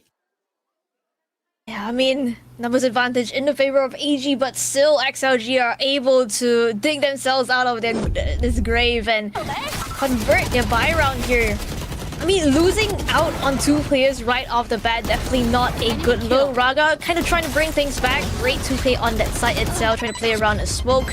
But again, Lysol, great shots, paranoia to boot. And look at this turn coming in from Nomad, pretty much a 180 to find the last 2 players on that side. XLG somehow, someway will be able to convert their buy, but coming into this next one though, look at the economy, not looking the greatest. A couple of them on those Guardians as well as a Bulldog, not the best of weapons, considering that Kira does have the showstopper to work with this time around. You can definitely tell it's going to be explosive from AG here. It's another A hit fast this time. I mean, I say this time, but that's been AG's MO the entire game, the entire stage. And they're all the way already inside. Fangir doesn't quite make his shots land, instead spotted out. Kira does get the trade though. And as GRQ makes his way into elbow, they have the entire site. The spike should be going down momentarily, and the showstopper comes out. There you go, Leo. You can have that. Taken out now, Lysol. Paranoia comes out as well. It's so good. They're playing together as a team. It's a 3v2 all of a sudden. AG find themselves on the back foot. The spike still not planted, an opportunity not found to get that bomb down. As Spy gets into a nice little off angle, spotted out, unfortunately pushed off, and Happy Way. That's the Happy Way we were missing this stage, and that's the Happy Way we saw in London. Well, come back. Lysol can clean it up, and it's an equalizing second round for XLG. Yeah, and it's a 3K for Happy Way here over on that A side. I was gonna say AG, perhaps it stands for A Gaming, considering that they've been going A every single round in this match so far, but this time around doesn't quite work out well for them. Despite investing into that showstopper, you still have Happy Way trying to anchor from his position in screens, holding on to it so strong, and that's gonna be the equalizer here for XLG and breaking the economy of AG. They are exploring towards B here. It's almost as if they're listening to you, as they should, because you're right, they have been spamming that A, and it does seem like XLG have kind of solved that, as Fangir spotted out by Happy Way, who takes that space, and Kira manages to get a kill before being taken out by No Man. That does seem a bit like highway robbery to me. But as mid falls to AG, the spike still lingers towards market. Forgot what it was called for a second. I mean, it's been a while since we've seen Slit. This is a nice off angle from No Man. No, I don't think they're quite expecting it to do it. Oh, Fangir instantly finds that headshot. Wallbang onto No Man, and Lysor left to hold it down on this B side. He will get taken out as well, and Ragar with this outlaw in his hands, not the most ideal weapons to try and retake into things. So ideally, he wants to try and get ahead of things here. He's doing right now, guiding light will stall them in place. And Ragar does give Ragar a bit of chance to set up here as Fangir finds another kill. Ragar, the only one left alive in a 1v4. A tall order here for this man, but he will find the first, unfortunately not the second, as GRK will clean up. And somehow, some way, just despite just a hero rifle invested by Kira, they walk Pretty sure out that was with the round Shrimp's win. own guiding light that blinded the team, but what a couple of insane shots from Fangir. I mean, this was quite a blunder by No Man, but look at these shots. Just pixel angles, just a tip of those heads seen, and then Fangir gets those kills as Raga tries his best once again, but to no avail as the rest of his team just kind of falls apart, and AG recovering in this half. Find the lead again here. Going prodding towards that B side, but it is pretty reinforced by the XLG camp this time around. Perhaps aware of any kind of aggression with Ragar's Blade Storm here. So AG are just happy to take a back foot, see what exactly XLG want to do. They do hear that Trailblazer, so that's quite a bit of information over on that B side. Perhaps A would be the name of the game here, but still AG not too keen to make their move just as of yet. Oh, they want to explore a little bit, waiting for XLG to make their first move, expecting the aggression, but not really being given the opportunity to get a kill here as Raga with the Blade Storm out. Wants to get that first kill, wants to get his numbers a little bit higher, and that is such a good shot. Unfortunately though, Kira on the other side of the map has gotten 2 before being taken out by Leo, leaving us in a 3v3, but with the HP in favor of AG, who make advantage of that by taking out the low HP Leo. Now the spike rotates to B, but they don't actually have any sight. The time though, kind of ticking down low, calls for the pivot back towards that A side, as you do have Fangir already taking that heaven space away from XLG. Ragar now kind of sniffs out that could be trouble over on A, and with the time running low, they really have to find these kills. Shrimp is able to convert one onto Happy Way. Ragar now left wondering where exactly these players of AG are, and he will get done in by his counterpart of Fangir, and that is going to be another round on the board for AG. Quite surprising of a round here from AG to see them sit in where those barriers would be for 40 seconds in the round. That's not, I mean, that's not something you'd expect to see from a team like AG here. But I guess he worked out for them. XLG caught completely off guard, even with that early pick from Raga with the Blade Storm. They just could not convert the round, and as his name is hard to say, Havoya takes a timeout here. they have to be discussing taking more of that map control.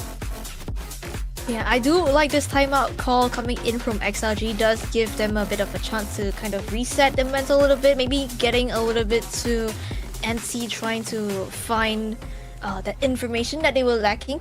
I mean, who expects a team to just be waiting for 40 seconds at the barrier, right? Who expects but AG do to do exactly that? Yeah, I mean, you have the Trailblazer clearing out B main, you don't really spot out anyone, and then you have the re-clear coming in from, I believe it was Kira over on B, finds those kills that it kind of needs as well, and it's just XLG left confused as where exactly do AG want to go. Is it towards B where you have this Raze on a rampage, or is it towards A where you have the Jet of Fang Gear who's just walking up everywhere in your face? Yeah, we live in a post-duelist world where going slow isn't really the game plan to follow anymore. We saw the famed Fnatic fall earlier this week, trying to keep that same sort of system going. Now though, it looks like it's AG's time to shine.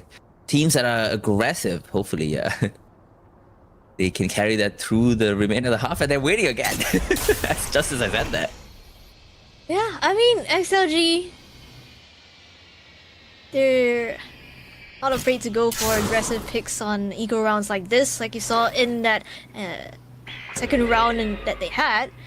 But this time around, not too keen to push the issue, want to wait for AG to push up into them instead, and Fangyear will take the bait here, perhaps going a little bit more aggressively with this Outlaw. There are 4 players over on that A side though, so this definitely could turn into a meat grinder if they're not doing that. Fangyear does manage to get the second shot off before the Bandit makes short work of him, and as the showstopper goes out again for Kira. That's not Kira's, that's No Man's, and he's taken out by Fangyear's Bandit! Outlaw! Happyway chunked down to low HP, the shorty comes out, Shrimp gets a kill, Kira gets a kill. And surely the round is done. I'm liking this split push with Kira going towards B. What do you think about that? Yeah, I mean, you have Raze drawing all this attention away from the A side, or you have the bulk of the team trying to force their way on A. I do quite like this as well. Kira is just able to, I feel like, hold so much attention and space on his own. And you've seen it in like a couple of rounds already. You have Happyway just waiting for Kira to maybe like walk up into that B main position, try and find a kill. I'm quite surprised that they chose to invest that showstopper into this, but okay, considering that they did see like 4 players outside of A, I guess it does make sense, but it will be for naught here for XLG, unfortunately for them. Again, that is just their eco round, so now they do have quite a bit of money to play with. Raga now on that operator, boomstick in his hands to try and make it work, but this time it is going to be the strong side of B for XLG. AG once again returning to their default of going back to A, as Fangyear just waltzed himself into the sky and takes out Leo with a perfectly placed crosshair and that blade storm as well. Spike goes down this time very quickly into the round, and it's a full retake on the cards for XLG. A very difficult one to even begin. The showstopper this time, it is Kira. He gets the second one as he lands. The shorty comes out, making his way into Vents. The aggression is endless. There's no room to breathe. No Man down to 13 HP. It's a guaranteed save for XLG. And the situation gets worse and worse and worse for them. Yeah, not only that, they're not able to save the operator as well.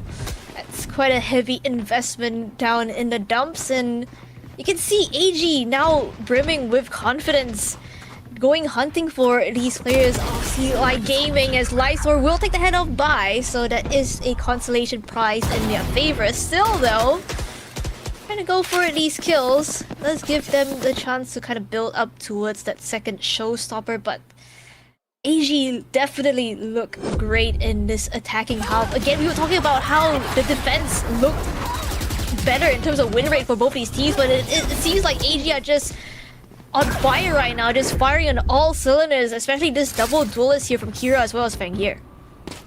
12 and 11, 23 kills between the two of them in just 8 rounds. These duelists have absolutely taken over this game, and XLG just don't seem to really have an answer for it. This time pushing out of A, only to be greeted by a single member of AG. Bai taken out now as the rest of AG head towards that A side. Fangir is already in with the dash. The smoke comes out. The Outlaw comes out. Happyway taken out. Kira now holding this perfect angle. Not at all expected by Leo.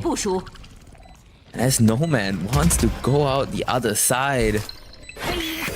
Look at the positions they've gotten. Raga pushed off. Shrimp holding this market area. Garage. Kira's on A, by the way.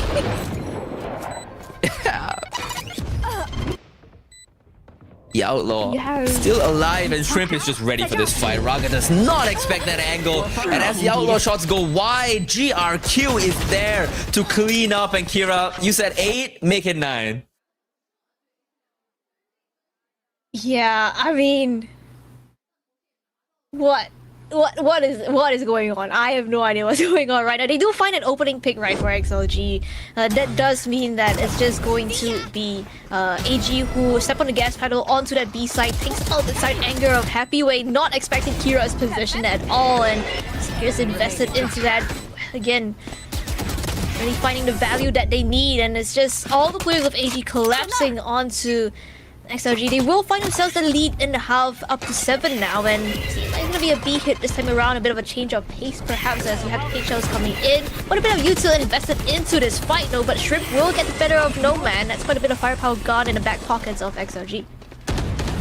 AG just look a step ahead in every fight that they take. They're just so ready for everything that XLG wants to do. The paranoia comes in, but XLG still end up losing that fight. Nomad taken out, struggling to get value off the Raze in a game where the opposing Raze is absolutely going wild. 14 and 5. IGL as well, so I mean, again, huge props to Kira that finding so much value on his Raze, and it's pretty much been his playground ever since, like, what, Master Santiago as well, Fangir as well, right? Both this double duelist composition is just able to find so much value on this attack, and we're kind of questioning it a little bit as well. How exactly do they want to play their attack? How exactly are they going to play their attack? Raga does pick up 2 though, again, for his troubles, but Kira is there to shut him down. That does equalize things a little bit more, and there are going to be 2 players anchoring this A site with that Viper's Pit perhaps to be in play. The shadows now being used. It's a good hold from Happyway. 2 kills on site, another one from elbow from his teammate. That's a really important round for XLG to pick up. I mean, trying to stall the momentum for AG here. Despite hitting that initial pick, AG not really able to convert as Raga. Again, very clean shots coming through, able to equalize for his team. And again, you have Happyway stepping up as that side anchor. Leo by his side there. AG falter a little bit, but still to try and fight here. Viper's Pit now being invested for XLG in this mid position does make things a little bit harder for AG to kind of have free reign, free real estate across the map and go anywhere as they please, like they've been doing throughout this map. I do like that XLG are taking the initiative to find a bit more space, especially on that B side. You have kind of a contact play coming in from Nomad as well as Lysor, and you have Raga just trying to anchor it down over on that A side, and we've already seen what this man can do here. We absolutely have, and this is the proactivity that was kind of missing in the early rounds of this game so far from XLG, and now that they've gotten it up, AG are having a little bit more trouble getting value out of this. Unfortunately though, Nomad continues to have a struggle of a game here, taken out by Kira. Now down to Lysor as well. Lysor taking an advanced position here. Fortunately for him though, they are not committing to this. Will Leo be spotted out? Nope. Shrimp taken out. Fangir Heading towards that A side, it is a jet duel coming up here against Raga. The winner of this could determine the end result of the round. I'm just happy to play for that retake instead, though. Wants to play for the numbers advantage again, but it is going to be that Viper's Pit invested for AG here. It's a big Viper's Pit to play with, especially with the spike down. Now it is a very difficult retake, even with the numbers advantage for XLG. The guiding light goes out, doesn't quite find anybody. Happyway wants to explore, wants to get some of that damage through spamming. Fangir is spotted out perhaps from the corner. Raga taken out. Fangir gets a second one. Leo only gets one by holding his own pit. Spots out. Happyway takes him out. And now Lysol all alone gets the first kill. Toss to the shorty. Unfortunately for him, Fangir's just out of range with that Phantom in hand. This guy, alongside Kira, these two duelists have been unbelievable. Yeah, it's exactly like you said, right? Despite them having the numbers advantage, this Viper's Pit is just way too hard to be able to retake back into, especially with how it's positioned. Your only real entrance is towards that elbow position, and when you have Fangir just holding it down like that, it's gonna be a tall order to even be able to like push back onto that side and find the space that you need. That's gonna give AG another round on the board here. They will find themselves at least doubling up in terms of rounds compared to XLG. Fangir as well as Kira now picking up the op. Let's see what they can find here. Going on the aggression. But now being reinforced by XLG. A bit of a warning shot coming in from Fangir. Thundering warning shot there from Fangir towards mid, where XLG now have gathered 4 people there, 1 person in A and nobody in B. This is a game plan on defense unlike any I've seen before, but it might just give them a round from sheer unexpectedness. But unfortunately though, Shrimp catches Lysol with his back turn. No Man does trade it out, and as No Man sends out the showstopper, it's Fangir again that completely lays him down. The counter showstopper from Kira does find value, taking out Raga. Leo wants to get by, but can't quite make it work. Happyway with the Sheriff in hand. He's the only member left for XLG to salvage this half to make it at least 8-4, but it's an order too tall, even for the best of the best like Happyway. Yeah. Able to find a rifle to retrieve to make this a little bit easier to do. Vandal on the ground does manage to pick it up, but still 1v3 is definitely a tall order here for Happyway, especially when you don't know the positions of these players at all. He will find kill on to buy. That does open things up a little bit, but Fangir baiting him out of that bomb with that Astra. Brings it down to the 1v1 though, but Kira, steady pair of hands with that operator in his hand. AG will take 9, and XLG can still believe in curses here. Well, before today I would have said no, but I think earlier today we saw a 9-3 go into OT. They did, of course, end up losing nonetheless, but I mean, if XLG can bring this back even a little bit, that would help them bring back that confidence going into that next map. But so far, AG can be happy that they've improved their attack win rate percentage by a lot this half. Yeah, I mean, their attack, especially when you have Kira and Fangir finding those opening picks, it just looks so good. It does mean that you start off pretty much every round with the numbers advantage, and not only that, it does mean that Kira as well as Fangir are kind of going on a roll in a sense where you have them building up this confidence throughout this whole attacking half. Now swapping over to defense, arguably in terms of win rate, the more favorite half for both teams. Now EG will kind of have a bit more leeway to play around it. XLG though, 6 rounds is quite a bit of deficit to come back from, and it definitely has to start from the pistol coming into things. It would be a very important pistol for XLG to win here, but I mean, look, this game does turn into that chaos that we were talking about, you know, especially in those post-plant situations. But you have to be impressed by the early rounds from AG here. The way that they start these rounds, the reads that they have, they've been ahead of XLG the entire game. It's like they know exactly what XLG are gonna do, and they have a really good game plan on how to exploit those weaknesses, how to exploit those gaps in XLG's game plan. And yeah, again, the rounds do devolve into a mess, especially after the spike is planted. But the early segments of each of these rounds have been so impressive from AG for me, in a way that I think I haven't seen from them since kickoff. 34 kills shared between this double duelist on AG, by the way. What do You you know what? mean? That's You're probably what going it is. 18 kills and 16 kills in one half. Like, You know make it what? make sense. Forget all strat. That's probably what it was. Is that these guys are just going absolutely nuclear, and nothing's really gonna matter beyond that.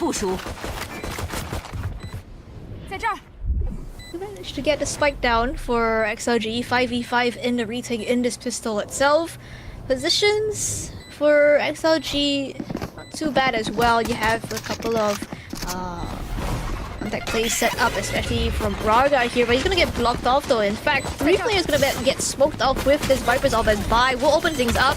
It's just complete chaos over on that side, but AG are making it work right here, right now. Lysor as well as Happyway trying to pick up the pieces, but the spike being defused right under their noses. Double digits now found by AG.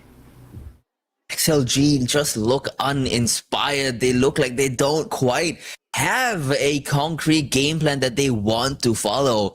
There should be no circumstances where the defender side is able to fully defuse a spike with 2 members still alive on the attacker side. That should just never really be something that happens at this level of Valorant.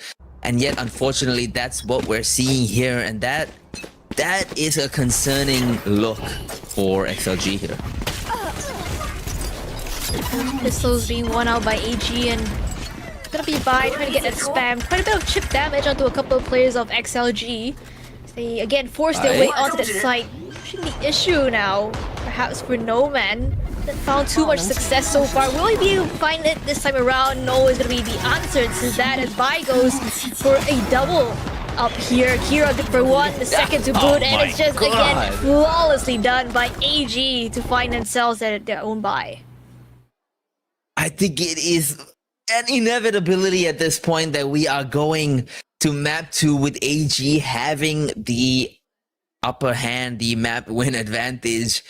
Because if XLG can bring this back, they might be the greatest team in the world, but as it seems, AG just look on top of absolutely everything. Oh my god.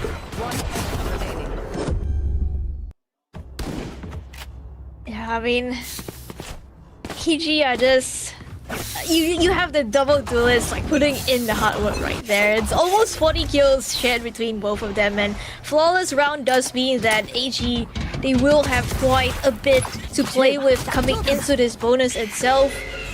But does spot out a couple of players outside of A. Again, this is the buy from XLG. They really have to make this work, but I don't think pushing straight into the judge of Kira is something that you want to try and test here. Yeah, I mean, flashbacks YZ judging all the way back in 2022 and 2023, but you know, with Kira holding a deeper angle but still deadly with that judge, it does make XLG's push all that much harder. Kira just wants to go in with the judge, gets a kill on the Raga, who just can't escape, and retakes the position that was taken from him. Jumps across with that satchel to pick up that Vandal, and the positioning is so good from AG. Look at GRQ, they might not expect him there. The positions in mid given away with the spam of bullets as GRQ awaits Happyway here. It's gonna be a duel that is so vital for both sides to win out on. And unfortunately though, the reinforcement has come through. Fangir also on B. Happyway now has to fight 2 people, but Fangir does leave now. Lysol gets a kill on the Kira. This is getting dicey. Leo goes through, but they don't check for buy. The newcomer says goodbye as Fangir gets a kill as well. Shrimp, these guys are just holding the most unexpected positions and getting away with it again and again and again. Yeah, it's not looking good for XLG in this map of Split. I mean, you would expect them to kind of go toe-to-toe, but you definitely would not expect AG to just kind of take this all the way. Look at these angles from AG to just completely unchecked by XLG, considering that the low amount of time that they had, they weren't really able to do the due diligence in clearing every single angle that was possible. Again, running down the clock, not the best of ideas. Now they have to go for that force up to try and find a lifeline into this map of Split here. Happy way around with that cover. Kira is perhaps suspecting something here, but Kira's melting on, but the Moombot just ignores him. What is going on? The shots just don't land. The pain shells just don't hit. And then Kira finally taken out before Shrimp. Happy way taken down now. The rest of AG finding kills towards B, finding the spike towards B. As No Man wants to recover that spike. Paranoia goes out. The counter paranoia from GRQ is good as well. The teleport into market. Regroup with his friends. Now, XLG have an opportunity to get the plant down if they can kill Fangir.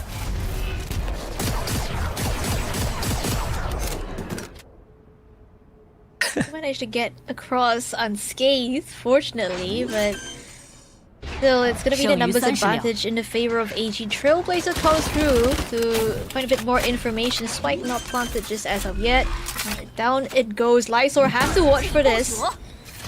This AG trying to play together now. The great smoke to play on. No Man wants to get inside the guiding light. Does spot him out, does flash him out. No Man taken out yet again. It's a great shot from Lysol though onto a falling Fangir. And the position is good, the shot is good, but Shrimp is just a bit better. And that is map 1 going the way of AG. 13-3. A dominant win for them as we now head into Lotus. Yeah, I mean, it's just complete dominance like you mentioned, Cats. From the very start, right? You had a bit of a fighting spirit coming through on the XLG camp in the start of the game itself, where they did go kind of like toe-to-toe with that 2-2 equalizer. But I think right after that, they were just, I mean, AG were just able to kind of take it all the way, put themselves in the driver's seat to just run over XLG completely. A result I don't think anybody expected. I mean, even if you had AG winning, I'm sure you would not ever have had them winning this handily. Now, for XLG fans, the consolation here, of course, is that this is AG's map pick. And going into Lotus, that is not just XLG's map pick, but a map that they really like, and a map that AG has historically banned pretty often in this stage. So that is a map that XLG should certainly be favored to win in. But having this map won early on for AG does make it a bit easier for them to win the series at the very least. Yeah, I mean, we'll hear from the team comms as well as we figure out how exactly AG was just able to do this so dominantly. 我倒，好，你踩，喂，我也踩到，倒地踩，下次够，屁股人多可能，对，我去屁股，不要进来，别接，不要了吗？小家听我说，小家准备踩倒，然后我踩倒好吗？我啥？你忘了发？踩倒，小家，啊 OK， 我这边黑你家，那谁看个 A？ I leave here. I can pass CT. Wait. I can go pass CT. Go back. Nice. 兩個 one CT deep. One CT one heaven. 我 CT one heaven. OK. 我再 CT 兩下下啦。有冇人？我 CT one heaven. I have CT. 咁咪要我攞 P？ No. OK. 然後有閃嗎？或者給我跳？加閃。他們搶了 ，saving。可以去找。I go。我想去拿到。走走，我看包，我看包。I'm ready. Gotta be mine. Go together. One city, go kill. Right side. I'm blind. And one. Oh, two. Yeah, first. 喜不喜欢我的大趴？ I didn't realize it was over.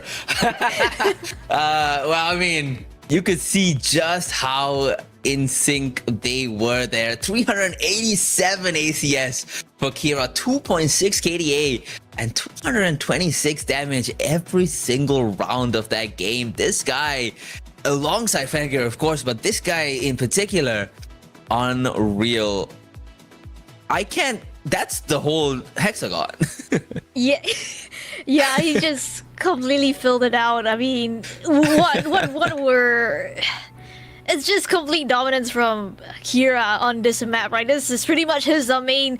From the very start, he's able to find so many impact kills. Again, multi-kill after multi-kill, farming up that showstopper so very often as well.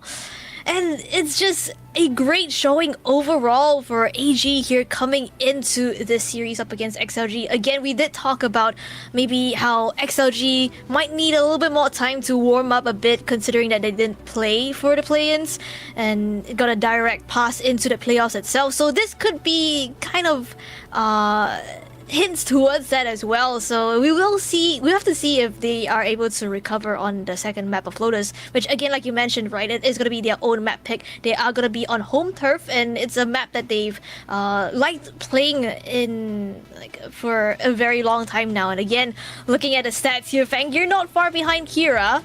This double duelist is just proven to be so strong for AG.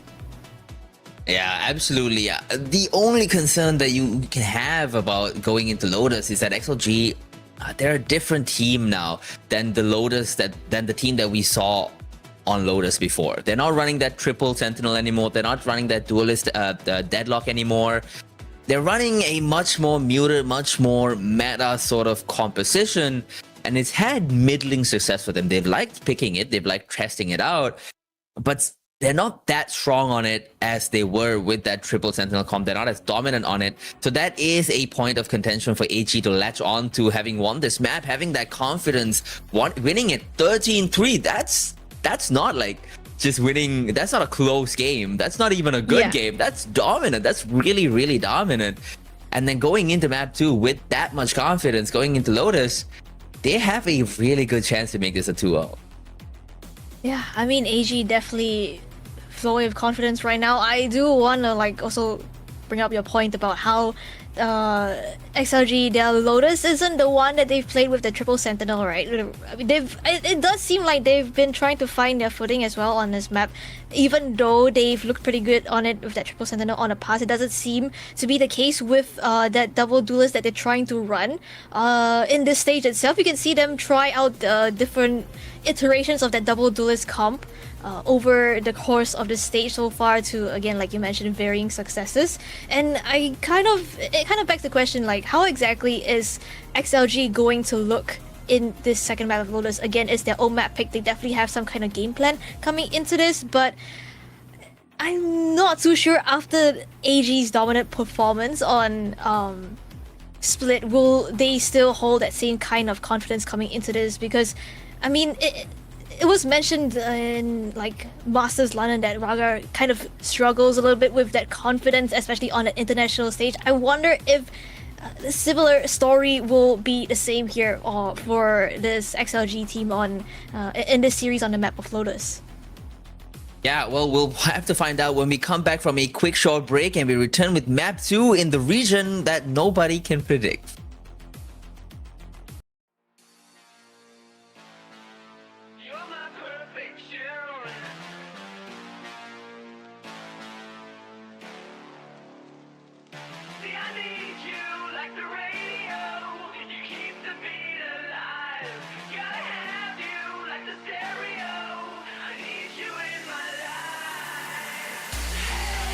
You're my obsession. 'Cause baby,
Welcome back to G-Lai Gaming versus All Gamers. The first map went the way of AG 13-3, and now we're back with Lotus. I'm still Cats, with me still the lovely Grammys. How are we feeling about Lotus?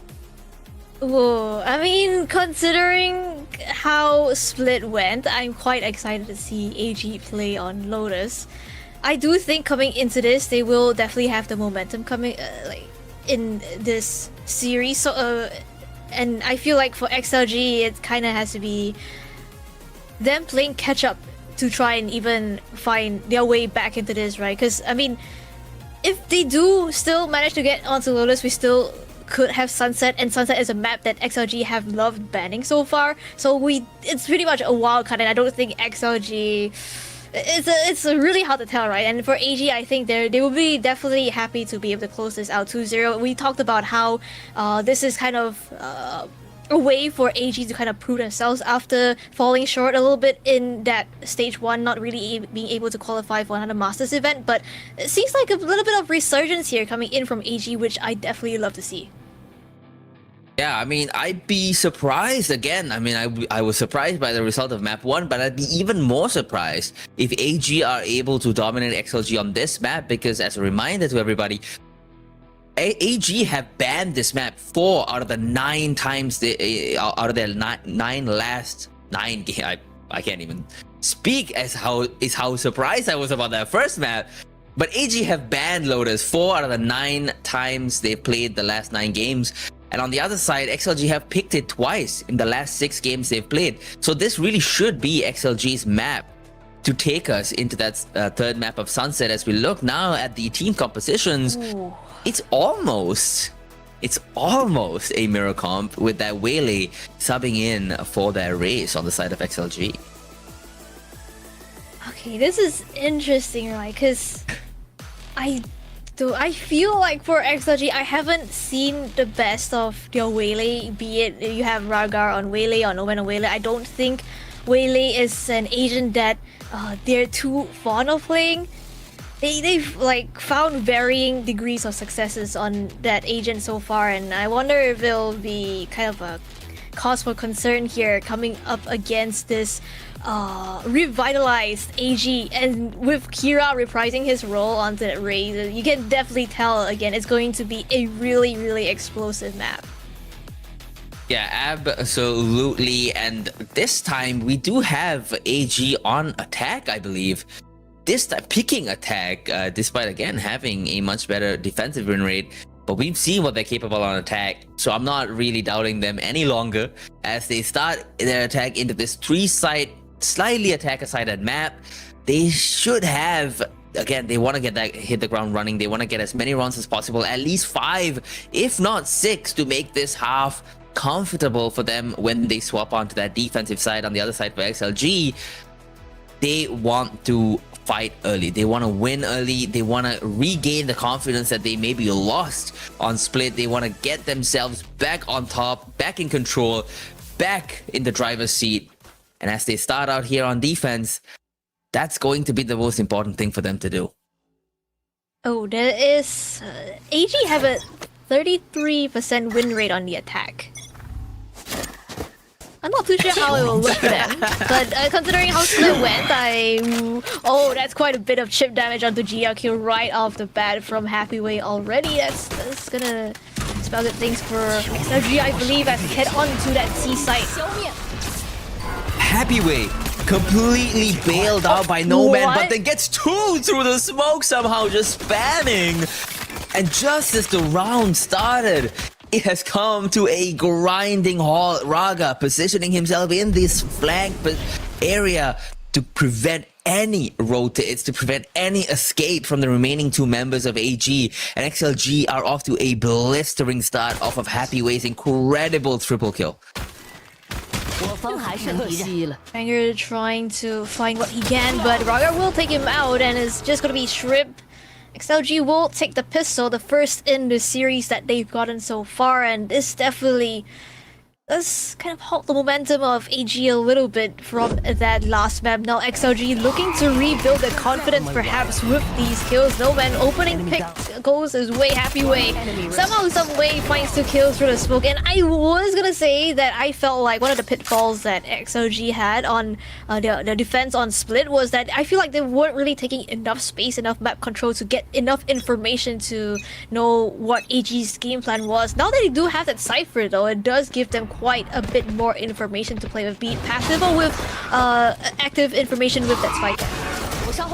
Heading towards B now. They want to get as much chip damage as they can to make this anti-eco as valuable as possible, but instead, Fangir goes down 28 HP as they pivot now towards that A side held by the evergreen Happy Way.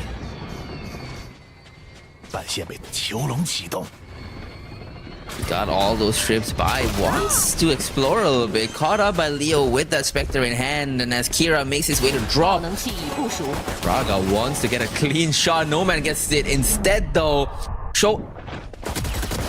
Lysol pulls out. Fangir and Trip have gotten kills each. Raga has gotten 2 and No Man cleans it up. It's a lot of damage done, but still a round that they're going to be happy to pick up. They're hitting that ground running just like we talked about.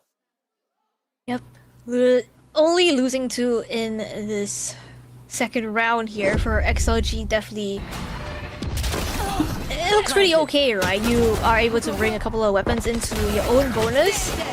Not losing that extra member despite, I think it was No Man being tagged down pretty low is definitely great as well. So it seems like XLG wants to establish a bit more control over this defense, especially towards this A robo position.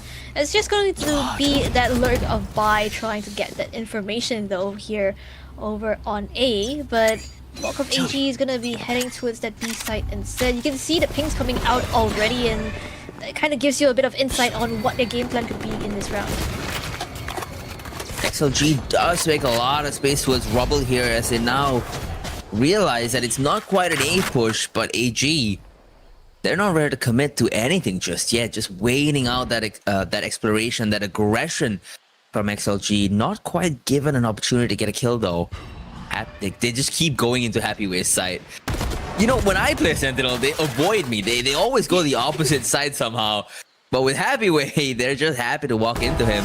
Unfortunately though, it's a mistake. It's always a mistake to walk into Happy Way's side, because this guy is unreal when he's on. As Kira wants to enter side here, the tripwire taken out with that utility. Bai gets a kill onto No Man. Raga still holding Rubble. Putting out Bai, that is a great trait to pick up. Kira still wants to go to C. AG still wants to follow him in. And as he jumps in, as he satchels in, the site is contended. It's not free, it's not empty. And there's a lot they're gonna have to do. Lightsor gets rid of GRQ. And as he goes further back, the site just not given up at all. Oh my god, where was that camera? Where was that camera even to spot out the feed? And then a headshot comes through, Raga cleans up. A bonus round converted for XLG. And it's looking like night and day from the last map. Yeah, it's just beautiful shots from XLG. Pixel angle headshot to open things up for Happy Way, and the camera, like you mentioned, is just insane. Just spots out a feed, knows exactly where the headshot angle is, and again, this Lysor with this little off angle is great as well. Kira not expecting that at all. They're not really able to get the spike down either. That does mean AG again. Economy will be broken this time around as XLG look to put themselves in a good position to put themselves forward. Oh, it's such a perfectly placed trip. It is a treat to watch this guy play Cypher, because it is unbelievable the stuff that he can do. Another kill on the board for him, spamming out. AG has no say in any of these rounds. They're playing against demons here. Yeah, if there's one thing that hasn't changed from that triple sentinel comment, is going to be Happy Way on that Cypher. This guy is just insane when he's just hunkering down over on that side. The trip's really well placed as well, catching them completely off guard. GRQ tries to go for a bit of a cheeky TP play, will get punished for that. Goes for that teleport out into the open. Complete shutdown from XLG here as they bring themselves up to 4 now. AG trying to find an answer to this. Perhaps it could be with that operator in the hands of Fangira, with the Nightfall in the hands of Trip. Going to have to start with an early pick. They need to get some of these first kills as they head towards B, as they explore towards the potential of going to B. The Tripwire taken out. That might be their best opportunity yet. Happy Way wants a little bit more. He's getting confident. And AG now heading towards A with that operator in hand. Fangia leading the charge, expecting Raga, but not expecting the angle. It's so good. The ult comes through. Raga goes through, following the ult, and it's a second kill. The patience, the discipline to fall back afterwards. And as No Man holds towards Habit, it's looking devastating for AG. A third on the board for Raga, make it 4. Not even an operator can stop this guy. It's an ace on the cards. Leo might want to take that away from him just to secure the round, instead backing up, and they're gonna try and give it to him. Raga's exploring, they want to give it to him, but Leo left with no choice but to claim that last victim. It's unbelievable stuff. I cannot believe this is the same team from last map. Yeah, these shots are just less than perfect from Raga here. Bit of a skirmish on this one, but immediately reduces himself onto that kill on Shrimp, and I think, if I'm not mistaken, he's like, what, 10-0 right now or something? He might just be, yeah, I think so. Because when I was looking at it just now, he was like God. 8-0, and he got 2 more kills, and I was like, he's just unkillable so far in this map, and that's just going to be AG now taking the timeout. Operator not working in their favor, not really able to find that opening kill that they need. It's just XLG able to find that timings to go for the peaks, find the kills off the back of that as well. It just looks so difficult for AG to play against. It looks like they have no ins, no gaps to exploit like they did on Split. It just looks like a completely different team that they're up against. One where every member is exactly what was promised.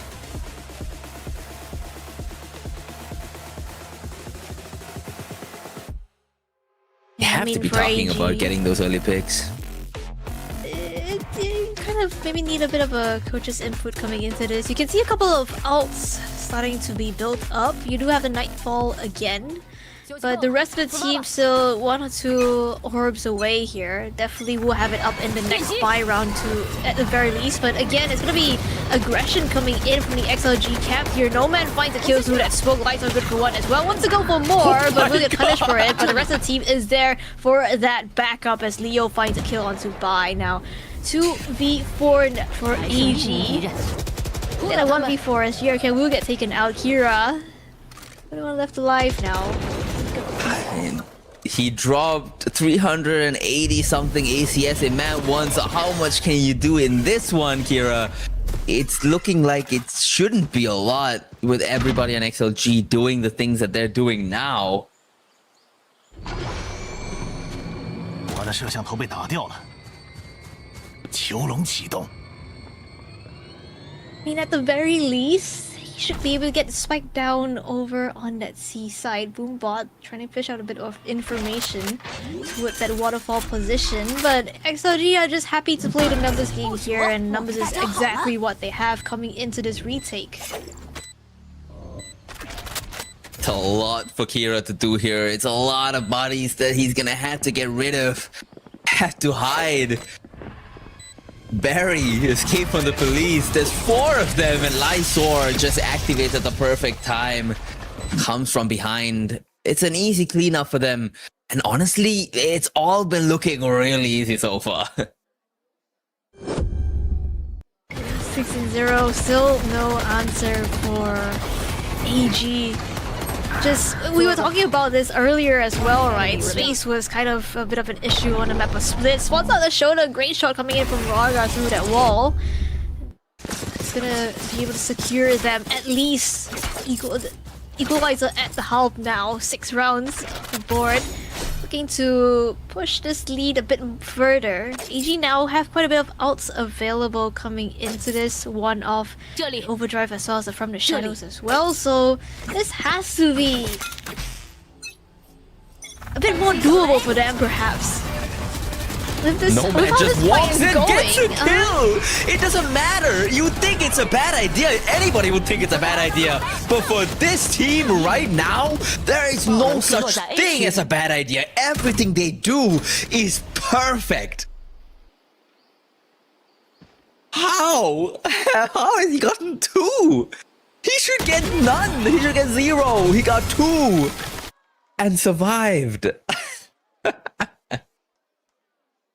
Yeah, I mean, 7-0 on the board here for XLG. That should also break the economy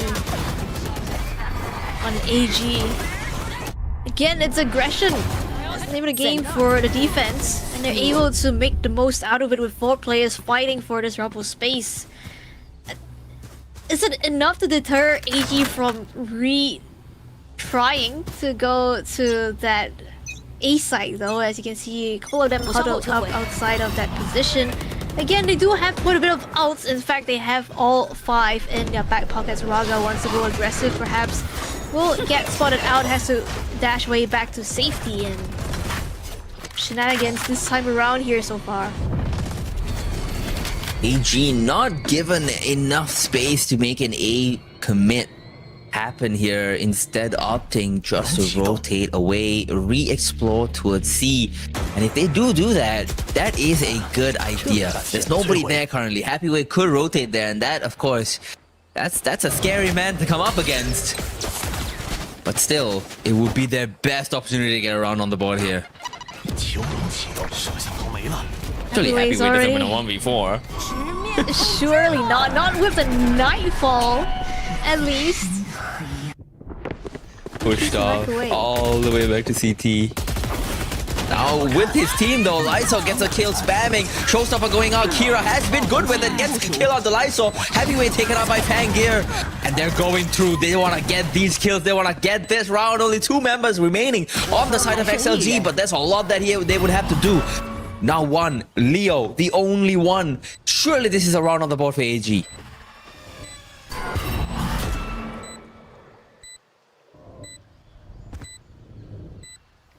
Fights look pretty isolated though, and if Leo is able to play his cards right, could look good, but AG happy to just wait for Leo to walk into their sidelines here. They're trying to find where Cypher is, but it's gonna be Kira who collects on the kill. Finally, a round on the board here for AG, putting themselves up now. Perhaps one of many. Yeah, I mean, it really does seem like 7-1 is inevitable here in Valorant. I mean, we keep getting this score somehow. I mean, how does a team win 7 in a row and then we still end up in 7-1? This is surely this is the curse. This is the new curse, I think. There's no way that we're still on 7-1. Somehow, though, for AG, that is great for them to pick up. A great opportunity for them to maybe get themselves back in here. Leo wants to put an end to that thought though. Opening onto Fangir, that's pretty much the spearhead taken out for AG, and they still want to try to force their way onto the site itself. Lysor is there for the backup, immediate trade in terms of numbers onto buy. Ragar is great for 2, pulling up, and it's just going to be GR kill, left alone on that site, and he's gonna get taken out by Nomad. And again, the moment you think AG might be able to try and find a foothold in their attacking half, it's just XLG striking back immediately. How? Where was this team on Split? These guys are unreal. Every single member is unbelievable. Look at the things that Nomad is doing on Neon. Where was this team on Split? Because this is, I mean, we thought AG were dominant on that map, but XLG are making that look like a close game. AG with no response so far. You can see Saturate coming in, trying to delay this push. Whiff onto the camera. He's human. They're human. Thank God for that. We were just wondering for a second whether they were, and I guess we got a little bit of confirmation there. Heading towards C now. I mean, they're split up. They don't know where to go. They don't really have an in. No holes to exploit, no weaknesses to make advantage of. Kira still though wants to explore to his at C-side, get something done. Has managed to at least keep 2 players leaning to that C side, but with the Prowler swatting out couple players outside of A, that should give up the jig here for AG. You can see the rotate starting to come in as well as Raga trying to for reinforcement over on A, but pivot immediate from AG onto the B side has to be given up. XLG overdrive now being used by Fangir, but not too much found as XLG are just happy to wait it out. The overdrive doing really barely any damage to the members of XLG here, just a bit of tickling here and there, but it's a 5v5 retake. Started off with Shrimp getting a kill with that Odin, and that really hurts things. Shrimp gets a second one. The paranoia doesn't quite land as the 3 remaining members come from CT. They're doing some damage here. 2 kills on the board before one of them gets taken out. It's a 2v3. This is certainly winnable, but with Heavyweight taken out, Lysol has a lot to do, and Fangir puts an end to that. Funny business. A second round on the board for AG. Four rounds possible yet again. Yeah, 4 would be good here for AG, and it would be the best case scenario before they hit on into their own defensive half. But I mean, for XLG though, they were kind of like kept guessing a little bit in this round. Where is it that Kira wants his C to go? Is it towards that C side? Is it towards A? No, it's going to be B instead. And even though they try to collapse upon the players, you have Shrimp with that Odin as just able to find those kills that he needs. Again, it's going to be aggression, the name of the game for XLG, but immediate response from AG to try and take this the heaven space. XLG so aggressive, so ready to fight. No man taken out by Fangir, but look at the rest of XLG fighting back and forth. They just don't want to let anybody escape. By the only one left, the newcomer having everything to do to prevent a 9th round on the board for XLG. But surely there's not a lot you can do against a team this coordinated. He gets 2! Braga is ready to end the round there. That got a little close. Unfortunately though, 9 on the board for XLG, still 2 for AG. Yeah, it's starting to look a little bit like deja vu from Split Elevate on like opposite sides this time around. It is going to be XLG with that huge lead. Yeah, on the defense here. Bai definitely brought it close, but not quite finding the spray transfer that he needed to convert the final kill. But in terms of economy though, this looks like XLG's round to win. We can see a couple of players, they don't really have weapons that they really want to be playing with. GR kill left on the Sheriff, left on the Donut as well so far in his map, not really being able to find the impact that he needs. From the Shadows straight to drop, I think XLG suspect this. The Nightfall will be pushing them away from this rebel position, but they still want to try and refight into this. And no man, no! Clean headshots all around. Overdrive now being used to keep the players of AG at bay. A Nightfall reveal, but none of it matters in No Man's Land, baby, because he is just going absolutely insane right now. 3 kills on the board. The overdrive still popped, looking for more, holding that A side. Lysol to a C, getting a kill of his own, leaving just one member Shrimp all on his lonesome, looking to save this half to make it at least 9-3. Get that deja vu from Split, but Lysol does not allow that to happen. What a round from the IGL for XLG. Double digits now on the board for XLG as they head into their own attacker half. For what we've seen so far from this double duelist, it definitely looks pretty good. You have Raga as well as Noman kind of being able to hit shots after headshots here, and Happyway is also holding his own. Lysor is finding great value with the positions that he's been taking, as well as... I felt so relaxed for a moment there. The jazz came on. What a stressful game, and suddenly, oh, it's nice. But 10-2 though, Grammys. Do we think that there's any chance for AG to bring this back? I mean, considering that both these teams, their win rate on defense has been looking better, perhaps there could be a chance, but again, it has to start out from the pistol, and with the way that XLG are shooting right now, I think it's gonna be a really tall order if they even want to have like a say in this map itself. Speaking of pistol rounds though, I think the question there was whether people prefer the bandit or the sheriff. You know, I'm kind of bandit pilled myself, but what about you? Are you a bandit player? Okay, it depends on what kind of round it is. It depends. I do quite like the bandit, especially on pistols. Not too big of a fan of sheriff or pistols, except for like maybe on duelist, but I don't know. I think the bandit is kind of like starting to find its place in the meta after it's been buffed. Yeah, I mean, I love it on pistols. I actually am a sheriff player on pistols, so when the bandit came out, I was like, oh, I can get like a sheriff and util? What? Yeah, pretty much. It's kind of crazy, and then they buffed it, so it's been seeing some usage, but apparently not in this game. The stats on the screen do say that XRG's win rate on the attack is 25%, so I'm a little bit worried. The good news is that even 25% would have them winning this map, because they only need 3 more, and that is exactly 25% in fact. A nice little dink onto GRQ there, once again bringing him down quite low at the very start of the round. It's deja vu from the first half, and now Raga dashes in, refracts back out, finding no information, but also no sight gained.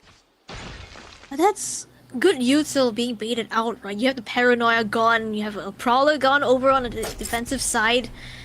And for XLG, all you really had to invest was Raga with that refract. Again, trying to find a fight onto Leo over on that A side. Does get quite a bit of chip damage, but no kill found just as of yet. Instead, it's going to be see the name of the game. GRQ finally waking up in this map, finding the first 2 kills on the board. Now trying to find another one for Shrimp here. Still trying to bring it back, but GRQ for 3 by. Now spots out Leo. That's a dig through the wall as well. Leo would be happy to get a consolation prize, but no, it's going to be the pistol round now, going the way of AG. A staggering round from an already low GRQ to keep this team in contention on this map. It's still a long way to go. 10-3, 7-round differential to make up still, but winning that pistol is a vital first step towards that end goal. It's a good start, but it's a long way to go. I mean, it's a long way to go, Grammys. Yeah, I mean, for XLG, again, for them, it has to be 3 rounds. Losing out on the pistol, no worries there. They're still able to have quite a bit of buffer. 7 rounds, in fact, to play with here. Trying to force the issue towards this A site this time around is being bunkered down on by Shrimp as well as Fangir. Great C's to try and hold them in place, but still, players are just going to be collapsed upon onto that site. It's a fast shot from Fangir. The second one not quite landing as Happyway kills him with the ghost in hand. Lysol taking out Kira. That's a bulldog to be picked up and dropped. Bai wants to make something happen with the Spectre. Gets the first one, gets the second one, gets a third one. Goodbye, everybody. It's a third round on the board. It's a fourth round on the board for AG here. Oh, it got a little dicey. It got a little dicey, but the newcomer does come through for them there. Yeah, definitely. It looked a little bit dangerous there, especially with how XLG was just playing together. You could see the spacing was great for them to get those straight frags as well, but by making full use of that Spectre spray, able to find the kills that he needs to give AG that round win. Is a heavy investment now for Fangir. Fast cannon operator in his hand, strip himself with an Odin, trying to find a bit more value towards that A site, perhaps the. This is pretty much. That Rip with that Odin is just spamming his heart out here, not in a position to be killed, but also not really in a position to get that much value out of it this time though. He's hoping that they've gotten a little bit further than they have, but instead XLG have just rotated away. XLG are just happy to have Raga hold on to the space. Prowler doesn't even spot him out, so he's just able to kind of continue having it for free. So far does spot out one of the trips though for Bai here over on that B side, but I see be the name of the game, so it's gonna be perhaps Fangir who's gonna be tested over on the C side. Now it's gonna be the pivot back towards A, considering that Raga does have that space to play with. Going back towards A here is quite an interesting decision here, with the Odin still holding this angle strongly. Holding a bit of an off angle, using the pixel angle for information, and then hoping to spam through the wall with the high penetration gun as the remainder of XLG now come through from trees. No Man gets the first kill, and Raga is so ready with that crosshair takeout stream, but the side is just lost for AG. And as look at the kills that they're just getting. Every fight they take, they win in milliseconds. There's nothing that AG can do. Fangir saving the operator now. The Bucky in hand for Bai gets the first kill, but nothing more than that. Fangir desperate, in fact, to save this operator, but might not get the opportunity with Happyway hunting him down. You can see the pings of the map. Here, Fangir kind of sprinting towards that C side, trying to spot him out, but really being able to pinpoint his location. I'm trying to get a chance at this though. So camera at the wrong timing, still able to find a kill, but no, Happyway will do him in. XLG find the 11th on the board, and no operator in hands of Fangir as well does mean that this round coming in from AG will look worse for wear, I would say, considering the economy. Find you. Be right back. I mean, it's such a good sequence of events here, coming through from that tree area, splitting up so that they can clear front side and back side simultaneously with those trades, and then going into drop with that saturate to get the kill onto there as well. And now as AG look to get a little aggressive, Fangir is instead punished by XLG. An early kill gives them such a good advantage to hit this seaside with.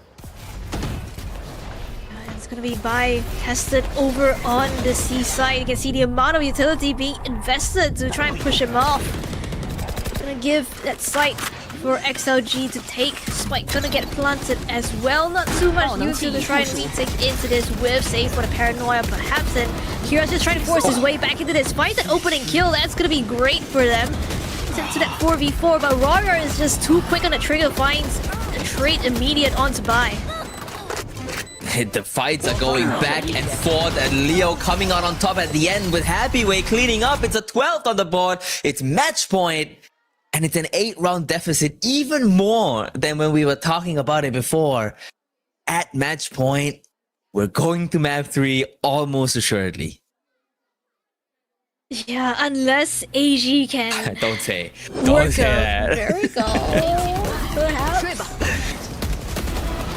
Surely not. Surely not, considering that we already had an overtime earlier today. Surely not, right? It's a last minute timeout now from ED101. I mean, I can't even imagine what the conversation he must be having here is to motivate the team to even look forward to an 8-round streak to bring it to OT. I mean, boy, I know what he wants.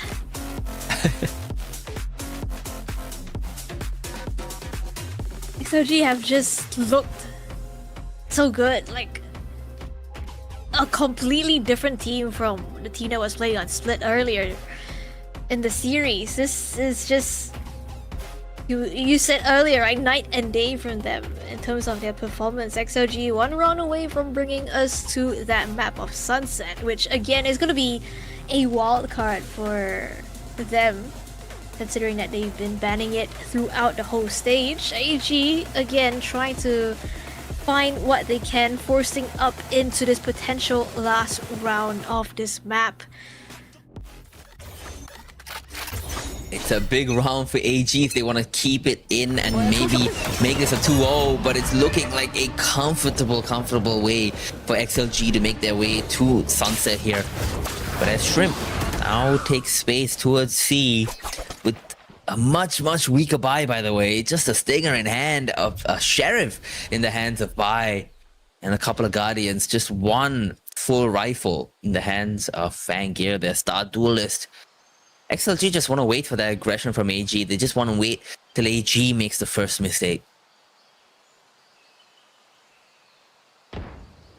Yeah, and you can see AG, the players kind of spread thin across the map as well, so if XLG are able to collapse onto any site here, it would definitely overrun them with numbers. Instead, they choose to play the contact up towards that A side. Nightfall to come through, pivot towards B instead. This is a leaf out of the AG playbook perhaps, and Fangir is trying to hold it down. No Man immediately takes his head off. The only rifle on the side of AG taken out, and now XLG have decided to pivot yet again, going towards a completely free site, breaking the ankles of AG here and completely catching them off guard. GRQ gets the first one, gets the second one. The Guardian shots are so good. Bai gets one, Kiro gets one. No Man, the only one from the side of XLG that can do anything against this team right now. And Bai clearance up. Huh? How did this happen? I mean, perhaps a little bit of overcooking on the XLG side. You can see, even though they had control over that B side, choosing to go for the pivot over to A does give a bit of time for the rotates to come in as well, and does give Bai a bit of position playing from drop. And even though he's tagged up by that saturate, try to go for the swing, but they're not really able to clear him out there. And that's going to be breaking the economy on the XLG camp. So perhaps a Thrifty is in order here to try and turn things around for XLG with that overgraph. So a little bit of chip damage done, but not quite enough to stop this execute as they make their way now into A side. No Man leading the charge onto side. Spike gonna start to come back down here in that sort of default-esque position. Bai wants to take that drop space, goes out, gets the first kill. This guy has been phenomenal for this team, even in its darkest moments.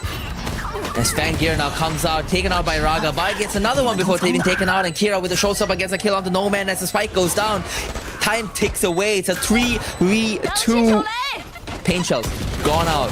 A kill not found. Heavyweight gets one. Leo gets one. And Shrimp all of a sudden finds himself alone. But if you've ever tried to catch Shrimp with your hands, you'll know that they are very slippery. This guy is so good in these situations. He wants to get the kill, but unfortunately Heavyweight just doesn't give it to him. A little bit more chip damage done. Halfway diffused. And unfortunately for Shrimp, Heavyweight manages to hook that fish. And that's the map done. We're going to Sunset. What a resurgence that was coming in from XLG. It looked like a completely different team compared to Split. And it will be taking us to a map number 3 of Sunset here, which is going to be super exciting, as if I would say. I do like towards the tail end that Bai chooses to wait for the C's before going into the drop position to try and catch someone off guard, but despite his best efforts, he is just not quite enough to overcome that huge round deficit that they had garnered in the first half itself. Yeah, this first half to me felt like it was dominated by Heavyweight just doing stuff like that. Just unbelievable, but then also, you know, Raga and No Man just going absolutely crazy in a way that we just didn't see from them in Split. So, like you said, it's a resurgence that was sorely needed for the XLG side here, and as we head into Sunset, I have no idea what's gonna happen. I don't think I expected either of these last 2 maps to go the way that they did with the level of dominance that we saw. So I genuinely have no idea how Sunset's gonna turn out, even despite the fact that both of these teams don't like playing it. Yeah, no, see, in the first place, we thought Sunset wasn't even gonna come out. It's been the permaban for XLG, right? And the fact that they choose to go on it, it will listen to the team calls real quick before we hit the Sunset. Guys, go heavy. I'm gonna go back there. Let's go fight there again. Can you go back to Rubble and jump P3? Okay. You have dash too. Oh, can we triple fight A lobby? Go triple fight A lobby. There's a trip. Let's a trip. Yeah, let's go. We go break through. 4B，谁要撞包？ Nice guys. You can double D. You can double D. Trap here. I'm gonna break it. Okay. 放你回跑了，放。I don't see anyone. I don't see anyone. You can double D. You can double D. And they don't have flash for you guys. There's one waterfall. There's six. Okay. Net. Let's go. I go watch. Six net. Cypher looking at. He actually doesn't know you're a jerk. 我们 TP 到。I recon. 随。No, do it. Okay, they didn't in yet. They didn't in yet. Maybe in. Can be. I go. On this bit. I'm watching. What's up? Let's go. Satchel base. Satchel. 我 Guys, I play Superman. 我可以穿人，老手我玩穿人，我 I leave city up to. I go wallbang also. Can you go city? One main, one elbow. 都在 leave. Two side? Okay. Come to what's on this? I small five. Jump in the. Fall. Dead. 4v1. Just fall. He picking. Nice. Go take him. Go take him. 站了吗？老板 come play bro. Nice bro. Raga come play bro. Yeah, I mean, if you've ever wondered how they make players like Raga shine, you can see just from that, you know, from that little sneak peek, the efficiency of their multilingual comms there. They just, I mean, I speak 0 Chinese and I feel like I understood everything. It's so good the way that they can just switch between them to give the information that Raga needs and what everybody needs. And they just work so seamlessly together. It's unbelievable. Yeah, I mean, again, this is one of the maps that I feel like they do enjoy playing. They do have a lot of reps on it, despite, I mean, them changing the comms a couple of times. It doesn't change the fact that they know how exactly they want to play the map, right? I mean, despite the comp change, the map theory itself, it doesn't really change. You either want to go for the fights towards a rubble or a sea mount, and that's exactly what XLG are trying to do time and time again over on a defensive half, and they're able to find so much value off the back of that. Raga this time going to take that MVP position for his team. He's been able to find so much value, especially with the rest of the team being able to support him with the utility. And I mean, for the rest of the team though, again, Happyway himself was putting up numbers over on C, making sure that XLG as a team were able to just have their strong side with 4 players over on A and hold down C for a team there. Yeah, and on the side of AG, we saw Bai, the newcomer, really, you know, shine today. Yeah, it's a map that they didn't really do that well on. Well, they did better than XLG did on Split, but they still didn't really do that well. This wouldn't really be considered a close game. But we saw Bai kind of come through and find himself here in this map, and hopefully he can carry that forward to the rest of the game, rest of the season, and the rest of the playoffs as well. Not quite the perfect hexagon, but still incredibly impressive from Lysol. This guy has had so many ups and downs, but lately it's only been ups, and it's been so good to witness. Yeah, and I do think Lysor is one of the players that's not afraid to like take those gunfights, and he's able to get himself in positions where you have to kind of look at another angle, and you're not really aware that he's in that kind of position, those kind of off angles that he's able to take those fights, and then it just completely catches the players of AG off guard, right? Especially I think Fangir and as well as Kira. He's just able to completely stop the execute from coming in for AG's own attack here. And we're gonna be heading into Sunset, which I do think is pretty interesting considering that XLG, we have no information on how exactly they want to play that map. AG, they do have quite a few reps on it, and I feel like they're a team that still has kind of yet to find their exact footing on it. So I guess we'll have to see how it's gonna go, but that will be right after this short break. We'll catch you on Sunset on the other side.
Welcome back. We are now in map 3, Sunset, after 2 dominant maps split and Lotus go the way of AG and XLG respectively. I'm Silkaz, with me is still of course Grammys.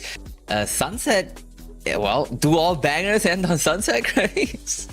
Oh, I mean, some bangers end on Sunset, I suppose, but with how dominant, like you mentioned, right, how dominant these 2 past maps have gone, I'm not too sure how exactly we'll see, because for AG, I feel like their Sunset, it's been a map that's kind of been up and down for them. They've tried a few different compositions on it, haven't really found one that they really like to stick to, and the win rate for the map itself is not the greatest as well. For XLG though, there is no information whatsoever, so it's just a complete wild card into this, but with the way that XLG have been playing on Lotus, I would definitely love to see them on this map of Sunset. And we do have the agent compositions on your screen right now. Rarga on that Yoru. That's exactly what I like to see. My favorite agent is Yoru, and I love watching Yoru players. Okay. Well, you can see all those zeros there, but don't worry for an XLG fan. That's actually not that bad of a sight. It's just because you mentioned it before. XLG have banned this map 6 out of the last 6 times they've played. So this entire stage 2 of VCT China, they've perma-banned this map. So it's the first time we're seeing them, and we're seeing a Yoru Wele. Suddenly, I'm being thrown back to last year where you have the mosquito comp. You have the Wele flying in, the Yoru just going in. And for the AG side though, this time around they're gonna be favoring that double initiator instead, KO as well as Sova. I think that's pretty interesting, right? Because I feel like typically you see a single initiator on this map. More typically, I think it's a Sova, and KO isn't an agent that's being played a lot on a map like Sunset. I mean, it's seen some playtime in the past, but it's not an agent where a lot of teams tend to favor it as much. Yeah, I mean, it's a very interesting game that we're about to step into with the compositions on both sides here. With the single Neon on one side and the Yoru Wele, like you said, mosquito comp, that's exactly what this is. A throwback to last year. This time though, XLG starting out on attack, all gamers starting out on defense here. It's going to be a massive pistol round for both of these teams to pick up early on. It's a cage that comes from the heavens from Happyway, landing just in front of Market to cut that vision off if they were to push up CT. But a trip inside Market is cleverly placed, concealed. Maybe might catch one off guard. In fact, it does. Bai gets a kill, Shrimp gets a kill, Leo trading it out. But look at the newcomer go! 3 kills on the board. The Yoru activating from main, but how much more can you do, Rarga? You're the only one left against 2 members of All Gamers, who presumably are All Gamers, who just peeking out, and gets the kill onto Rarga. The IGL closing the round out, and it's a pistol round since the first one since split for AG. No, that's not true. This one on Lotus. This was good for AG, right? Because you kind of are able to read into the tendencies of XLG. Perhaps they like to go for that mid take for different maps here, and you kind of expect them to try and do the same thing on this map of Sunset. And it's really well read by Bai by placing that trip to make sure that they're just not able to force their way in with the double duelist comp. Now, don't really invest too much into this. It's just classics all across the board for XLG, but they're really making it work. Raga already taking out Vangear. The big opening kill if they want to actually win an eco here. By holding with that Spectre, doesn't quite manage to get any damage somehow. Kira does get a kill on, but look at Nomad already taking space towards CT, doesn't quite get a kill, and Bai gets another triple. Where do you keep getting these with this gun? This guy is unreal with this specific weaponry. Yeah, he just goes for that spray down, and it's just the players of XLG falling down to the ground. There's quite a bit of damage being done to AG though, so they will at least have to reinvest in a couple of weapons as well as those shields coming into that bonus. For XLG themselves onto that full buy this time around. See what exactly they cook up on this, because I feel like so far it's been them trying to just force their way onto sites, right? Be it towards market or the main, and I want to see how exactly they want to play it slower on their defaults. XLG now with the guns, upgraded rifles in hand, heading once again towards B. No Man dashes in, gets a lot of space for that. Takes the site almost entirely. The plant should be coming down momentarily. As the saturate goes out, No Man follows it through, wanting to explore, wanting to take even more space than he has. Doesn't quite get the chance to do so. Fangya gets 2 with the Bandit. We were just talking about that gun. It's been buffed. But even if it wasn't, I'm sure Fangya can make anything work just like he did there.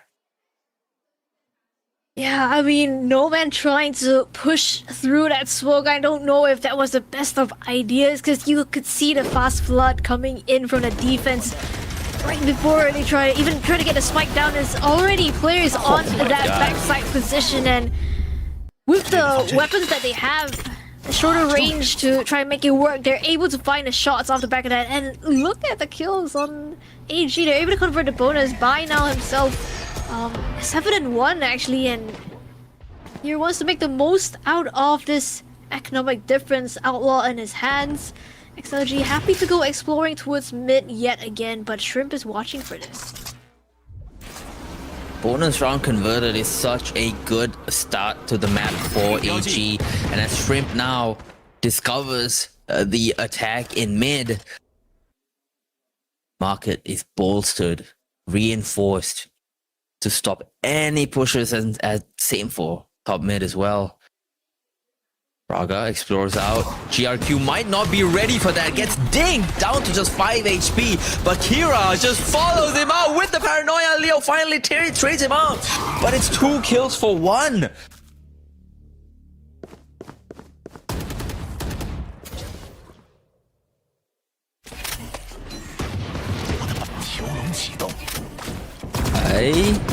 Just shooting out a little bit of damage, but not quite enough to make anything work for Fangir. No, never mind. He got the kill onto Heavyweight as well. Fangir in mid gets one of his own. Raga alone with the Sheriff in hand. A lot to do. Bai might just catch him out. Yes, he does. Looking down at the trip. Yeah, and this time around is gonna be AG with that 4-0 start. Again, it looks like a completely different team from the one I was just playing on Lotus.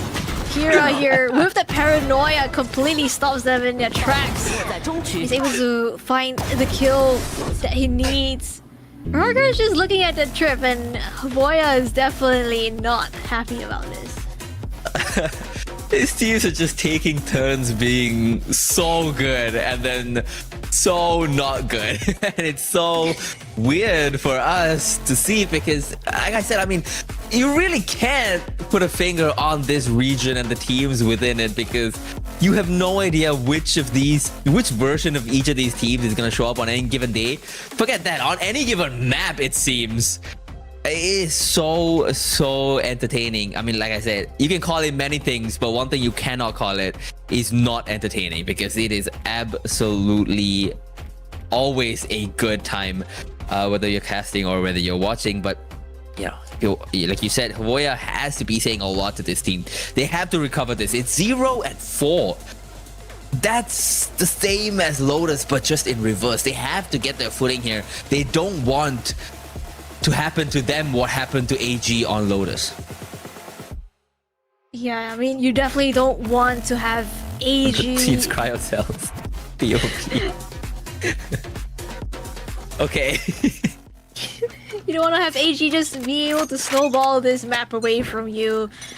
Especially not when you let it into that map veto yourself, right? Not banning it out does mean that you have to have some kind of game plan coming into this, and with this double duelist Yoru comp, you try and find some value with this Yoru now with the dimensional drift. Does spot out a couple of players, they try to force that site again off the back of that, but to keep trying to push all the way into backside, you do have the double duelist trying to get a bit more space this time around, so perhaps XLG learning from their mistakes. Seems like he learned from 100 Thieves Cryo Cell's VODs there ever since moving to that Sentinel role. And that's what that message was. But, I mean, if you're anything like Cryo, this team is in really good hands. As look at this retake start. The Molly gets a kill, the Op gets a kill, Leo sends out a reveal, gets a kill of his own. Nightfall goes out as well, but it doesn't matter. It just doesn't matter. The remaining members of all gamers are just there to get all of the kills. And it's the newcomer, the newbie. Where did they get this guy? He's been unbelievable. I mean, I guess watching Cryo does make the aim better as well, because he's been shooting in Lotus, and on this map of Sunset so far, even despite XLG's best efforts, they're still not able to hold off against this retake, this full force of AG, all the gamers running at them. And they have to go back onto that eco. Looking the greatest there. This is gonna be that hero rifle in the hands of Rargar. Lysar with that stinger. Gonna make it work, try to force a fight here, but Hira spots it out. Again, they try to go aggressive, and his Nomad blinded up, still finds a kill with that bandit. Shrimp, how have you managed to get 2, make it 3?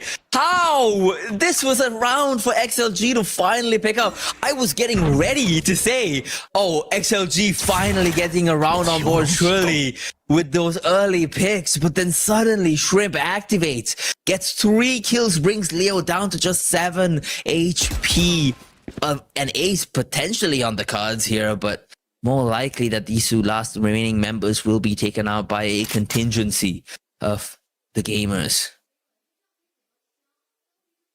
Yeah, Leo is just a sliver of health, has the spike in his hands as well, and while gamers clearing out tiles now.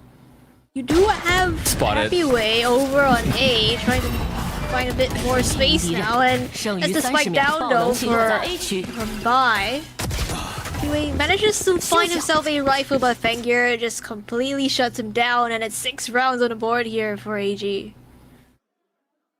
I mean, that's the Shrimp that pointed at something all the way back in Santiago. That's the Shrimp that got something all riled up, and we see him here come back out in full force. I mean, they do kind of walk into him one by one. They are giving him a series of 1v1s, but nonetheless, he doesn't even have to reposition. He's just so ready with his crosshair to get those kills.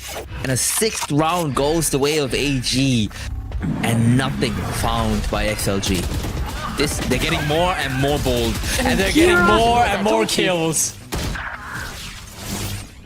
How in the world did Kira manage to find one, but still XLG, they managed to win down in terms of numbers now. 2 kills in their favor. Here's Gil though, does push himself up into quite an advanced position, but it doesn't even matter as Rargar is just activating right now, trying to give his team and that first round of the board to try and build up their momentum a little bit. Neurotheft comes through, gives away that information, but Shrimp is still over on that CT position, able to find a kill, trying to bring the numbers back.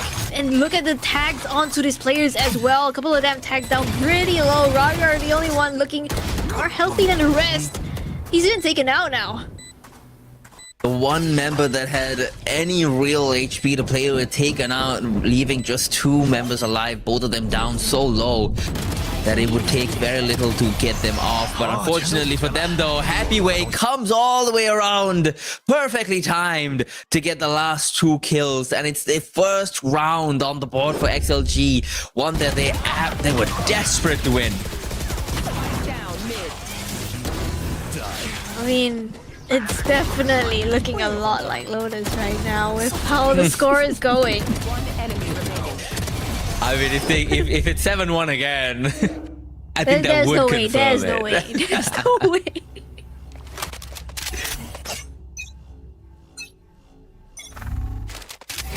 Both sides do get to buy now as they head towards, as XLG prod again towards this mid area. Not really sure where they want to end up going. Maybe a B hit through market here. There is an op in his hand, so Vince smoked off towards the top mid position. Wants to go for that repeat, perhaps. AG know that XLG do favor that market position quite a bit, and Fengir will find an opening kill as well as the Spike's position. He smokes to come through, but Fengir's reposition is great. You can see XLG trying to poke and prod at his defense, trying to find the holes, the chinks in the armor here. Not too much to be found as you still have 2 players leading towards the A site. It does seem like A is where they're gonna end up going here. The trips broken now with that fake Yoru clone. Ready for the aggression, holding that smoke, waiting for somebody to walk into it as the rest of XLG make their way on the side, but it's a perfectly timed shot. Ow, how did you even... How could you even predict that? That is unbelievable. The ult does go through, and it's surely a kill. Fangir ready for the trade, though, with that operator in hand. Happyway activating a bit late. Might be able to catch GRQ here, but it's actually watched by Kira. Ready for the swing. Kira just looks away at the worst possible time. Raga gets the kill. Happyway gets a kill. And as Happyway just goes crazy. How can you do all of this? He has a family. This guy is a father. And he gets a third to win the round for XLG. The 7-1 denied. Happyway, my worst enemy. Happyway coming online in this round for his team 3K to bring himself and his team to that second round on the board. Again, it was a 4v2, by the way. The spray down from Bai is great.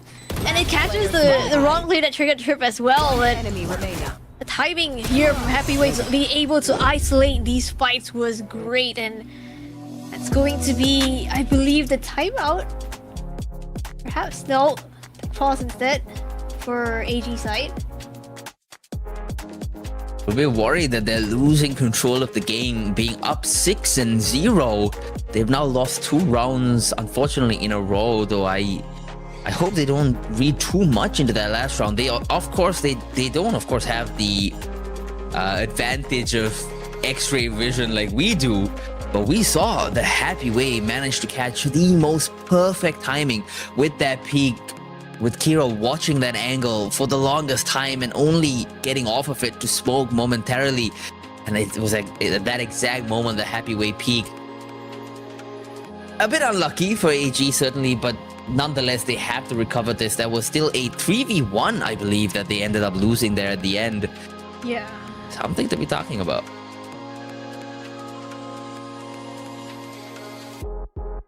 Ooh, it's a tech pause. Not a tech pause. Not a tactical pause, but a technical pause. Something to do with one of the players from All Gamers, it would seem, but oh, we're back. Heading back into things. Happyway now with that up in his hands. Trying to perhaps find those opening picks on the alert for his team here. The double duelist goes hunting Ragar again, trying to go a bit more aggressive. Here, kind of being stopped in his tracks, make sure that he's not really able to find the line that he wants. But Kira just around the corner, he's gonna get punished by Noman. Devastating opening pick for the side of XLG. Well, not devastating for XLG, surely, as the temporal drift comes through. A lot for AG to do. Fangir jumping down, landing, and then releasing a banger of a shot onto Noman. Stops XLG in their tracks. The spike stuck towards that garage, towards that elbow position, afraid of the potential of an operator holding the exit. It does finally come down here. Now it's a 4v4 retake. Yet to begin. Most members of All Gamers coming from this CT position. That is a great auto pop here at this moment. A kill.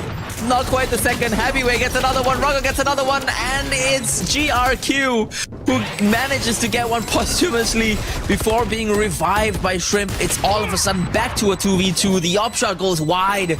Doesn't quite land. Shrimp is showing up again with this team. Shrimp with a crucial 2K here. Shot goes wide from, I believe it was Happyway, unfortunately. Shrimp will take full advantage of that. Again, I was just gonna point out that high-low that was being held, but it's a great trade coming in from GRQ, right? And being able to just get the KO up from the ground is... It just puts a bit more pressure on the players of XLG to try and re-peek into that to make sure that AG can't really cross to that spike itself. XLG this time around, economy in shambles here by trying to break that camera. It doesn't quite find what he's looking for, but it's gonna be the full force of XLG trying to make their way onto the site. Like speed to come through. Trace now coming back and forth for AG. Hear that jump up as well, and Bai is ready for it, but Happyway is just quicker on that trigger. GRQ now trying to pick up the pieces a little bit as the spike will go down on that B site.看守此处。 The HP and the gun's not so good. It's a blistering flick from Fangir, who manages to take out one of the two remaining members, and as Kira finishes the job, it's an 8th round on the board for AG. 8-2, 2 rounds left in the half. If they can make this 10-2, well, that's the score from Split. No, that's the score from Lotus. That's the score from Lotus. The Split was a 9-3. Lotus was a 10-2. I feel like, regardless of what it is, seems like AG are pretty much in full control of this map so far. Sure, they did let a couple of rounds slip through their hands, but regardless, they're able to regain their momentum. Find their footing back into this now.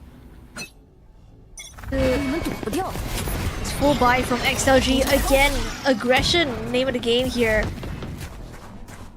They try to force their way up A this time around. And you're holding with this operator towards his elbow position. Hopefully that gets shot by his teammate. It does, but No Man creeping forward and takes Fangir out. Even the op could not predict that movement from No Man. That's a great start for XLG. The Nightfall comes through. A shot onto the clone blinds the two members on site, forcing them into CT. And now the site is kind of open for XLG to get in there and plant that spike. And a post plant from this position is quite difficult for AG to pull off. The positions are so good. One on top, one on the left, one in default, one everywhere you look. There's a member of XLG just waiting to kill you. 3 for XLG, still 8 for AG. One last round left in the half for XLG to bring it a little bit closer.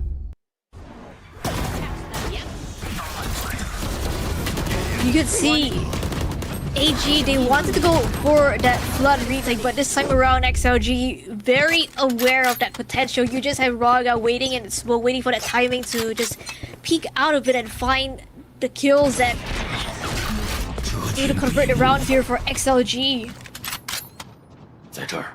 0 point to try and get a bit of information towards the A side. Doesn't quite spot out anyone, so you can see the rotations already coming in from the side of AG. For XLG, they're just happy to play the waiting game and for AG to perhaps make a mistake. Kira in my absolute favorite position on this map, even as a duelist. It's so good to get up on that box. I love it there. And hopefully he gets a value out of there so I don't feel so stupid for doing it so often. But it does seem like XLG are going towards his A position.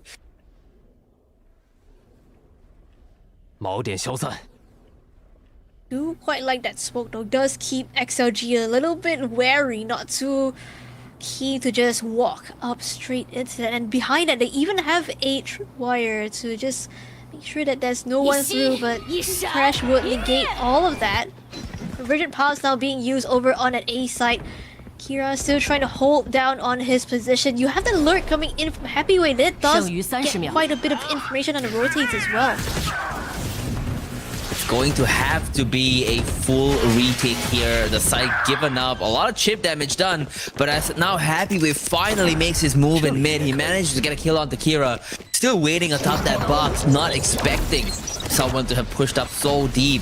And with a 4v4 on the cards for a retake, this might be possible. But that's a great start though from AG. 3 kills in the blink of an eye, and Happyway gets 1, gets 2, gets a 3rd in total for the round. And he's looking for more. The plant tapped GRQ. He's not ready for the peak. It's a 4th on the board. This guy, he woke up in Lotus and he's still going now. Yeah, no, I was just gonna say, surely this guy doesn't win another 1v3, but he just pulls another hat trick out of nowhere and he's able to find and isolate those kills. Despite having to go for the real or GR kill. Not to aware of the potential re-swing from Happyway here. It's a great lurk as well, right? He's able to get quite a bit of information on the rotators to make sure that his team is able to get that spike plant down. The score is a little bit closer compared to Split, so definitely looks more doable for XLG. I think if you play 10 different maps, by the 10th map, we'll get a very close game. It's getting closer with every map. I think it was 13-3, 13-5. Now it's 4-8. You know, gets closer and closer. I think this is just picking the sticker. I think it's whether they prefer having to play for whether in competition do strats matter more or does gunplay matter more here? Oh, what do you think? That's a tough question. I do think at this level at the very least, you definitely need that firepower to be able to support your strats, because if you do have this, you have strats but you can't really shoot back, it's still not gonna work out in your favor, because there's just gonna be one guy who's just all up in your face and it kills 3 people like Happyway just did in that 1v3. So yeah, I mean, I too am a disciple of Bren's you get shot, you die school of thought. So, you know, I can't disagree with you there. But unfortunately though, for both of these teams, everybody's firing now. Maybe in the first 2 maps there were a lot of whiffs here and there, a lot of inconsistency, a bit of lack of confidence, but now here on Sunset, it does seem like both teams have people who are just capable of winning rounds through sheer firepower alone.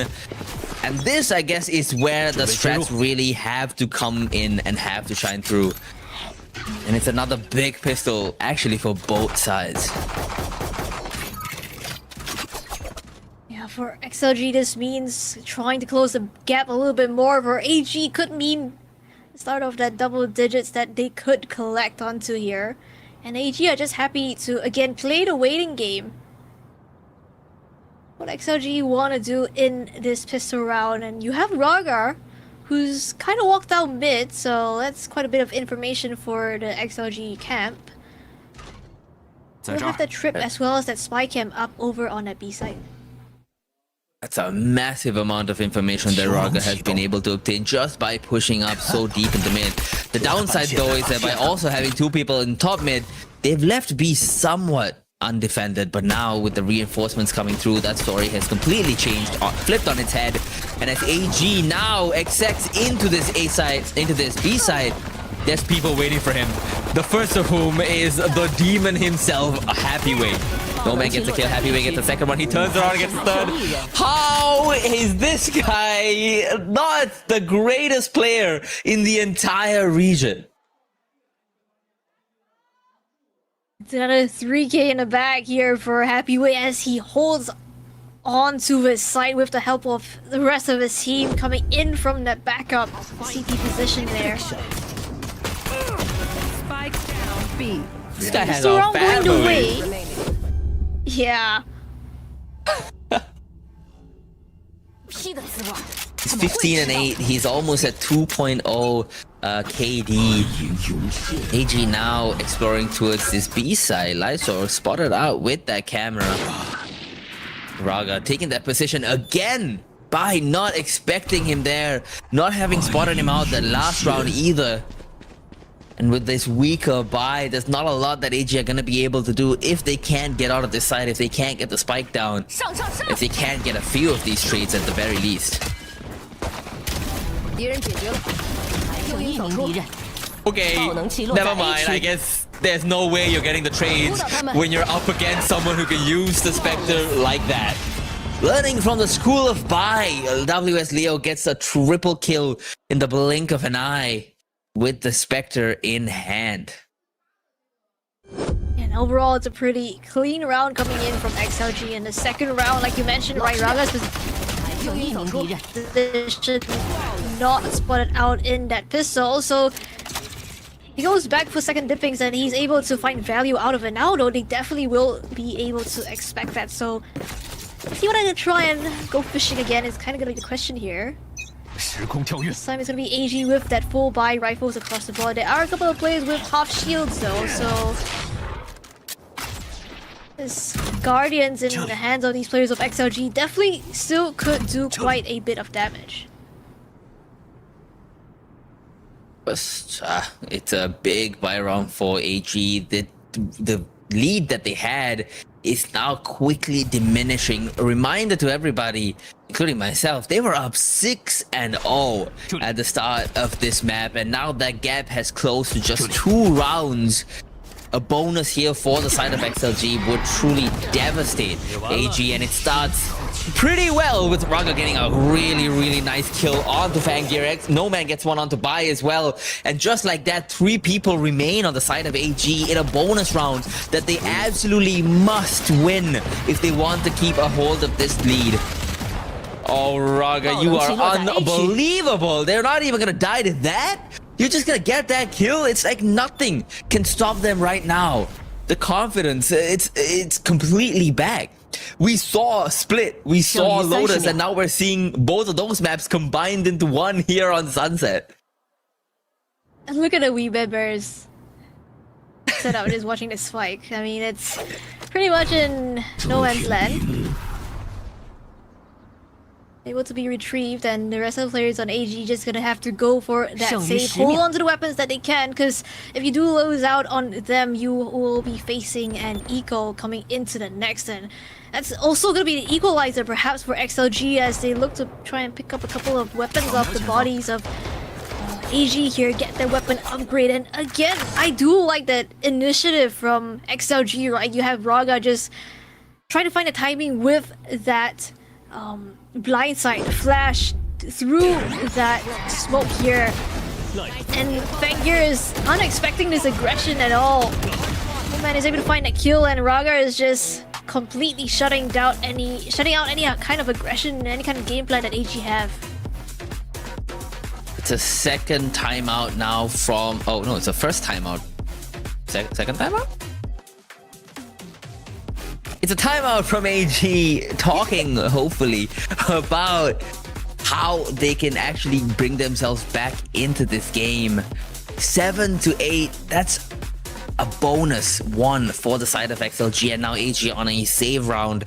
Most likely will lose that next round as well, bringing it to an equalized 8-8 from a 6-0 start. 2 rounds to 8 rounds from the side of XLG. That has been a really bad last 10 rounds for the side of AG, and they gotta recover. They have to stabilize here. They have to bring themselves back into this.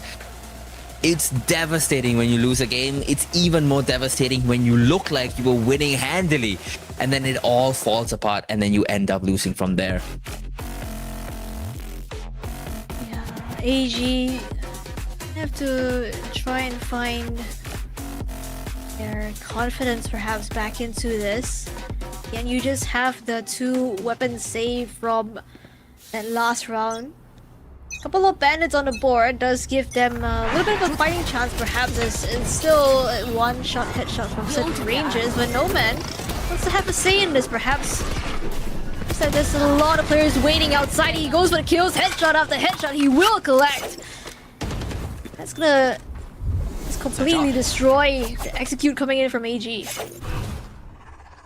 They just look so on top of the entire round now. XLG taking control, taking over here. No Man going absolutely wild with a double kill to start off the round, and I mean, kind of end the round just like that. As soon as it started, the remaining members of AG have 2 pistols and 1 rifle to work with. Make that 2 pistols only, because the rifle has just been taken out. That will be picked up surely now by Shrimp. There you go. But still, it's a 2v5 with a lot to do, a position that Bai is never gonna expect Leo to be in.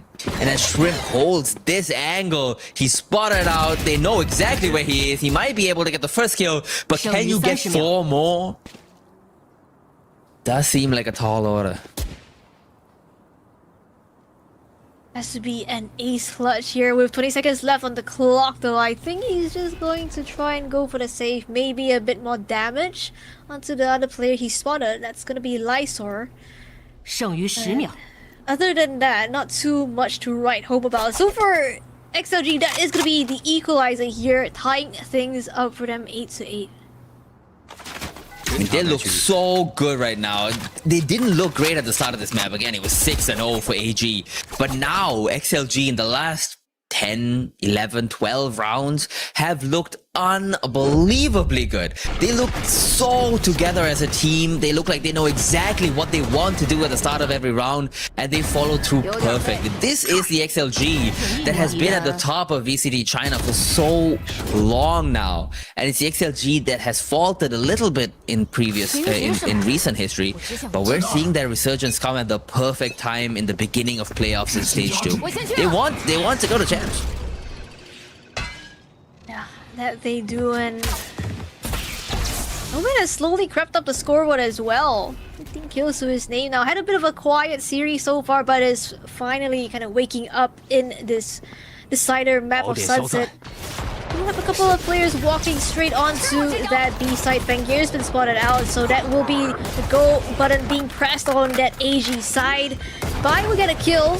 Miraga down the ground, but Convergent Pass immediately being used by Nomad to try and get his way back onto the side with the help of the rest of his team. Happyway goes for a double kill yet again. Kieran and is just trying to pick up pieces now in this 1v2. Doesn't even try to go for the peak. Unfortunately, not too much help to work with, and it's gonna be XLG now with that lead. And to add insult to injury, Happyway even finds that final kill.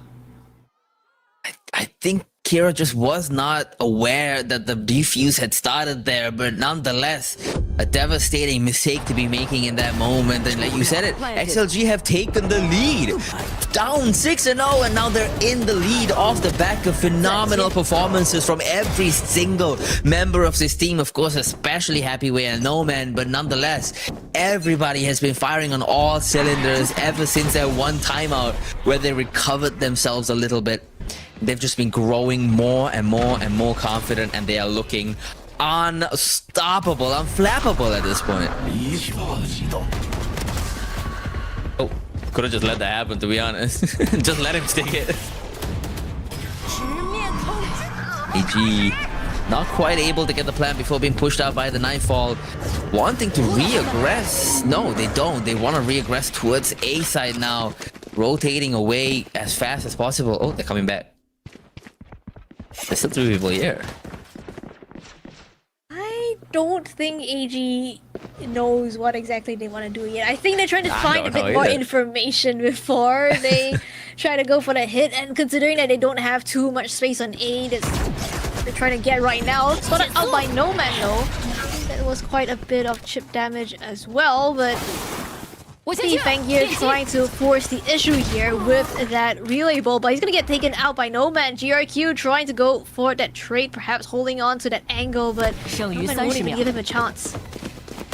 They will have a free opportunity to plant here on that B side.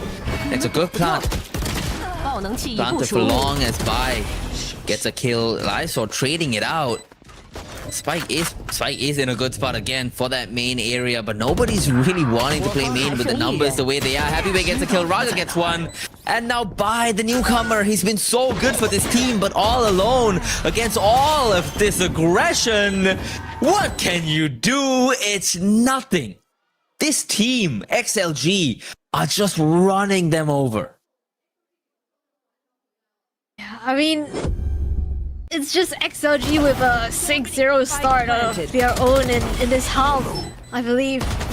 If my math is correct, but yeah, it's looked so good so far in this defensive half that they have. They're able to find those opening kills that they need, and that's gonna be the second time around now being used by AG to just try and stop the momentum that's been rolling on the XLG camp, and trying to figure out what exactly it is that hasn't really been working out for them in this attack. Because I mean, they do have that double initiator, right? They should be able to find information across the map somewhere, but somehow it doesn't seem like the case because you just have perhaps Raga pushing up in mid, you have Noman just holding on to that elbow position up forward, and you're not really able to push him off that angle until maybe like 30 seconds into the round itself. And I feel like for AG, it does seem like they're giving XLG a little bit too much space to play with. They certainly are, especially on this defensive half where AG have just not really been able to commit. I mean, hold this, even the post plans, let alone get on the side. I mean, the few times that they did get on the side, they just could not hold those post plan positions well enough. And it might be the respect that they're giving, or it might just be a slow but consistent erosion of their confidence as they keep losing round after round after round. You're right, 6 in a row. In fact, it's been 8 in a row since XLG have started winning. 2 rounds penultimate to the end of the last half.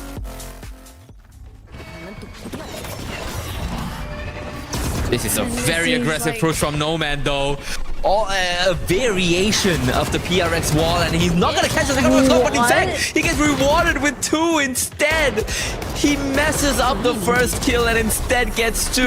It's all lining up for this entire team. Everything's coming together, falling into place, and as the house of cards collapses for AG, XLG are more than happy to count them.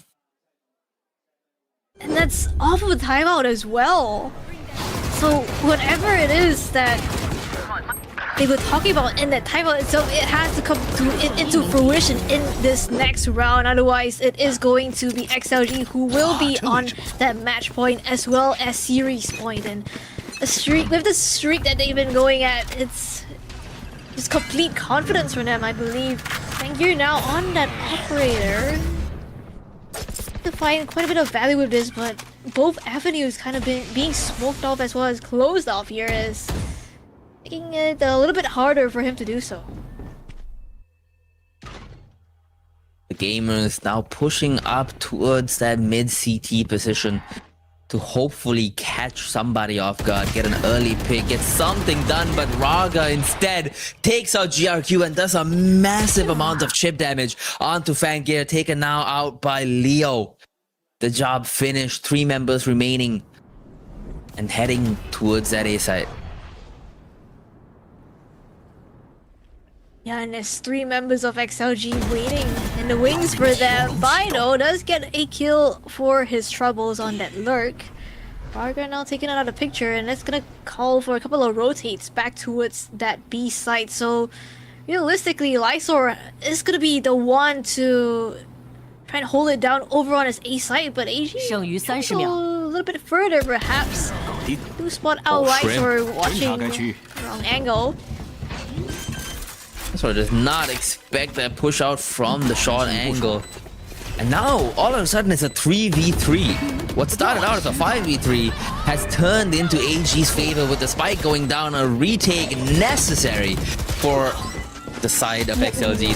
That's a great start for that though. Bai gets a trade. Kira happy way, killing each other. Almost with Kira down to just half HP. Leo alive. It is favored for Leo by far with the HP in the position that it is, and with Kira not in view of the spike at all. And as Kira shows himself, Leo is ready for the kill through the wall, through the box, and it's match point for XLG. They still manage to close it out towards the tail end there. Find themselves on series point as well, and looking a little bit worse for wear for this AG site. Heavy investment for their players. Full buy, and Fangir even investing into that operator. What is this shot from Leo, by the way, through that smoke? Oh, perfect. Just perfect positioning of the crosshair just to line up that kill onto a spotted out Kira. And with 1 round remaining between XLG and a win on the series and progressing through in the playoffs here, they are looking so confident. Noman comes out, spots out 3 before refracting out. Giving up that space again, letting AG take up a bit more, knowing that there's 3 on site. And with the overdrive in hand for Fangir though, this might get a little dicey. Leo just got out and kills Shrimp. He gets traded out by Bai, but look at the trades. They go back and forth. Nobody's really coming out on top. GRQ finally putting AG slightly ahead. Oh, even more ahead. And you winners of Fangir to just know that XLG perhaps could be pushing out somewhere to try and equalize is great. And by the pivot straight to that B side, they will be able to get that spike plant down. Gate crash from Raga does give him a bit more time to play with into this retake. It has to be a 1v3 though to try and close it out. And with all the players' positions unknown, he has to do his due diligence in clearing every single angle here. There's a lot that he has to do here just to make this even possible. Unfortunately though, Fangir is ready for the fight from main. It's a 9th on the board for AG, but still 3 away from just taking us into OT. The first time they won an attack round, I think. Yeah, the first time in a long time they won a round, and the first attacking round that they won here. And it's one where they had to invest so much into that null command, overdrive, Hunter's Fury, everything in the kitchen sink thrown at XLG to convert that round. But now that they don't have those tools in their back pockets, what are they gonna do? What is the game plan from here on out? Breaking a 10-round streak just to lose is just as devastating as letting them have that 11th round. But nonetheless, XLG are made to fight for their victory, not given just as easily as they would have thought in the last few rounds. AG now taking it a bit slower, wanting to wait until XLG make the first move and perhaps the first mistake. Whoa.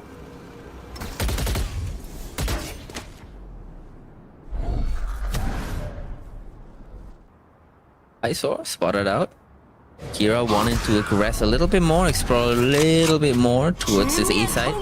Not really sure where they want to end up yet though. It does seem like it'll be a B push nonetheless. Oh, caught out by Leo. Just taking the timing perfect, coming on from main, coming on from that short area. Gets the kill, and as Raga gets another one. Happyway taken down by Bai. But there's already 2 people here on this B side, make it 3. As No Man makes his way here as well. Raga not ready for the fight against Fangir. Lyso holding from the backside, No Man doing the same. And not again. Fangir just goes absolutely crazy. Single-handedly winning them this entire round by getting a triple. Or a double alongside Bai, a triple. Now a 2v3 with the spike down. A little bit of chip damage onto Fangir, but they're not ready. Shrimp gets the first kill. Fangir gets another one to make it 3, and it's 10. Down to just 2 rounds, Grammys. Okay, so now you start the question, is it doable for AG here? It might be. I mean, I do quite like how these 2 rounds have kind of went. I mean, one was that they just threw everything. And XLG, this round though, Kira, again, it's like he's playing a similar role on Split, right? Where you have that Kira's Raze just buying them a lot of space on one side of the map, drawing the attention away from where they where they actually want to go. And he's doing the same thing on Omen. I mean, it works. It's not ideal because you do lose out on the smokes, but it works. It worked out well in their favor because Fangir was still able to find 2 with Bai, 1 more on that B site itself. So trying to close the gap now. 2 rounds away from taking us into overtime. XLG now with the timeout to just calm their nerves a little bit. Try and close things out nice. Yeah, Havoya a little sweaty now, it would seem, pulling the timeout out, wanting to close this out. It's getting dicey. It certainly is getting dicey. 2 rounds is certainly not insurmountable. The AG have been looking a little bit revitalized in the last 2 rounds. We're looking... I mean, this is the closest map we've had so far. From 2 dominant maps into a banger of a 3rd map would be everything we could ever want. The best of both teams clashing here on Sunset. It's just a matter of whether AG can keep up the performance from the last 2 rounds. This is really fast from Fangir. Pop flash to get him up into that space, but Raga is expecting it. Takes out that entry duelist from AG now. No more space making tools for AG, save for perhaps the teleport on Kira, but even then is a little bit more slow. Disadvantage in the favor of XLG as they try to hold on to this A main space. A confusing decision for Fangia to just have his back turned to an open angle, an angle that is commonly held there. And as the jump peak doesn't quite spot anybody out, the knife does give away AG's position. This drone, the owl drone, doing much the same as now AG elect to start rotating back towards this B site. Trips await them, Happy Way awaits them. How will this round turn out? It is a big fight here early on towards the market as Raga takes the fight. Doesn't quite land the shot, does land a headshot, but no kill found. Happy Way now alone, paranoid out. He's all by himself. He still manages to get one before he's taken out by GRQ. But now as Lysor finally arrives at the scene of the crime, a dead body nowhere to find. Kira doesn't quite find the shot. GRQ doesn't quite find the shot. Leo gets both.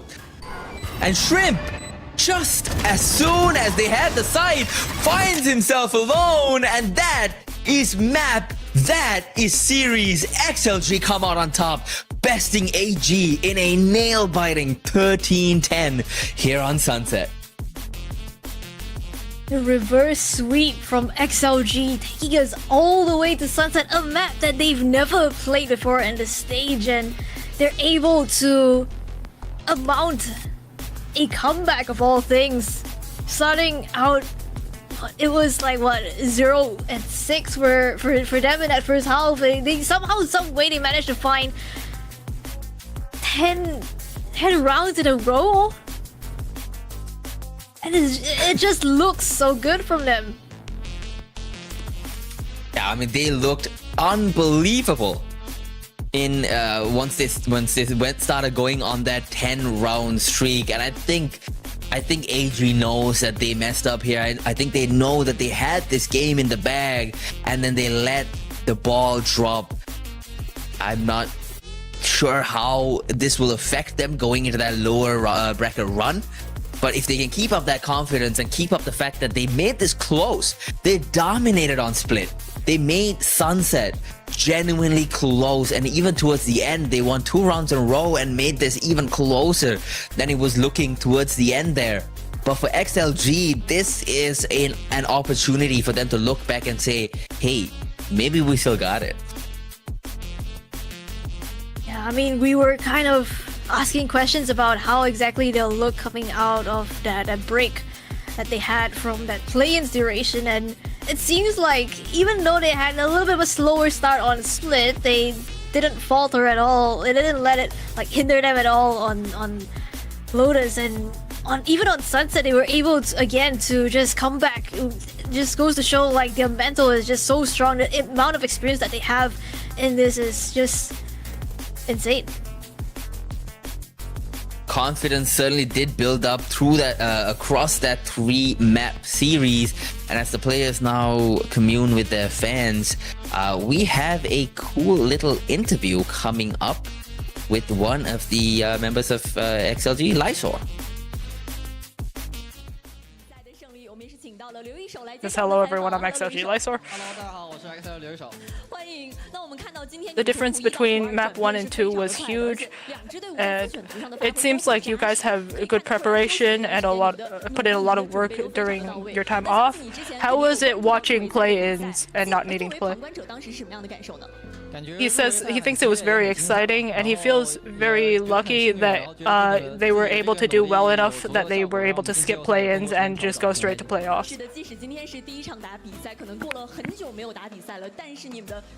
You guys have had a lot of comp changes on Lotus. Do you feel like this current comp is better for everyone's like playstyle? He says they listen to whatever the coach says. If the coach says this is good for the meta, then they will play it and they will practice their agents. been a year since XLG has played Sunset. Why have you guys picked the comp that you did today? He says this comp it fits their form best. He says, can you tell us some more details about what feels comfortable on this comp and what doesn't? He says it's good for retake, it's good for map control, and they have a lot of good util in general for the game. It's like the first half was a bit of a struggle against the Cypher on the other side and the Sentinel comp. How do you think you guys did against it, and how did you fight against it? He says it felt a little bit uncomfortable at first, but when we got to defense, it got better, and then we were able to come back 1 point at a time.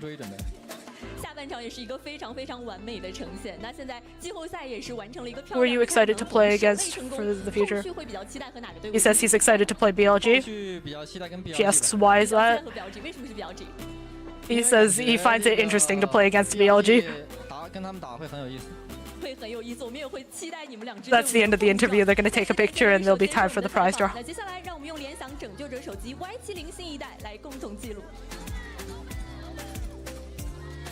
I mean, this guy, he didn't have the most flashy game today, but Mr. Reliable as always, has been so good for the team. I mean, everybody here was so good. Yeah, I do like the point about how they were talking about why exactly they wanted to play this comp, the Waylay Yoru comp on the map of Sunset, and he said it just gives them enough util to play around with, right? You have Raga, who's not afraid to take those fights, and I think putting him on like that secondary duelist role where he's able to just go for those aggressive plays and TP away, gate crash back to safety is great for them here, and it definitely brought a lot of value, especially in the defense. It brought an unbelievable amount of value, and you could just tell the confidence in their own game plan building up as the games continued. They faltered again on Sunset, sure, but once Savoya took that time out and reiterated presumably what they had to do and what they were missing, and with a few, you know, monstrous clutches from the likes of Happyway, they just looked like the old XLG that we knew. And I think this is a team that, if they can figure out their confidence issues, if they can figure out their early starts being a bit shoddy, they can really make a massive impact, not just in the regional level, but on the international level, like they did in London when they finally made it to playoffs and beat G2.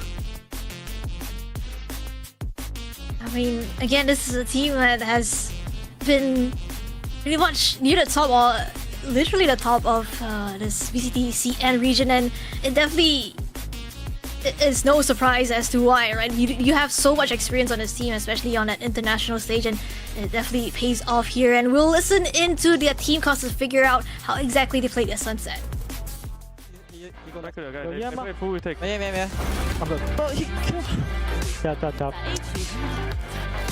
went back. I'm gonna go ult and fight him. One more CT here. OP. I got a shot. Can you shot together? Can you fight a shot together? Wait. I think you have it. No? One more. 2v1. One more right, one more CT. Okay. One. Oh shit.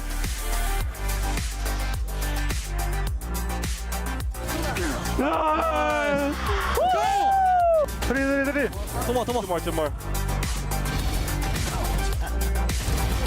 Outside.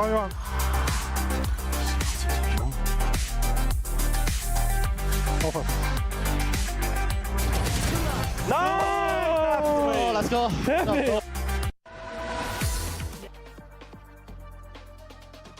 That's No Man right there. A struggle during split, but then came alive at Lotus and then ended with Sunset, ended top fragging Sunset, going absolutely crazy, having so much impact, even though he's the IGL as well.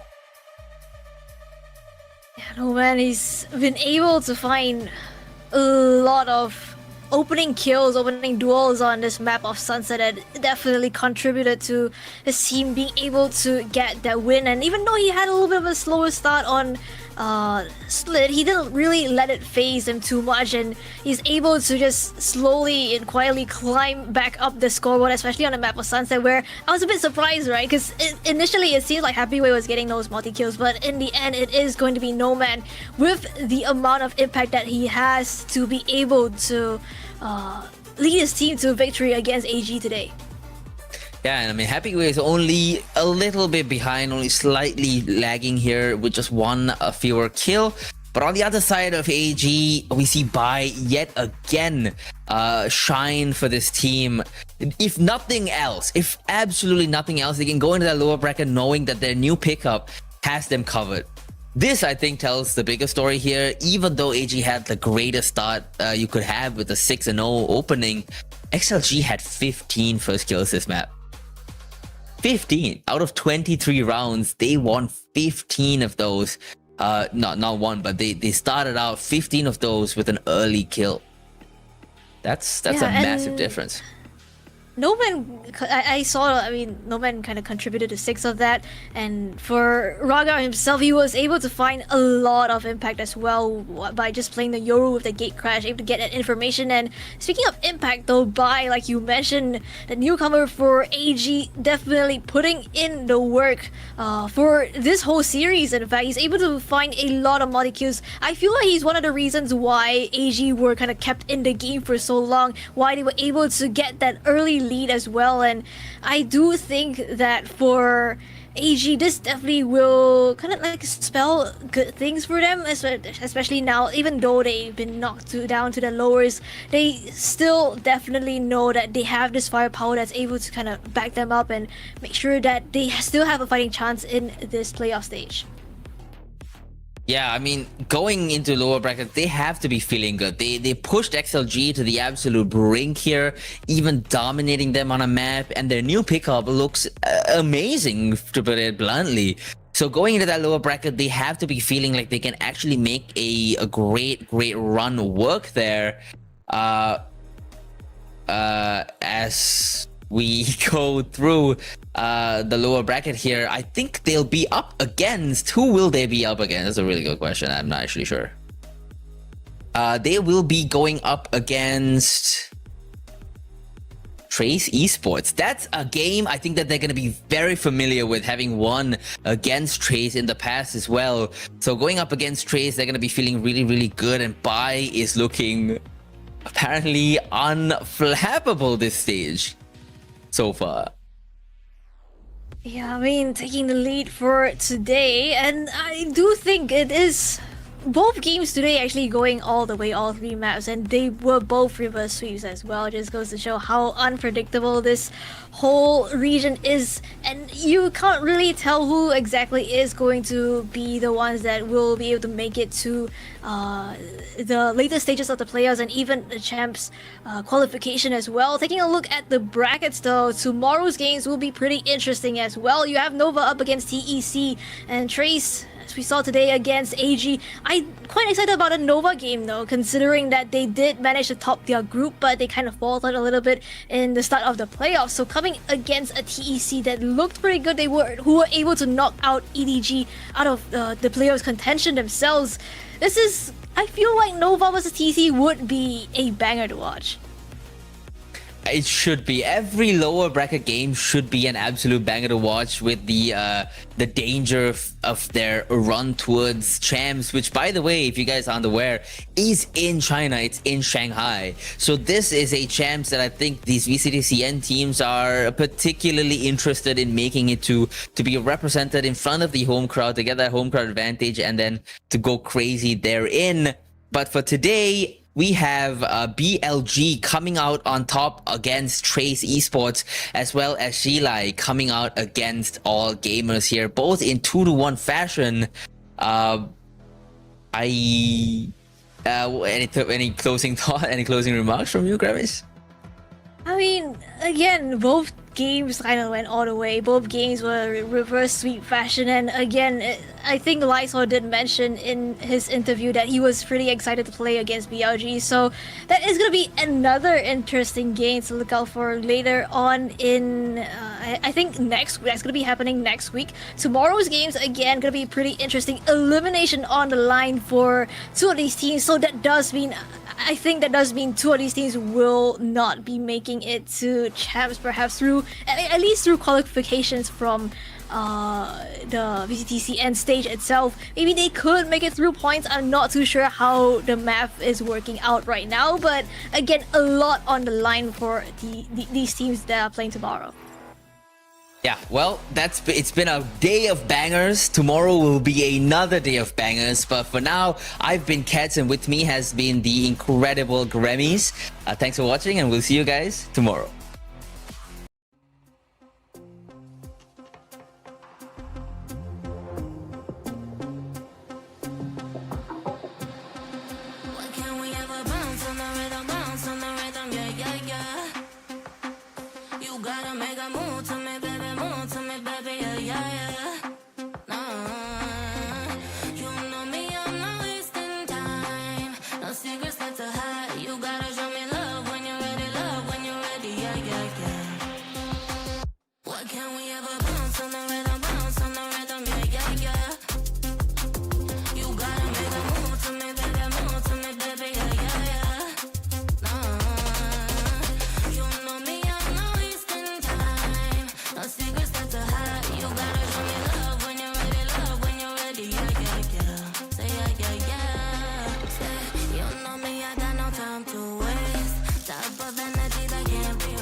You gotta make a move to me, baby, move to me, baby, yeah, yeah, yeah.